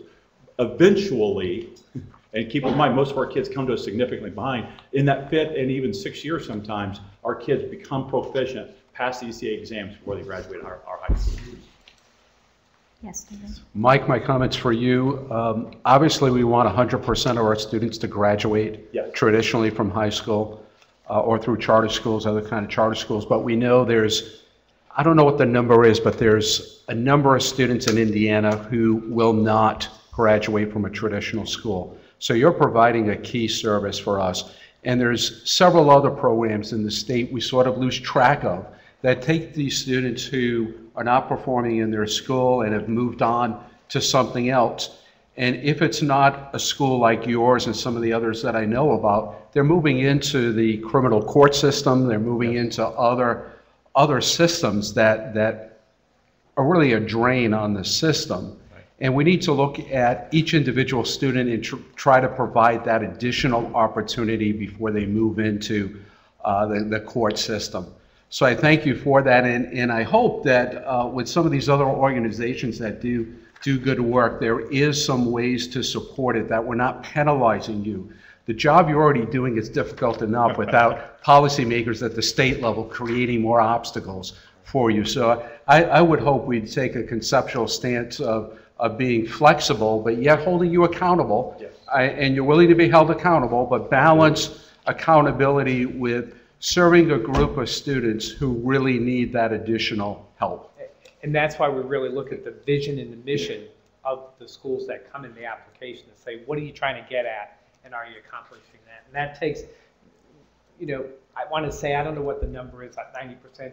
There still may be, you can come up with this, but if you give me permission to look at that school uniquely different in the area, whatever those factors are. And I'd also comment that, as you asked about other schools, I think traditional public schools, in looking at their alternative stuff, could use the same indicators that we have. This is not, I want to stand up here and say, this is not just about charters when you're looking at different alternatives, because where are those kids going to go? You know, and that's what we're trying to get. And we do look at, you know, are they working into the trades? Are they going in the middle? You know, where are these students going? We want to see versus what you just said, are they going to jail or unemployment? So those are factors we try to take into consideration. So is the options at Carmel, are the outcomes different than the options at Noblesville? Well, you want to talk about Noblesville. This is Noblesville. We'll talk This about is Noblesville, but you mentioned Carmel, and Carmel's not in a similar situation. So I just wanted to know what's different about the two in terms of servicing kids and keeping them there. Just that each of our schools serve a very similar population, and our outcomes are very similar. As soon as the current A through F measure was put into place, both of our schools went from under the old measures, we're kind of middle of the road or upper middle of the road in terms of annual performance feedback, and you can go back and look at that history yourself. But as soon as they implemented the A through F, both of our schools went to F categories with no hope of ever getting out. Okay, so I just wanted to know if there was any difference in their outcome, because I didn't have it in front of me. No, okay. but I do agree with Dr. Mara that there's an entire alternative subset of students statewide that need this attention, and we track special education students and ethnic breakdowns, but we really need to write an effective alternative measure so that we can begin to pull those kids out of like in most programs, those kids are absorbed back into their high school, and in essence, their data is masked. And we need to pull that data out, but it has to be with a proper accountability metric so that we can begin to assess how are we performing as a state and as educators with those students who are the most disenfranchised. Tony? First, I'd just like to thank you for doing this work. I can just imagine how difficult it is if you just see some of the travails and struggles that the traditional schools are having. I can't imagine dealing with a population that's almost 100% alternative. That being said, I think it's going to be very difficult to come up with any type of adequate model of accountability for alternative schools. Like Gordon said, personal opinions don't matter much, but I would be perfectly comfortable just totally leaving this up to the discretion of the chartering authority as to the quality of the school. And I mean, I would even encourage you all to push for an exemption from the accountability with the legislature. And thank you for that comment. We feel the same way, but so far in our history, as we begin to put. And so if that's a door that would be open for us, yeah, we'll bulldoze through that door in a hurry, because our students need that. Our students need such an individualized system of accountability. We want to be held accountable. We want high measures of accountability, but they need to be appropriate. And what I've shared with folks in the past several years under the current system is that it's not that we're high performing and you can't tell. We simply don't know according to what the state expectation is, because the current state expectation is so disconnected from our mission that we don't know. So what we've done is developed internal measures with the permission of our authorizer and in conjunction with our authorizer to state that we're a high-quality school. Recently, I was at a luncheon with a gentleman, and he asked me that direct question, are you a high-quality school? And I have to say, well, who's asking? You know, which measure do you want me to offer? Because internally, the answer is absolutely unequivocally yes. But externally, the answer is still no, because we still need to make changes at the state level. Thank you very much. Thank you. Thank you. Appreciate the time. Next item is strategic planning update. Gordon? Thank you, Madam Superintendent. I know that in the interest of time, there's a few of us that need to leave a little bit early today, so I will be relatively brief in this update. We had a strategic planning committee meeting on December 17th, and I would just like to remind members of the public who might be watching this that the strategic plan of the State Board of Education, which was adopted last summer, is on the State Board of Education website, and it's under the tab About the Board. And I would encourage you to, at your leisure, take a look at that to see what it is, or remind yourself what it is the goals are of the State Board of Education as it relates to the Department of Education. At the meeting, we covered a few points. First was the balanced scorecard, which we are using as part of our strategic planning effort to focus on implementation of the strategic plan. The balanced scorecard is intended to guide the State Board of Education and the Department of Education with metrics to measure our progress in the implementation of the strategic plan. At the meeting, the strategic plan, we had a presentation from both the Department of Education and board staff, which indicated that the balanced scorecard has now been fully populated. So look for the materials that are on the website, on the State Board of Education website, under Strategic Planning Committee on our agenda if you would like to review that in further detail. Secondly, and we will be discussing this, I believe, next on the agenda, teacher evaluation, so I will not belabor the point too much, but as you will recall, we have retained TNTP, which is a national not-for-profit that works to ensure effective teaching and end educational inequality, and they work with best practices in teaching across the country. We have engaged them to review our teacher evaluation law and make recommendations as it relates to both policy and legislative proposals. They are doing that. We received preliminary proposals from TNTP at the Strategic Planning Committee meeting, again, which are on the website.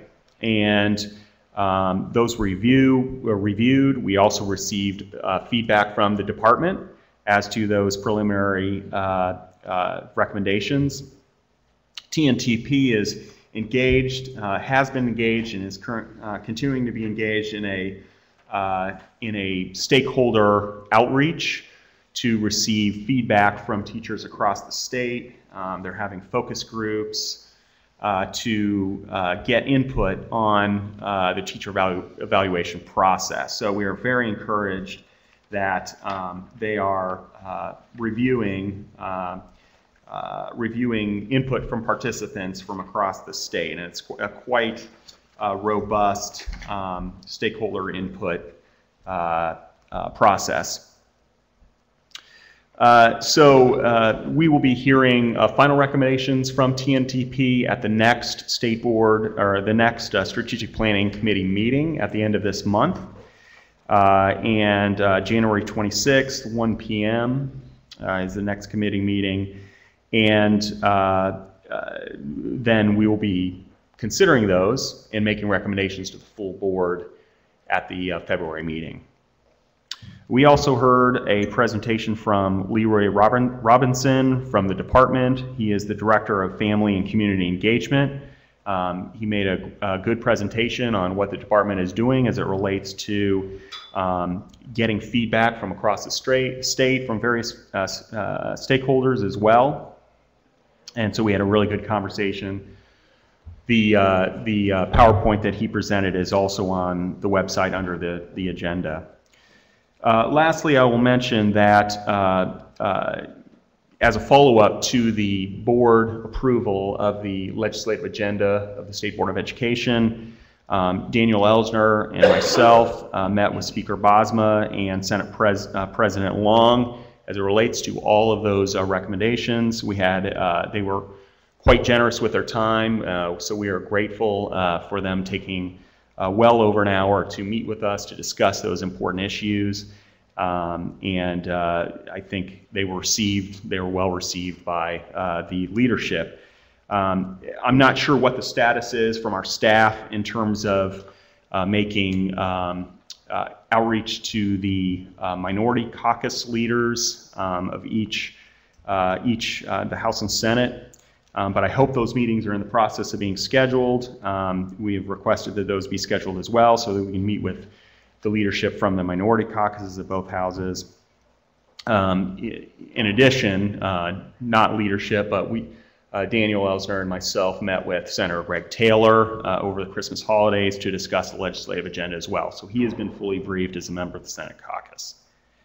With that, I will turn it back to you. Thank you. Is there any information on pre-K pilot?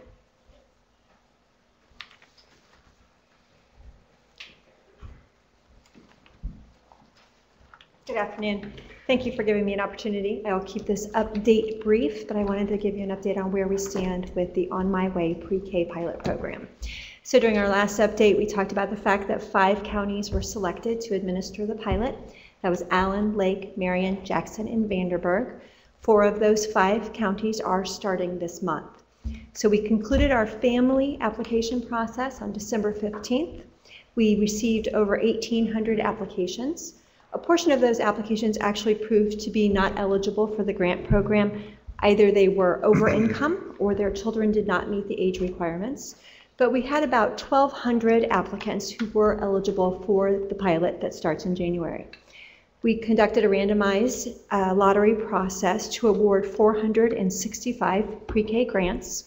So where we are right now is we are assisting those families of those children in locating a pre-K provider and completing the enrollment process so that they can begin pre-K within the next couple of weeks. So we're very excited about that, moving forward very quickly with this first cohort of children. Looking forward to the second cohort, we currently have 110 eligible providers signed up to be On My Way pre-K providers. We launched an online search tool for families who are looking for pre-K, so that is available to help facilitate the search. But we know looking to August and the enrollment of the second cohort that we're going to need additional providers to provide that high-quality pre-K service.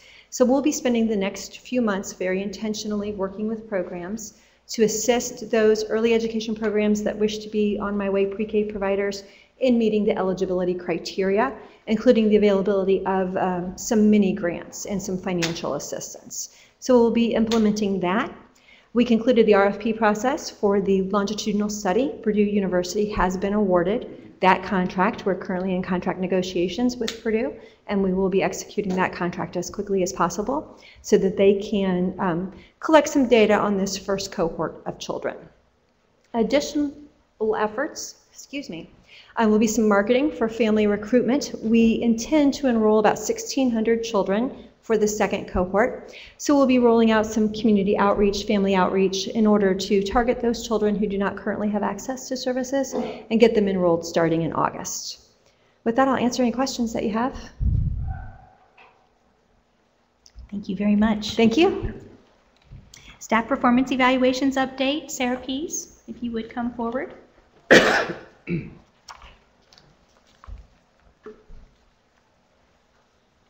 Good afternoon.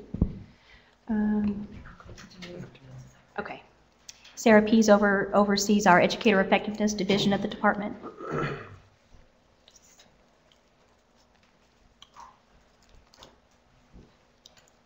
What is your last name again? Peas. Looks like pies.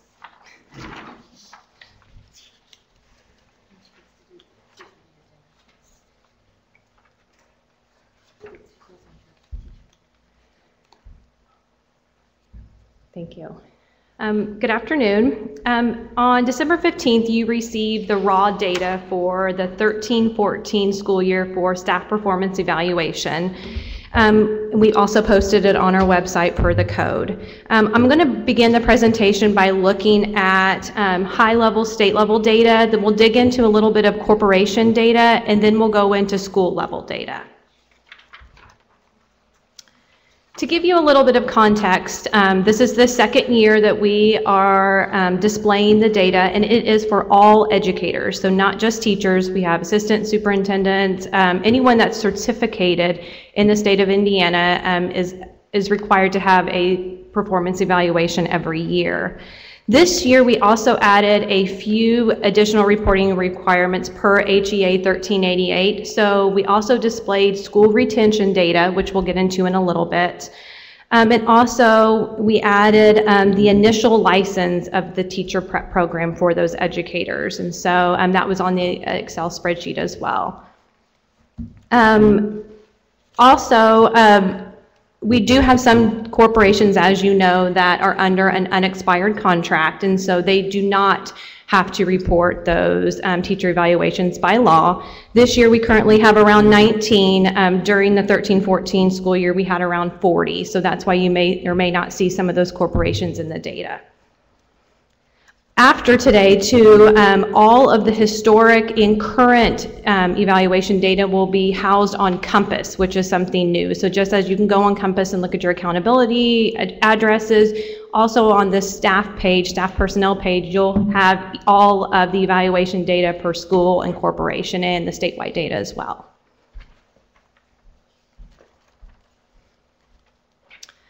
We did a little comparison. This year also was the first year that we included charter schools in the evaluation data. So you can kind of look at the differences in the amount of educators reported for corporations versus charter schools, and the differences between 2012 and 2013. We did have an increase of districts reporting that is due to those unexpired contracts becoming into play.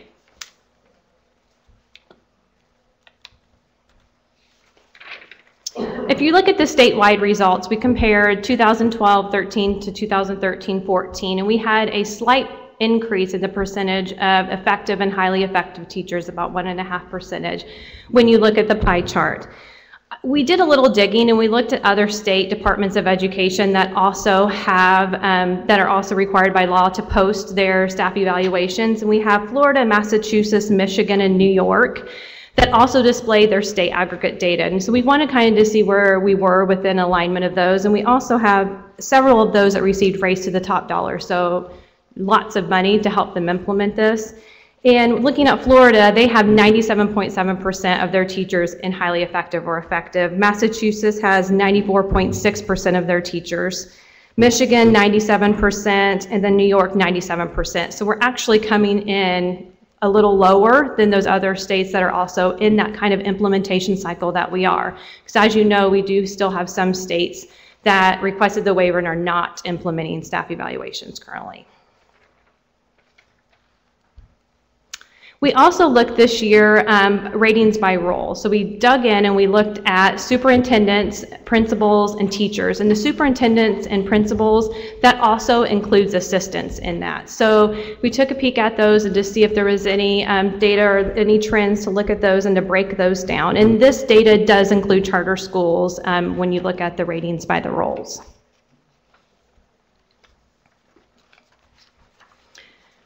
Just like last year, here's the corporation A through F results. This is just corporations. We'll go to charters in just a little bit. And so just comparing school letter grades A and school letter grades from last year and this year, we also found out that we are only one of the states that actually report our evaluation data and our A through F accountability data on our website as well. So as of tomorrow, you'll see, just like you did last year on the Excel spreadsheet, the school evaluation results with their school letter grade as well. And so I can just kind of click through these, the B's and the C's, the D's and the F's. We also looked at the charter school since this was the first year that they reported evaluation data and looked at their A through F results by school letter grade as well. So we don't have a comparison for last year. This is just this during the 13-14 school year. So I'd just like to note, turning back a couple slides, that in 2013 and 2014, school corporations that have a grade D, that less than 5% of the teachers are ineffective or improvement necessary. 5%. And in 2013 and 2014, for corporation schools that have grades of F, just over 5% of teachers are either ineffective or improvement necessary. The rest clearly are highly effective or effective in those F schools. I just wanted to point that out.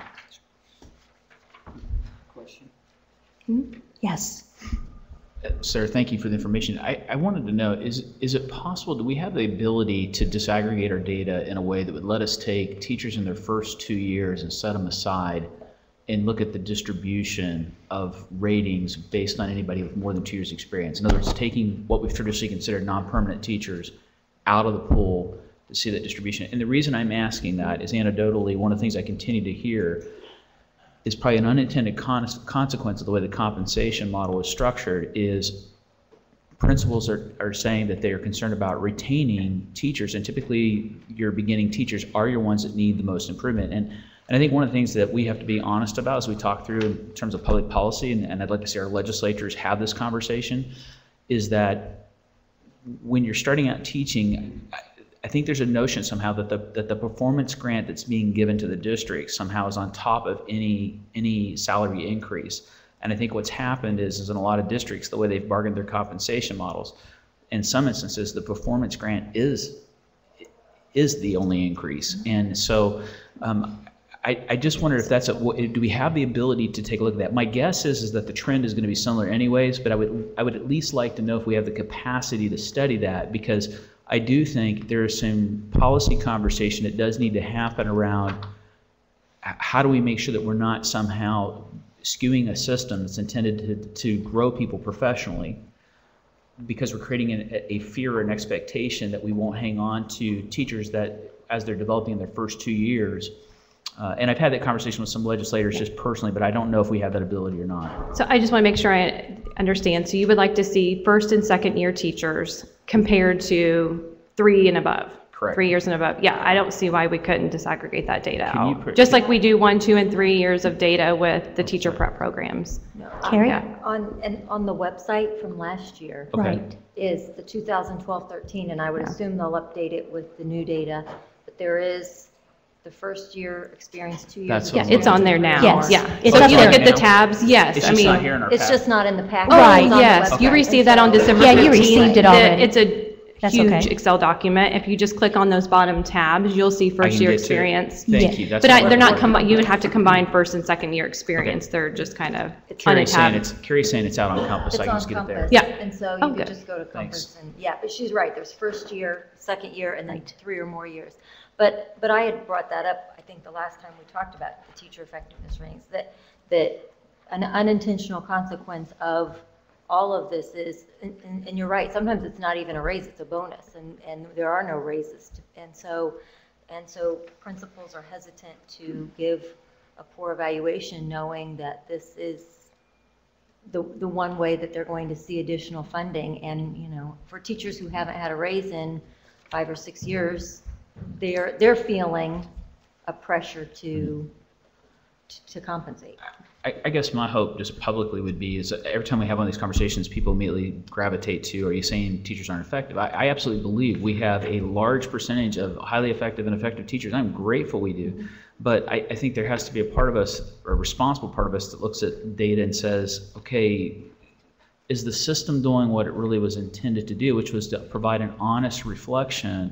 Because we know that teaching efficacy directly relates to student achievement. I mean, there's incredible research around that. So I think it's reasonable to ask some questions, and I hope, certainly not just the board, but I hope our lawmakers will take a look at the system and say, from a system standpoint, it has nothing to do with people individually in terms of, you know, do we think they are or aren't? I want to know that the system's doing what we said it was going to do. And I think with the point that Carrie has raised last year and that we're raising this year around beginning teachers, I think the other thing that we would be remiss not to take a look at is that we've got to think about the preparation of our leaders to actually use the tool well. And I know there's been efforts by the department to improve that, and I'm appreciative of that. But making sure that we're getting some feedback around that we understand a total picture of how the system implementation has gone. Because I still don't think we know. I think there's a lot of questions unanswered on that. Carrie? And a team of teachers in my building, we were talking about it about a week ago.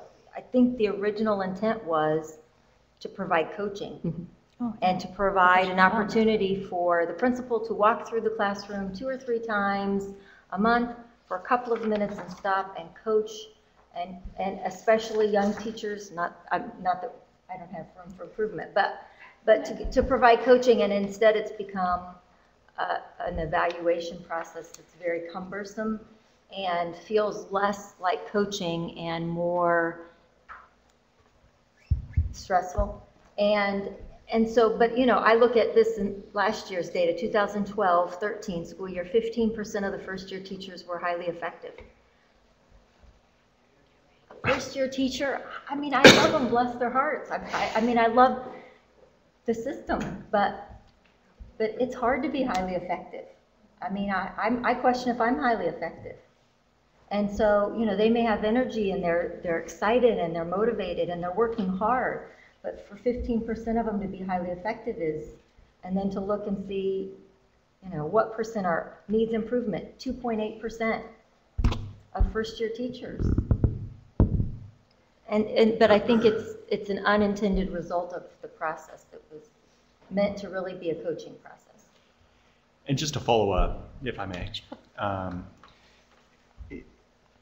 and just kind of to echo both of your comments, you know, research shows that that teachers have the greatest impact on students. There's no other part of the system that has the greatest impact on our students. But when I see numbers like this, I just think there's not even a point to have this evaluation system because it's not a true evaluation. I don't think there's any organization, company, public institution, university where you can rate such a high percentage as not even needing improvement. I just find it completely impossible to believe. And you know, the purpose isn't to beat down the teachers. The purpose is to recognize those teachers who are excellent so that not everyone is excellent. We're not in Lake Wobegon. There are truly excellent teachers who should be recognized for that. There are good teachers or satisfactory teachers that need improvement, and we should be able to identify that. And then there are teachers that have poor performance, and those teachers should be addressed, whether it's through training or what have you, to either move up or move out. And when I look at our F schools and I see barely 5%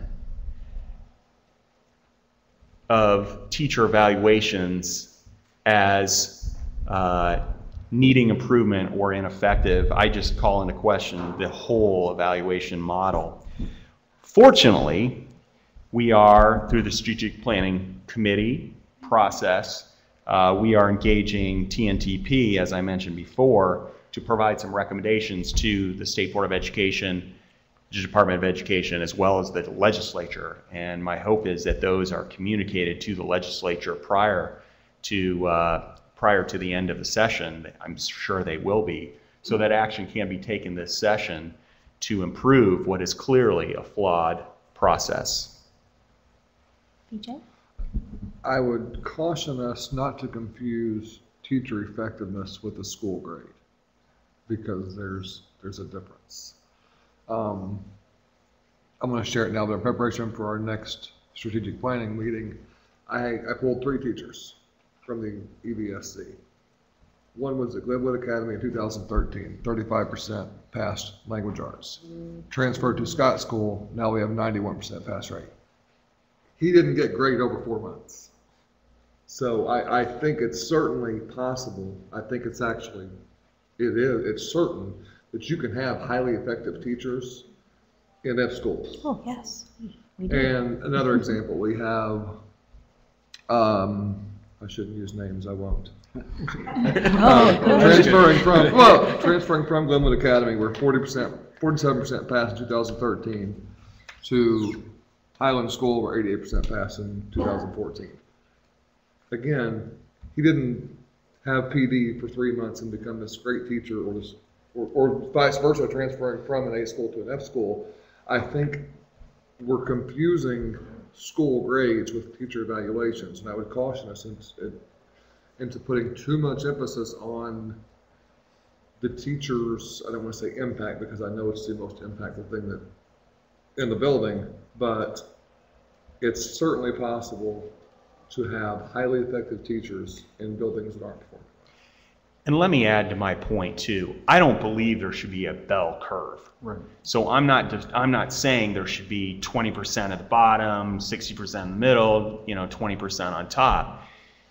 I think most Hoosier educators are highly effective and effective. Definitely the majority. But at the same time, just to your point, I'm not saying that there is a direct correlation between an F school and there being not one single highly effective teacher. I am not saying that. I'm just saying that I'm looking at the numbers of the current evaluation model, and when I see 5%, even in the needing improvement category, I know that that model is flawed, because I do not believe that you can have 95% effective and highly effective teachers in an F school. Well, and we might disagree on that, but I just don't believe And I it. think you made a point, Gordon, too, about part of the concern is if the system's skewed, there's probably teachers that aren't being set apart for being highly effective that should be. Absolutely. But the flip side of that is also equally important, and that is if in fact the system's skewed, that means there's also possibly teachers who do need improvement that are being marked high. And Absolutely. If we're not honest about that, there's no incentive to get better. I mean, I will say this about 8F on schools, and I said this in a previous meeting, it's not a perfect system. It is a useful system, and you look at the data over the last 2 or 3 years on 8F schools. When we focused on that, schools started improving, and I think teacher performance is the same way. And the more we can do to refine the system so that it's fair and that it's giving worthwhile information and accurate information, I think that's all we're simply saying, is that this data right now suggests something's not right. I don't think we can figure it out today. I think the General Assembly needs to dig into this. They need to talk to the field. But I think reasonable people can look at that and say, yes, is it possible to believe that we have a high percentage of highly effective and effective teachers? Absolutely. But reasonable people can look at this and say, something's not right with the system, because as you're saying, something just doesn't seem right. And I think beyond that, I think there's obvious anecdotal evidence. All of us who have talked to building administrators know they've basically been very blunt about some of the things that they're doing, because they are concerned about retaining beginning teachers. So there's enough red flags here that suggest it warrants a deeper dive into this data and into what's happening. And let me just add to your point, if I may. I think you made a really important point that the new and improved teacher evaluation system or model should be fair. Exactly. It should be fair, but it should also have, the right. It should hold teachers accountable in a fair way. And I'm glad that TNTP is going out and engaging teachers for feedback on the recommendations that it's making. So, because I think, if I'm a highly effective teacher, I don't want, I want to be, if I'm truly a highly effective teacher, if I'm the best of the best, then I think it's fair to be recognized for that and not have everyone called, essentially an A student. It's just unfair. Carrie? And in talking about an A to F school, and the purpose behind that causes a change and makes those schools who are not doing well do better, is the same, it's the catalyst for the teacher who is ineffective, gets the coaching they need, gets the training they need, because it could be my child in their classroom next year. And to have a system that continues to just perpetuate or allow them to continue is a disservice to the child in the classroom, because those kids have 180 days they're going to spend with them. Tony? It just seems to me that once you tie compensation to these evaluations, you irreparably skew the results going forward. Put that water away. Can you repeat that statement for the record? Cut the tape. So Tony, and I don't know if there's any parallels to that, but if you take a close look at the charter information, It's up here, yeah. that is not tied to compensation, you'll see that things look a little different, and it's not tied in any way to compensation. And I want to point out that it's not a mistake. Of the 50 schools, the 50 of the 74 charter schools who submitted information, there was not one school that had a letter grade of C. So you only have before you A, B, and D, F. Okay, so I just want to make sure you know that that's not an error. But you can see that the percentages are different, Gordon, and there is no tie to compensation. I don't know that there's any direct correlations to the comment that Tony made, just pointing it out, that the systems are different in how that works. And BJ? my fear, if I may, to piggyback on Tony's, is that when you tie a high percentage of student performance to teacher evaluations, you will make it impossible to staff poverty schools. I don't know anyone that would choose to go into a school knowing what you're dealing with. I mean, everyone recognizes the federal government, the state, the funding mechanisms are different. We all recognize that that is a tougher job than teaching at Carmel, where it's affluent. And so I would caution us to, when we tie a high percentage, you will, in my opinion, cripple the schools that need the most highly effective teachers, because I don't think they'll go there. And I'd like to comment, what other profession relies on the results of 6 to 19-year-olds for their data to determine whether they're effective or highly effective? There is no other profession that does that. So it is very difficult for me to sit here and listen that they're not effective when we have no control of who we get. We take who lives in our district, we work with them, we do all the standards, we do all the assessments, and you know what? We have no control. So I really question that. I wouldn't say no control. You have a little influence, but I'm going to tell you this. Why do we measure growth? You have also all the demographic things that have to be considered. You have to have all of the others. It's all different in each community. I don't agree with that statement, and I will tell you, it's tough.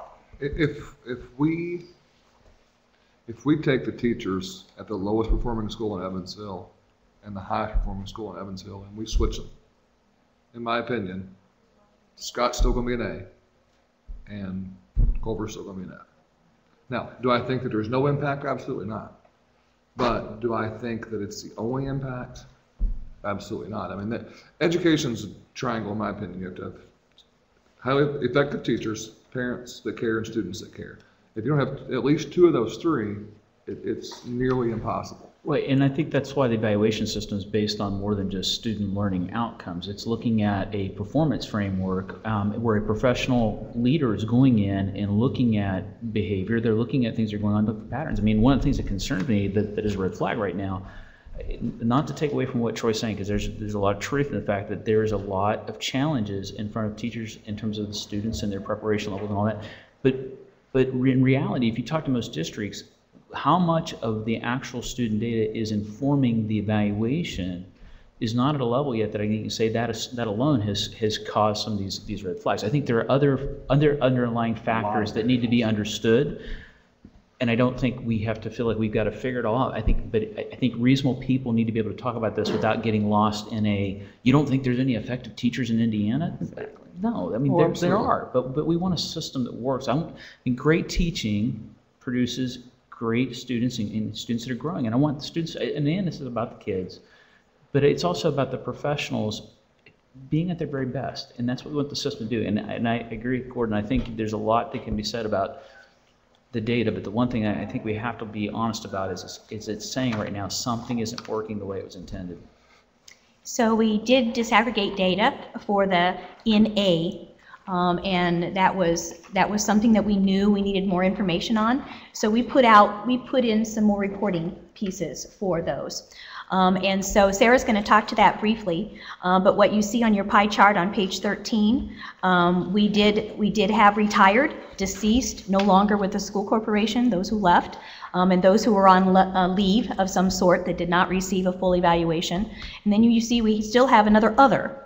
And Sarah, what is it that you found out from the superintendents that we probably can capture that other? Yeah, I talked to several piece? superintendents and just kind of try to pick their brain about what this other could possibly be, since we still have that 3,000. And they said if we added a long-term subcategory, that would really help them, because a lot of the others was the long-term subs.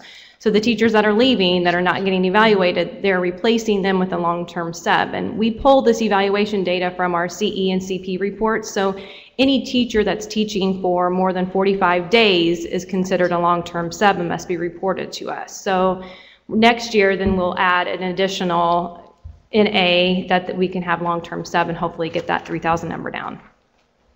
We were also required for the first time to do school retention rates. So we looked at school retention rates, and we compared it from 2012-13 to 13-14. We have an average of 81%, almost 82% state average for school retention rate. And I just want to make sure I emphasize school. This is not corporation retention rate. So you may have teachers moving within schools in a corporation, but they're not counted towards the school. So we did also look at corporation retention rate just to see where that came in at, and it did come in a little bit higher at 87%. So this is something that we'll continue to look at throughout our data analysis. And if you look at the next slide as well, we then looked at school retention rates with A through F letter grades. And of course, you can see, not that any surprise to anyone, that your grade A schools have 85% of their teachers that they're keeping from year to year. And of course, when you look at F schools, 64% of the teachers that they're keeping.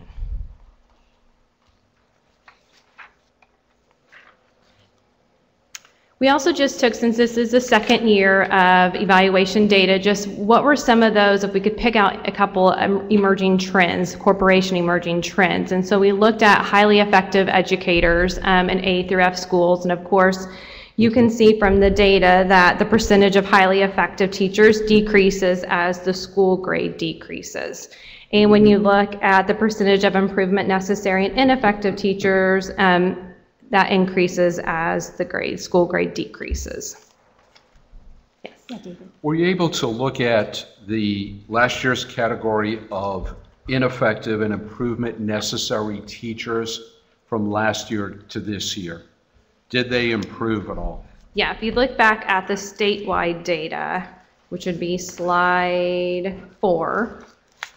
Which page is that? Page 4. Page 4. So you can see 12-13 and then 13-14, and so your improvement necessary and ineffective was right at like 2.4% for last year, and then improvement necessary and ineffective for this year is right around, what, 2.1%? Let me ask my question a different way. Okay. What I'm looking at are individual teachers. Oh, just Who teachers? received, well, any certified person for the Educator. sake of this discussion. Were you able to track that cohort of ineffective and needs improvement from last year to this year? So my question gets at, on an individual basis, are people moving in the right direction? No, we have not looked at that. Do you think that'd be important to look at? Yeah, we definitely can. And I was also going to say earlier, the strategic planning committees meetings, which I've been involved in, I can also bring additional data that we've done over student growth and achievement, looking at what evaluation plan they're doing. So we can provide that additional information to you. Okay, a couple other questions. The notion of the percentage of student achievement that goes into an evaluation, do we have that data statewide? Yes. What percent, okay, could that be shared with us? Because that'd be interesting to look at as we try to discover this phenomenon. Yes. And lastly, I want to thank you for disaggregating the superintendents and the principals. And I made the request very, very last minute. I think it was the day before you released the results. And you were able to do that and actually post it. And I thought that was important information because as we look at this phenomenon that's been identified for right or wrong and whatever the reason may be, that is a very high percentage of our teachers getting highly effective and effective. And I'll call it a phenomenon. I'm not sure it's a problem, but it's certainly a question that legislators are asking and should be asking. I wanted to look at the principal data because if you look at that high percentage of highly effective and effective, in essence, it's not a teacher issue, it's a principal issue, how they're rating these particular teachers in their district. And I'm curious about, and I'm not looking for an answer from Sarah today, but how much is it really a political issue versus an academic issue? So when you link teacher pay with a teacher who may not have received an increase in many years, somehow that becomes a political decision that some say undermines the evaluation system. So I think we need to look at, in addition to the teacher data, the principal data, and I don't think it's an issue of them not understanding the system and how to fill out the evaluation forms. I think it's a matter of will. Is it a matter of will of a principal to say, yeah, there's going to be some ineffective and needs improvement teachers in my district? Is it easier just to rate everyone, 95% or 90% of them, highly effective and effective? And I'm just raising that question, but it should be a discussion of phenomenon on how principals are rating teachers. And then you get to the superintendents on how superintendents are rating principals that give 90% of the teachers highly effective or effective. If it's fine and it's warranted and it's fair and it's accurate, great. If it's not, I think we need to look at those two roles also. If I may add too, very briefly, thank you, David, for making those points. In my comments as it relates, my prior comments as it relates to teachers are the same as these ratings relating to both principals and superintendents. Principals, just over 3% ineffective or improvement necessary, just over 3%. And superintendents, I'm shocked, less than 1% even need improvement. Less than 1%. Do we know how many superintendents there are in the state of Indiana, superintendent? Well, regular corporations, 289, and this data takes into consideration 267. Yes. So using that math, there are probably less than 3 superintendents in the entire state of Indiana that need improvement. I am glad that our state is doing so well. Who does the evaluation for the superintendent? The boards School do. boards. Local school boards. We would hope they hire quality people. Wow. We would hope. Absolutely, but my point remains that any evaluation system, when close to 0% need improvement, is not an evaluation system. I think it's important we understand too that you can be rated effective and still be given lots of things. To work on. I'm effective. I'm maybe highly effective. I think I'm pretty good. But I think that my principal gives me stuff every week that I need to work on, I need to do better. So I think we understand that I can be rated effective and have a laundry list of things that Ms. Offit gives me that I need to work on. Yeah. So. Right, this is a final summative rating. This, so throughout the year, when they're giving observations, they could be ineffective in areas, they could be improvement necessary in areas, but this is the final rating after the entire year data. Thank you very much, Sarah. Next item is No Child Left Behind waiver update. Danielle?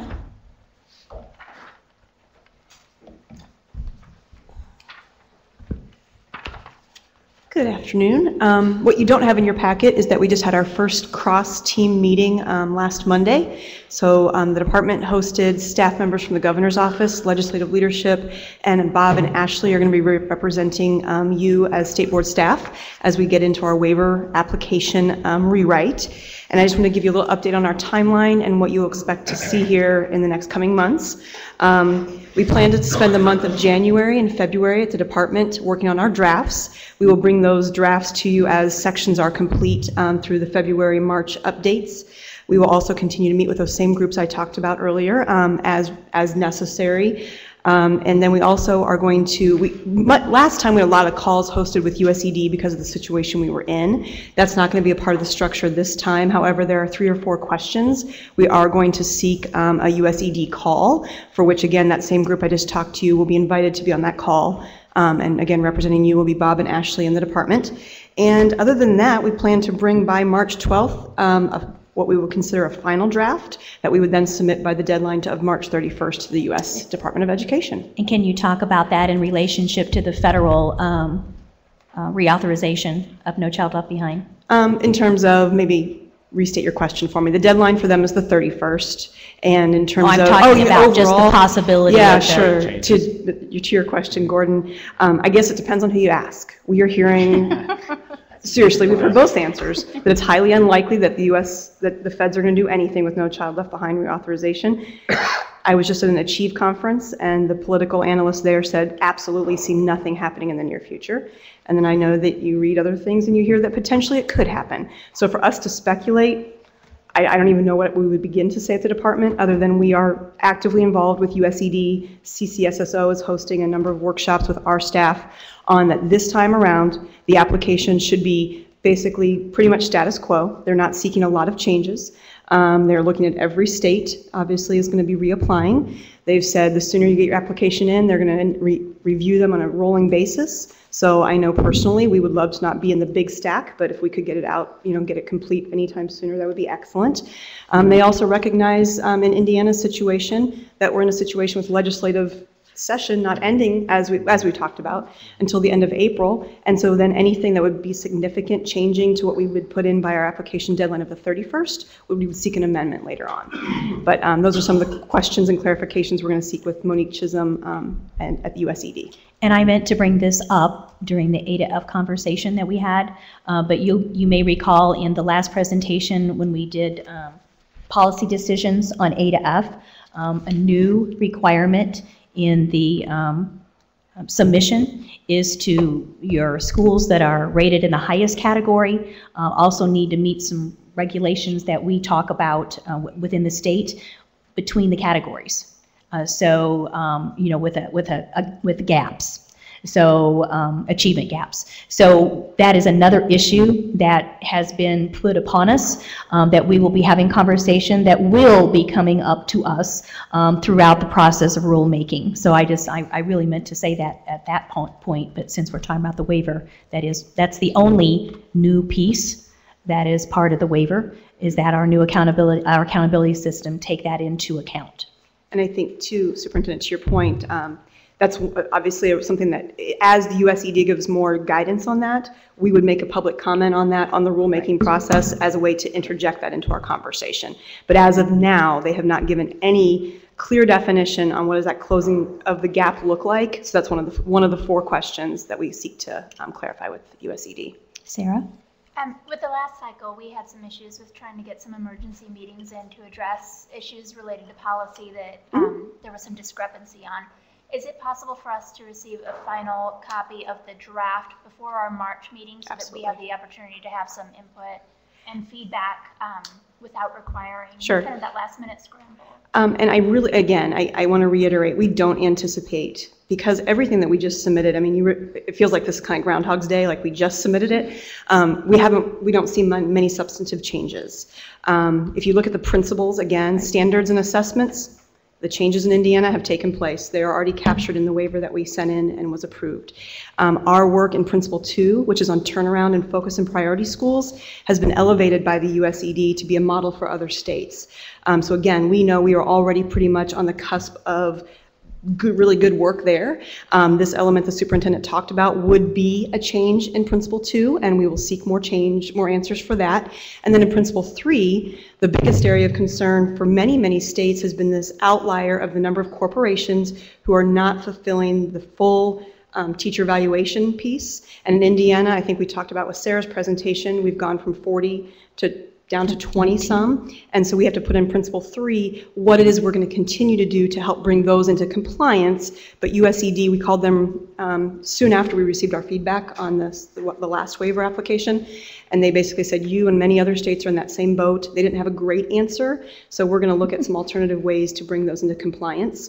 So other than that, those are the changes really that I've just outlined, and they've cautioned states this is not the time to make broad, innovative new ideas, but rather if you do seek even an innovative change in any one of the 3 principles, that you really even wait, has been some of the guidance, until after this initial application. Submit it and then come back to us. I think the timeline they were given Jeff Coyne was, September, October, let us get through the renewal of all states, and then if you're seeking something large, that would be the time to make those changes. And even then, other than something may happen legislatively, I don't think the department has anything on the horizon in that way. But you're not being told to do anything differently per potential changes in federal legislation or anything? No, other than that one change with the waiver, that's it. That's all. No. I will say they wanted to do a lot more, but it didn't happen. Yes, Brad. Danielle, I don't know if Jeff could share so that when the weekly update comes up to the board, if USDOE's got the link out finally to the guides, because I know when I talked to you in December, we were still all waiting to see what they were going to ask of you for the renewal. So I think it's out, but if you guys have it, I can resend it. And then also a really good tool we received is a worksheet that came from CCSSO that I'll get to you. If we could link those, Bob, in the update, that would help. Yeah, I think we sent those out already. We do have to go through the same process, so I think Danielle's going to share a timeline with you because we do still have to post it for public comment. We still have to do things like we did last time. So why don't you share that with them, because we shared it at our last meeting. Our goal, and this kind of gets to Sarah's point, we really hope any drafts, preliminary drafts, would be ready to share with you before like the end of February. We're targeting February 23rd to be where we would post changes online for public comment. So we would hope to have preliminary drafts ready for you all to see. And again, I know last time, I don't know if there's a perfect way. Last time we tried to send you a principle at a time because they're kind of bulky. Versus waiting till all 3 principles drafts were complete. So if you have a preference, please let us know. We can send you as we complete parts of it, wait till the end. But either way, by February 23rd, we hope to have any changes. That's what needs to be posted online, or just the changes for public comment through March 6th. And then we'd want to take any feedback through public comment, take that into account, and bring that to you at the March 12th meeting with our final draft. And we do have a board meeting, I think, scheduled March 12th. That's prior to submission anyhow. Yep. Thank you, Danielle. Yeah, thank you. Assessment update, Michelle. I think you have her information. Do you have any questions for Michelle? We're working on the RFP. She's inundated. Go ahead. Just a clarifying question. As I understand the way this process is unfolding is, and I just want to make sure I'm accurate on this, on the timeline right now, what will actually come to the board will be a recommendation of a single vendor in March. For each component. So, yes. So not that this is, I don't want this to happen, but that obviously concerns me, because if there's a concern over the vendor, where does that leave us? That would probably be a great DOA question. And I don't know if John wants to address that or not, but the Department of Administration, actually in the diagram that I shared with you in the memo, their last piece is looking again at Indiana economic impact and so on, and they arrive at one vendor as an awardee for each component. Okay, and also could I ask another real quick question? With regard to the budget hearings that just occurred, I heard Senator Kinley comment that there had been language written in that apparently the budget committee gets a look at it or believes they get a look at it. Is that true, and is that going to impact the timeline, or how's that going to be integrated into the workflow that's? I think that's in the and I'm board? not an expert on the budget, so I probably need to refer to someone who is, but I think from what I've provided with regard to assessment costs for the future, I think what we did was project out what we thought the maximum might be in order for them to shape kind of the budget moving forward. And Superintendent Ritz presented And on Brad, that. I know what you're speaking to. Yeah. So there is supposed to be some kind of presentation to them regarding what the assessment package will look like. We are not quite sure where that fits in the timeline, and we're going to be having some conversation. But you're absolutely right. It does say that we'll do that. It doesn't say really the when. You know, is it after? I mean, I'm assuming it's after the RFP process is finished. So we have to check with between DOA and but we have to figure out what that really means. And I know you guys share the concern about the timeline being tight. I want to make sure that I'm understanding the kind of the drop dead dates that are really critical here. Sure. What did happen last time around, just to give you all some perspective, is that we actually couldn't afford everything. We had 6 components last time, and we were not able to fund all 6. So I think we have an award winner for each component, and then I think we need to determine what we're able to afford based on our budget. So thank you. Thank you. Virtual option for inclement weather days. I believe you received a piece of information. Candace, did you want to share any further information, or do you guys have any more questions? I know that the legislature may or may not Could I deal with just the make a issue. quick comment while Candace is coming up? Yeah, Brad. And I appreciated, Danielle, the information. It seems like, and I could be wrong, but it seems like 2 things have gotten blurred in that there was a flex program established under the previous administration that's been scaling up, rightfully so, to look at e-learnings, particularly in an innovative way. How do we become more innovative with it? And then we've blurred that now with this inclement weather option. And I just want to be clear on this, because I keep getting indirect feedback from people that they think I'm concerned about e-learning.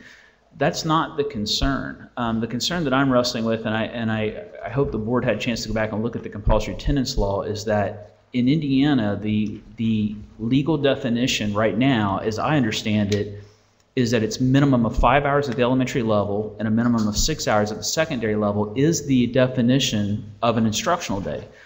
And all I'm simply saying is, and I don't know that this is an issue for the board really to take up, but I do hope that the General Assembly will look at it.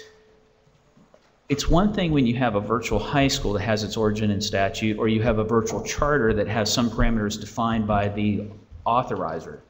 But now that we're talking about scaling this up, we have districts right now that are building digital days into the calendar where they're using a virtual option to count as one of those 180 days. I think it would be important to the General Assembly for us to do this well. I'm not trying to hold it up, I'm trying to do it well, to really wrestle with what constitutes statutorily an equivalent instructional day, because it's silent on it. The only caveat in that section right now talks about juniors and seniors who basically can have some flexibility, and even at that, the expectation is they go a minimum of 3 hours for 180 days. And the reason I'm raising that, Candace, is because for years when that came up, the research at that time clearly showed there was a big emphasis on time on task, and that we needed to really focus on that. And there was a big debate in Indiana about going from 175 to 180 days. It was a big debate.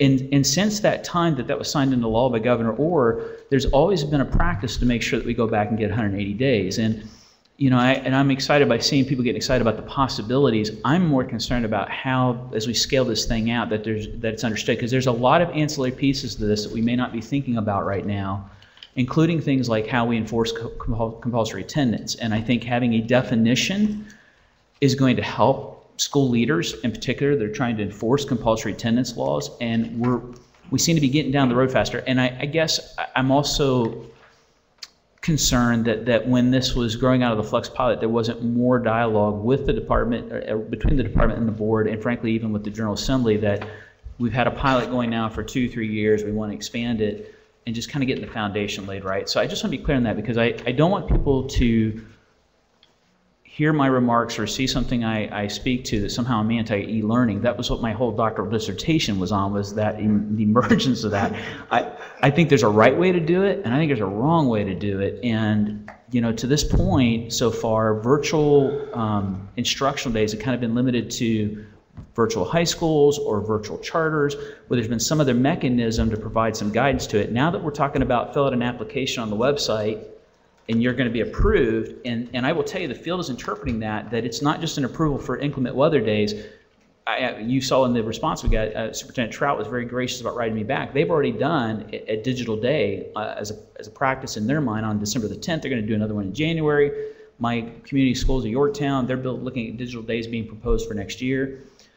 I don't want to be viewed as trying to keep that from going forward. I'm just simply saying I'm going to leave it in the hands of the General Assembly. I think it's time to have a conversation under attendance to say, right now the instructional day is defined as instructional hours at the elementary and secondary level.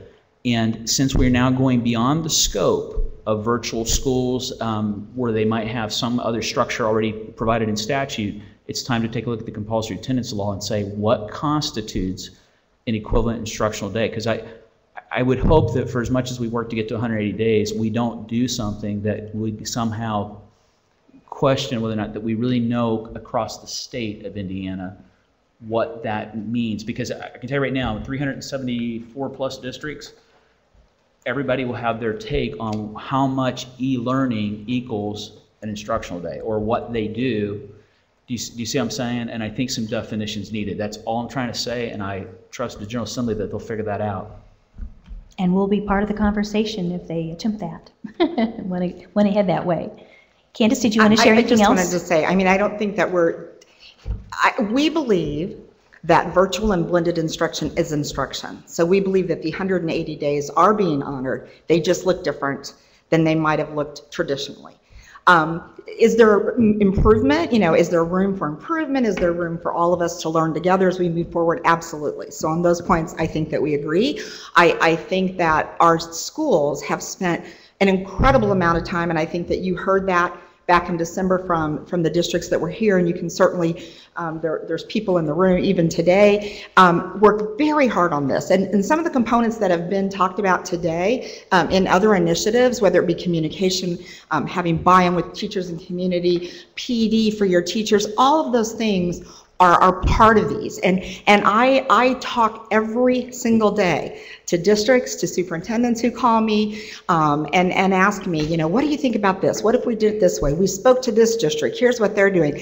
And lots of conversations are going on, presentations. So we're moving this forward in a very thoughtful way. People are working very hard. I know you didn't want a presentation. I couldn't resist today because, goodness, isn't it a perfect day to talk about a virtual option? And if you can take just a quick look, there's a few things. I love this one from Madison Grant today. Snow drifts, wind chills, learning continues. You can see this ain't your daddy's snow day. Kids in Southern Handcat getting their e-learning on today. Here's an e-learning day, a teacher in 4th grade teaching from home. Right. So again, I know it's not perfect everywhere, but we are seeing it. And it's and Candace, and what I would say that too is I appreciate it because I've been seeing, and I'm an active social user too. I've been seeing the photos, and I appreciate that. All I'm simply saying is we're talking about changing the paradigm right now in terms of how we deliver those instructional minutes, and I don't think there's anything wrong in having that conversation and moving down that path. All I'm simply saying is if the paradigm is changing to allowing a virtual option, which is going to basically count as one of those 180 days that was such a source of contention at the time, and some people were not necessarily supportive of going from 175 to 180. I think it's time for the General Assembly to pick up this conversation because there's a lot that the photos can't capture because there's a lot of ancillary pieces involving systems that are related to supporting the students that can't be seen in one of those photographs. And those are the things that have to be talked about. And that's all I'm simply trying to say. So I appreciate the chance to clarify my comments on that. I am not against your e-learning efforts. I'm grateful that you're doing what you did. I know you've been doing it for many, many, many years, and I want you to continue. But I do encourage our General Assembly They need to view it from not so much as an e-learning day for inclement weather. They need to approach it from what constitutes a virtual instructional day. There is no legal definition for one right now, and the department, unless I've missed something, is citing a section of code right now that really has more to do with the superintendent's ability to waive off an instructional day due to an emergency. So I just think it needs to be cleaned up. It's time to grow that and look at it. I know there's language in there that also talks about the superintendent's ability to encourage innovative calendars, but it's time to revisit that section of the code. Yes, David. There's multiple issues here, snow days, virtual. They tend to get blended in, and for me, it's two separate issues. And as I thought about it over the past month, it seems that it's a quality assurance issue, regardless of the snow day. How do we ensure quality of a virtual experience, whether it's a snow day, whether it's another day? Similar to maybe a field trip. How do we ensure quality in a field trip? And I think field trips count as part of the 180. So I guess my question to you, if it is a quality assurance issue, how can you reassure us that DOE is ensuring quality of these virtual experiences? What mechanisms, what systems do you have in place? Well, I think you kind of answered your own question. We don't, at the DOE level, get down into those classrooms and say, oh, today this class is going on a field trip, or they had a speaker come in, or, they all got together the second grade and had a spelling bee. We, at this level, do not go down and say, oh, that's instruction, that isn't instruction, that counts, that doesn't. So it's the same thing. We are relying on our schools, on our superintendents, our principals, our teachers, and our community, and our parents and our students to say, we're learning. Their feedback is what really determines what happens in schools. And I think if anything, and I've noticed it today on the Twitter feeds, parents are saying, this is amazing. I'm really seeing the kind of assignments that my kids are having. So in some ways, I think the virtual experience actually is a much more wide open window into what's happening in classrooms or expectations for students by their teachers than even maybe a day when, I say goodbye to my students as they get on the bus, and when they come home, what they say is, how was your day? Fine.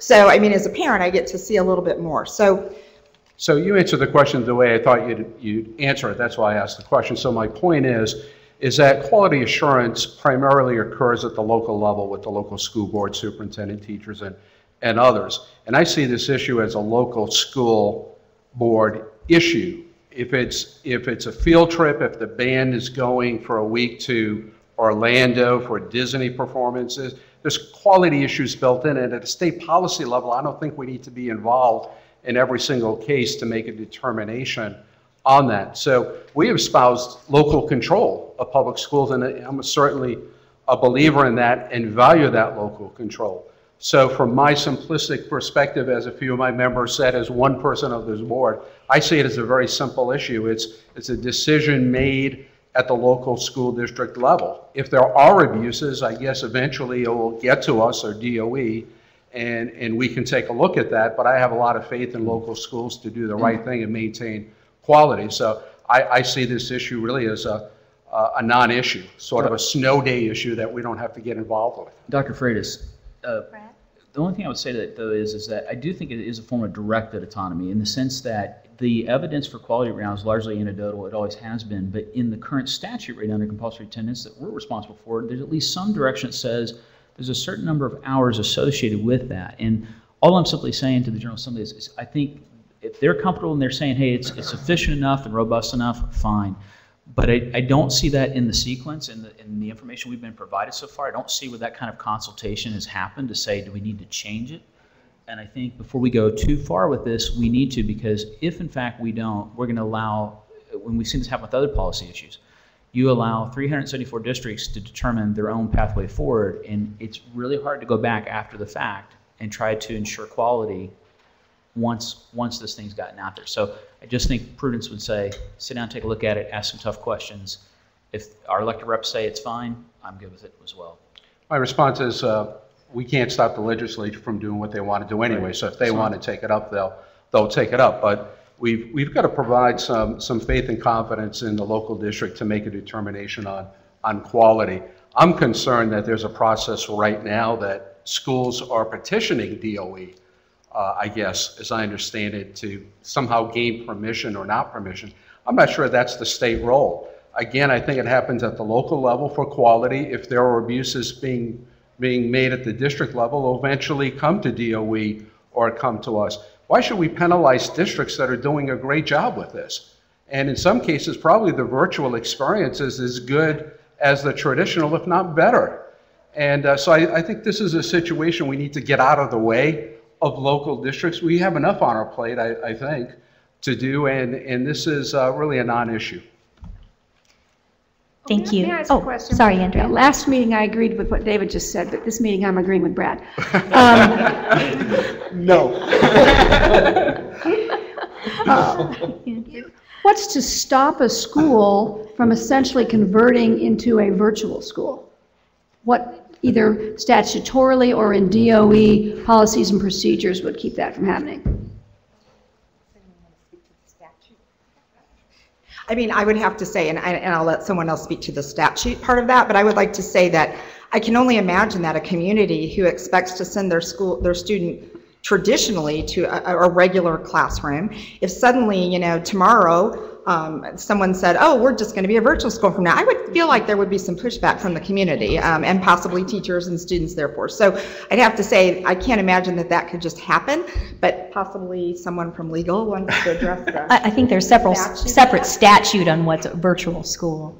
Well, by statute, there's a virtual charter school, Right. but ironically in Indiana, there's no specific statute that defines a school day or requires 180 days of instruction for public schools, except for the statute that imposes a financial consequence if you don't provide that. The compulsory attendance statute is a separate statute that imposes an obligation on the student and their family to attend school for a minimum 180, and if they don't, then the criminal justice system kicks in. But for schools themselves, the answer really is not much of anything. There used to be a board rule that required 180 days of instruction for accreditation purposes, but that rule expired, I think, in 2009. Okay, so the reason I now agree with Brad is because I think there are huge qualitative differences between in-class, on-site instruction and virtual instruction. And I do trust school corporations as a general rule to use e-learning days for unique purposes that are especially suitable for academic outcomes that can be achieved virtually. But yeah, I would hate to move in a direction of our schools becoming virtual schools. So I agree with Brad's policy point. Thank you very much. Next item is adult accountability rule language. And Scott Bess, I think you wanted to speak to this topic? Hi, everybody. Scott Bess from Goodwill Education. I really appreciate being last on the agenda. Move to adjourn. Sorry, Scott. I would expect nothing different. And we're still here too. I'm very impressed with that. Cynthia's going to come up and do a presentation on adult high school accountability.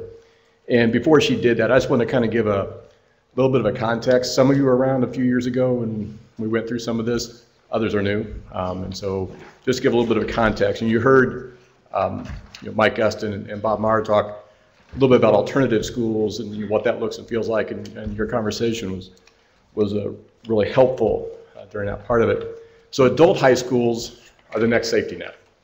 Right? So you have students who don't make it through high school. We had 4,200, 4,300 dropouts in the state. About another 5,000 from high school transferred to homeschool. Maybe some of them got a diploma, maybe a lot of them didn't. But the point of the fact is we have thousands of students leaving Indiana high schools every year without a diploma. Their options are limited. There are high school equivalency programs.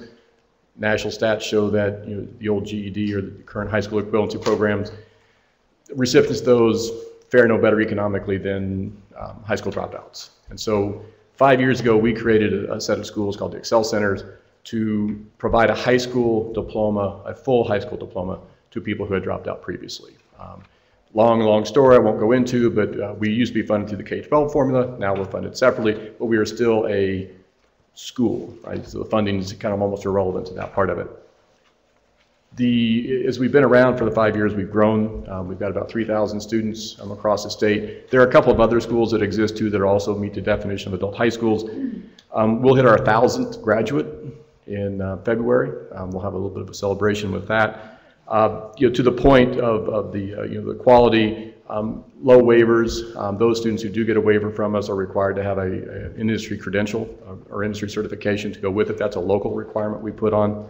70% of our grads do meet the CCR. You talked about the accountability system earlier. So that's the program that's going on. It's not online. It's not computer-based. It is face-to-face instruction. Most of the students coming in need remediation. The average age of the student, the median age is about 23. The average age is a little higher than that. We have 40, 50, 60-year-olds in there. The bulk of our students are between, as you might imagine, 19 and 25. That's what this looks like in the state. The demand is there. Every school we've opened is open to capacity with a waiting list, and that continues. We run it differently than traditional schools, but that's to meet the needs of the students. With that comes what Cynthia's going to talk about is accountability. The traditional accountability model, even though, so our schools are all schools. If you look up, you'll see Excel centers. They're all probably going to be Fs because the current system and in the new system is all based on cohorts, right? So you come into high school, the clock starts, you're only in one cohort ever, and then 4 years later, you're supposed to graduate. If you don't graduate, that's bad. Well, by definition, our students miss that. And so when you're 21 or 22, it's not going to matter. It's not going to work. We do have some 18-year-olds that come in. Well, if they come in and they left their freshman year of high school and they come in as an 18-year-old, they're supposed to graduate now.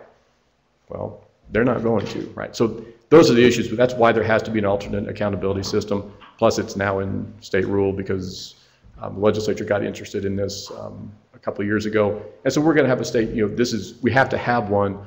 I'd really like to thank Cynthia, and then I thank Debbie is back here as well. Been working on this for a while. I really appreciated, as a practitioner, being involved in helping get this going. I think you'll see it's rigorous. I will say it's very rigorous from a practitioner perspective, but it's also fair. And I think the idea is that you're going to count every student and not let some not count because they're not in the right cohort. So with that, I'll be, as Cynthia goes through her presentation, I'd be happy to kind of answer questions from a practitioner perspective and get that. Or if you have any questions now about kind of what this thing is, be happy to do it as well. Thank you. Yeah, thanks. All right, Cynthia?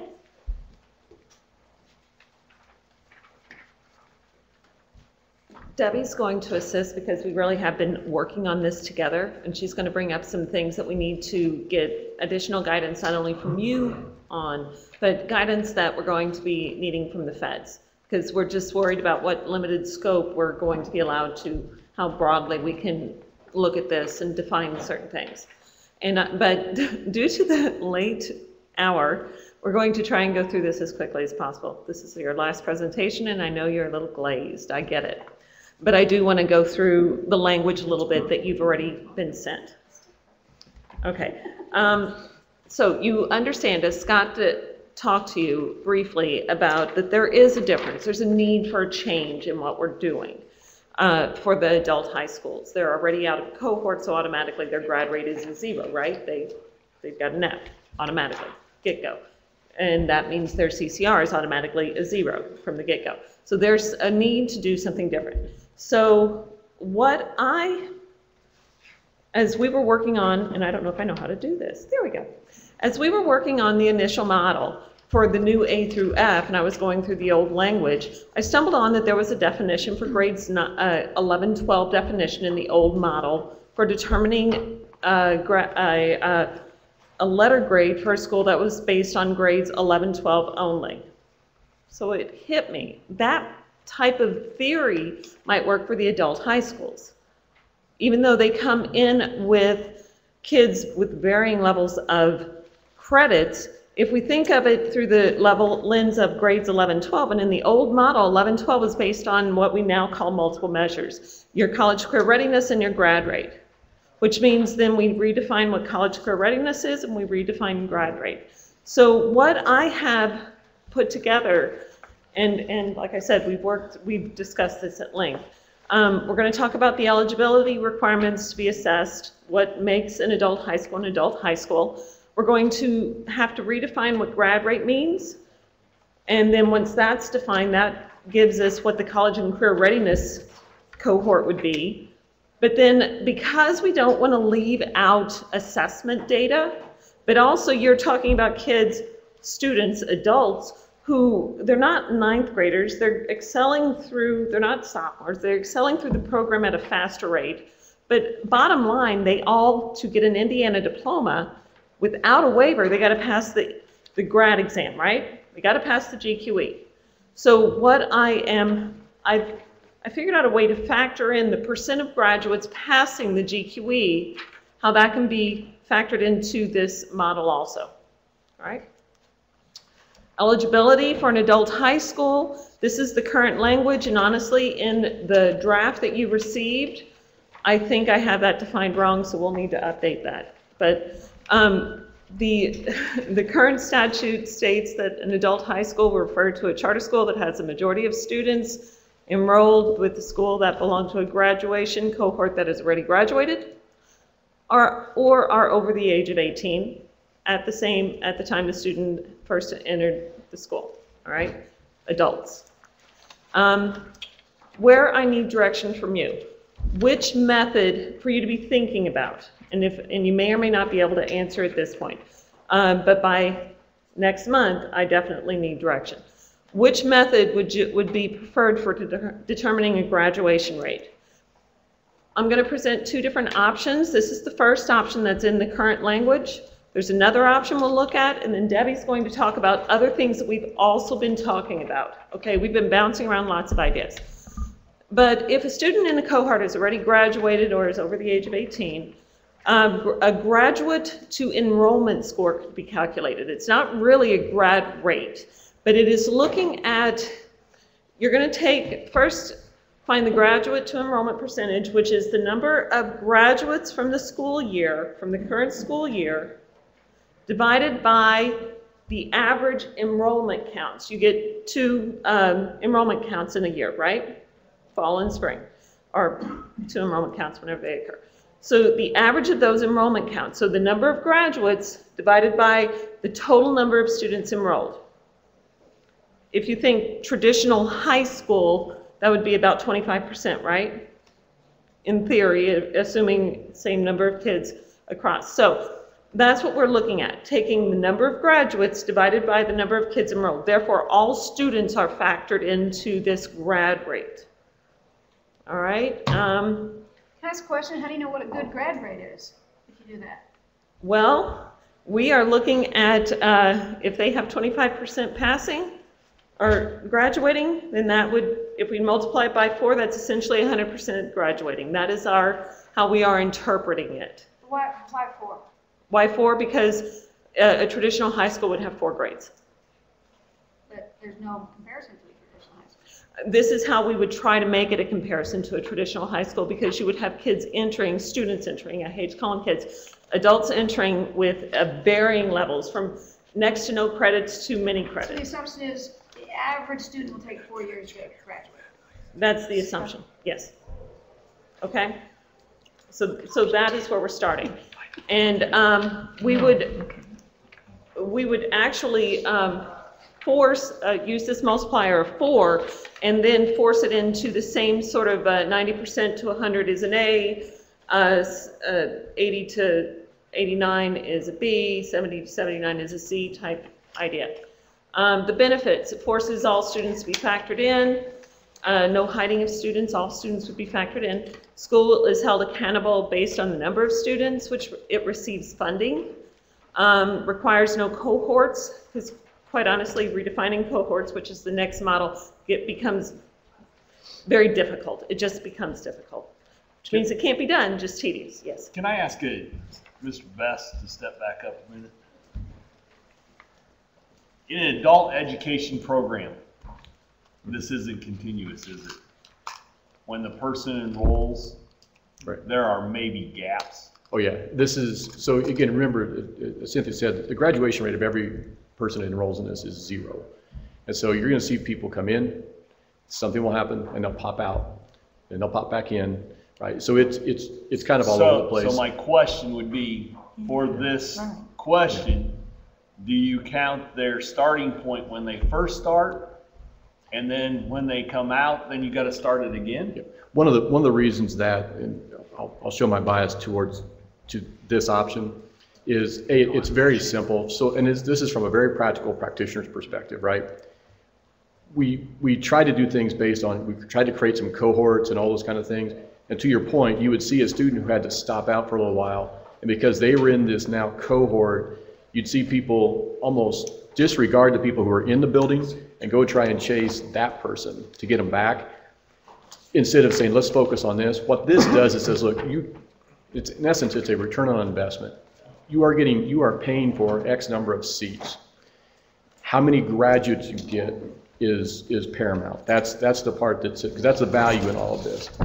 And then to Ms. Neal's question on the where some of this comes from, if you look at the similar student bodies, which is really where you compare it to the adult education programs throughout the state, the completion rates there, it varies. You're in essentially the GED Hall of Fame if you get up to about a 20% completion rate. Right. What we're saying is the bar has to be higher than that. And so that's where the 25% kind of, if you hit that, you're doing great at that point. And that's where that number came from.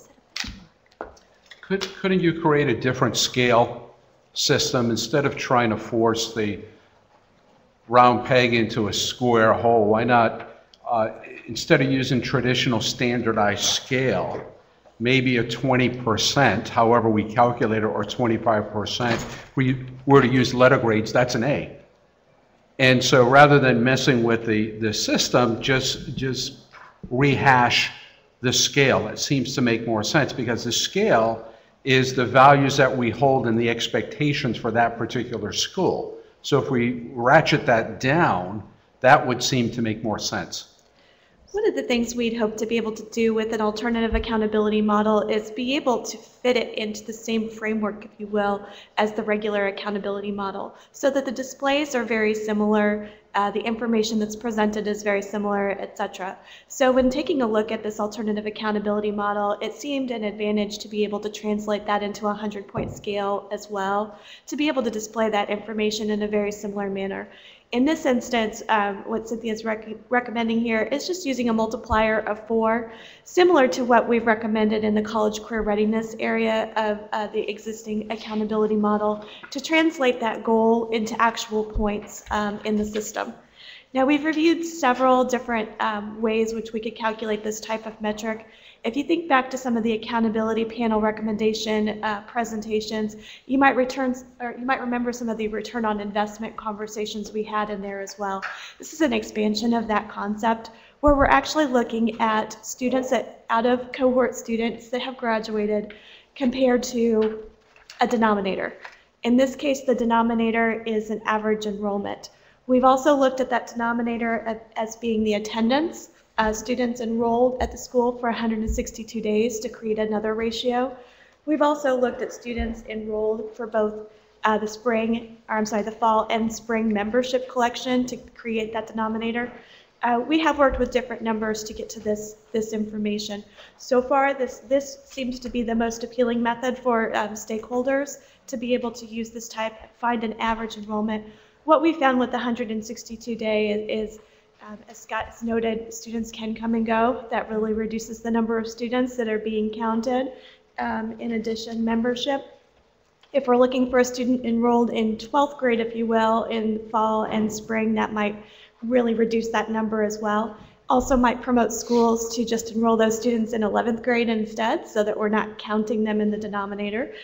So we do want to be very cautious, make sure that we're getting all the students that are actually within the building. Some other considerations we might have is taking a look at the grade spans within a building and using that as the divider. If we assume 4 grades in a building, our divider is 4. If it's 6 grades, we might look at something a little different. If it's just 2 grades, if they're just doing 11 and 12, then it might be a divider of 2. So there's definitely some ongoing data runs on this.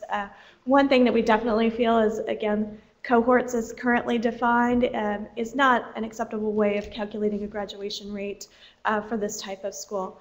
At best, we might get, by their pure definition, 50% is the maximum graduation you could possibly have at a 4-year graduation rate. We could potentially look at a 5-year graduation rate, expect to see it a little higher, But as Scott noted, many of these students are probably in their 10th year, if you're actually talking about cohort. So we just need a different way, a different type of ratio to figure out who's graduating. Now from the department side, we do collect everybody that does graduate every year. Again, we're really looking at how do we turn that into a ratio or a metric that can be used for accountability easily, display it in a similar format. And the other caveat is, as Cynthia noted, we are engaging with US Ed to make sure that any recommendation does not violate any of the waiver standards. These are schools, although we see them as different from a traditional school. They are still a school. So we want to make sure that anything that we recommend has all of the components that the feds are requiring to have in there. One alternative we might have to look at including possibly 5-year graduation rate in some way, shape, or form, again, by a formalized cohort as defined by the feds and state law. So we'll be following up with that as well. So this may be too simplistic, but in essence, we're really setting a benchmark of 25% graduation. Did I say that right? Graduate to enrollment percentage. I know, but in essence, we're saying we think that these schools should have at least 25%, and if you've got 25% benchmark, then you've got a, you're going to be a good school. Right, but again, it's 25% of their full enrollment, not 25% of their 12th graders. 25% of their enrollment between 9th grade and 12th grade. 25% of all of their students should be graduating. And when you break that out to traditional high school. I didn't say it in those terms, but that's what I meant. That they have a 25% of the students that are enrolled in their school that are actually graduating and actually completing that. Which is part of the reason why we don't really want to call it a grad rate. That's sort of how we're treating it, but we're going to have to call it something different, a graduation to enrollment ratio, something. But we can't call it a grad rate, because that's publicly, a 25% grad rate doesn't sound good, right? But a graduation to enrollment ratio, that sounds reasonable.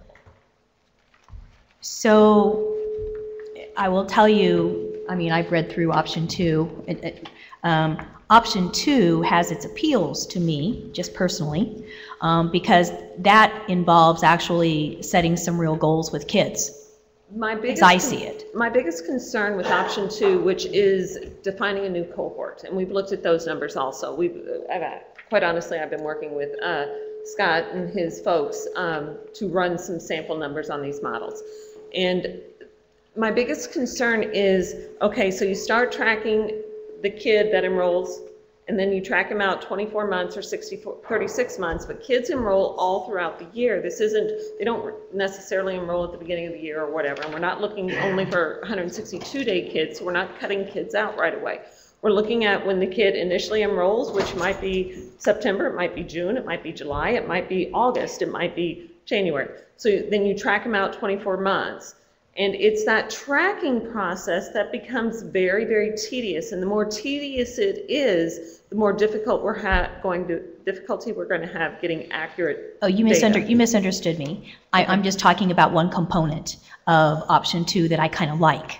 And that's actually giving credit in some way. So I'm actually talking about a combination. So if you did option number 1, and then you actually also had in there, or not bonus points, but you also get points for graduating students within a certain amount of time, or getting some things completion. I'm worried that we want to put something that you have conversation with kids about timelines and graduations and the importance of that, because the sooner you graduate, the sooner it happens and you get it done, the more opportunities that you have. And I know life gets in the way, but I'm looking for a way to also give credit, so to speak. I guess I'm bringing up a whole new idea. If they graduate within X amount of time. Correct. If they graduate within a certain amount of time once they've enrolled, that they also get credit for that. So I guess I'm looking at a component of option 2 that I kind of like, maybe factoring it in with what you got, or in addition to, option 1.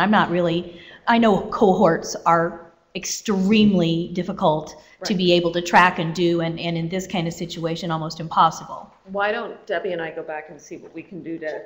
It's just an idea, another measure that might be able to be enhance something. All right. let's move forward if we may again. So we'll need to think about these options. Yes. And then you have percent of graduates passing GQE. Yes, and this actually becomes one of my fears is that people could inflate their score by quickly graduating students by giving a lot of waivers. And we don't want to do that, right? So what I want to do is use this idea of a factor, and honestly, I stole it from Debbie and her idea of attendance factoring into, our participation factoring into the A through F model. So I'm looking at, okay, if you've got 90% of your students are not getting a waiver, they pass both portions, then that multiplier will be 1 times whatever the grad rate is. But anything less than 90%, say it's 85%, has passed both portions, 85% didn't get a waiver, then it would be 85% times your grad rate.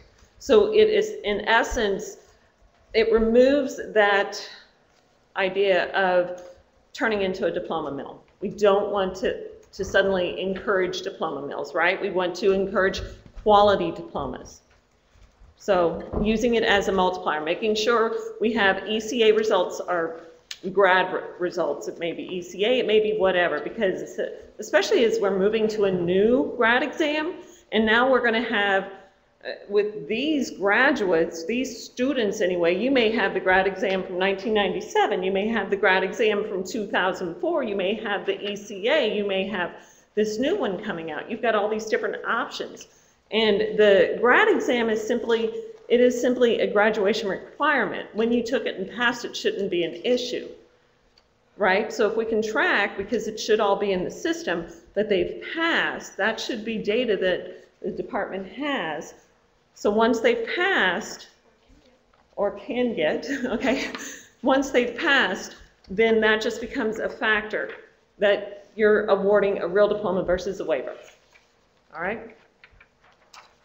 Any questions on that piece? Tony? Yes. Not on that, just a general question. Are all these schools now charter schools, or do we have any corporations running those schools? Per law, they can't be, they have to be charter schools. Oh.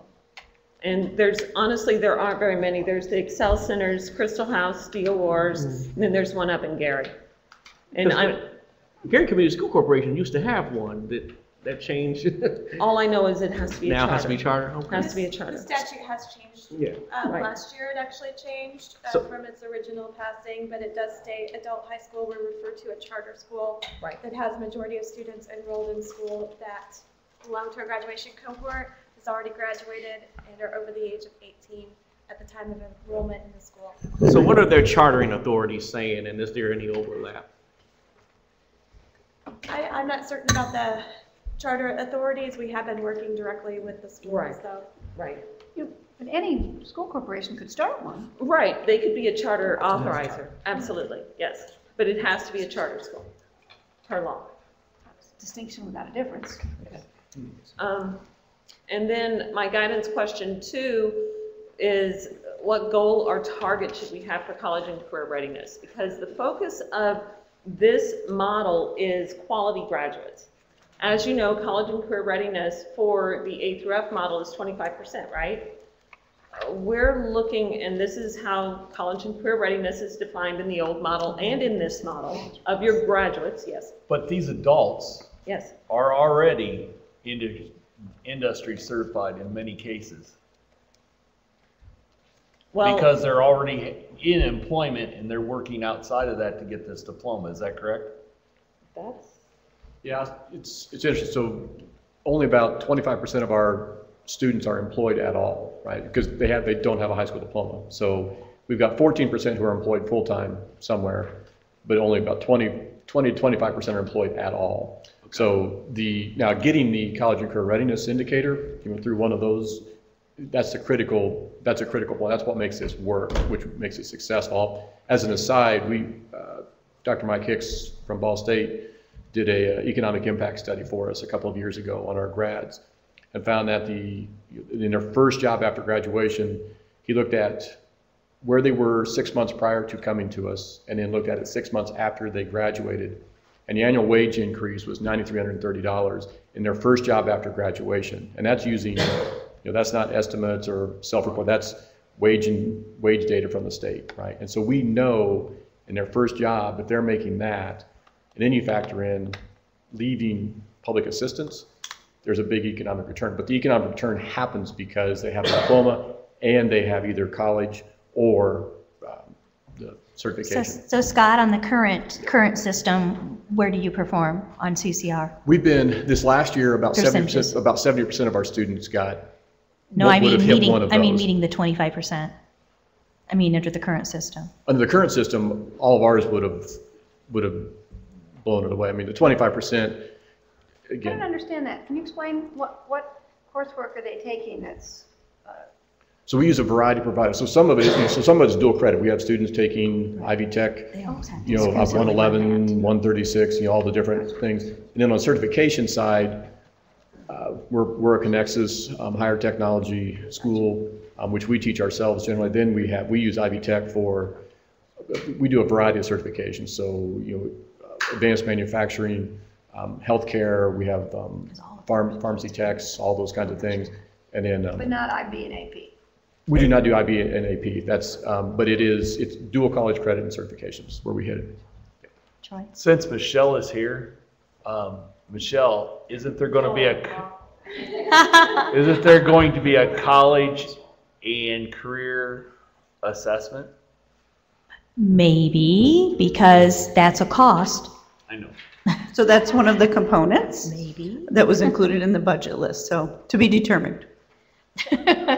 I don't know what that means, either, a college and career assessment. It was proposed that the state pay for an assessment for kids in 11th and 12th grade to show that they are college and career ready. Either we would pay for the SAT or ACT, or we would pay for an industry certification test, or we would pay for, so there would be a way for them to actually prove and have evidence that they are ready, college Who and has career the ready. authority to decide if such an assessment shall be given? We already have that through the RFP process. That's one of the components that we was passed. by the roundtable and the board. It's one of the components on the list. Whether it actually happens or not, Andrea, is a matter of probably cost. Well, I think it ought to be a matter of policy, not cost. Okay, let's pass. I'm just letting you know. So we voted for that? We voted to have a college and career-ready component on the new state assessment? And there are actually two. One is currently... I think I voted no. One is currently AccuPlacer, and the purpose of that assessment is to determine whether or not the student needs remediation in high school. And then the other component within the RFP is called a grade 11 and 12 post-secondary assessment, and that's what Superintendent Ritz was referring to. So if we could afford it, would it be required?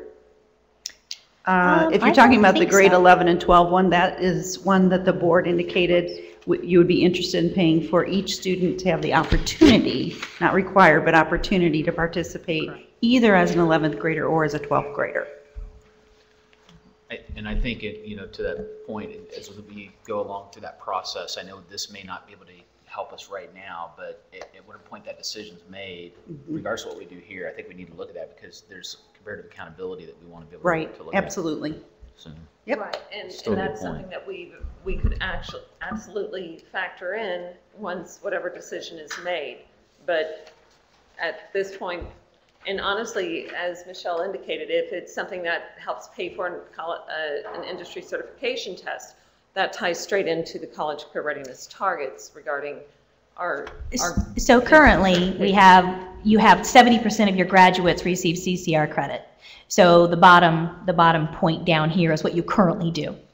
Okay, thanks, Scott. Right, which is why we've set 70, 80, 90. We're setting very high targets for college career readiness. Again, the focus being on quality diplomas, okay? If you have some sort of industry certification or dual credit or something where you're able to graduate and the industry certification goes straight into a job, dual credit goes straight into college, that is a quality graduate, and therefore that's where we're putting our focus for the adult accountability model, all right?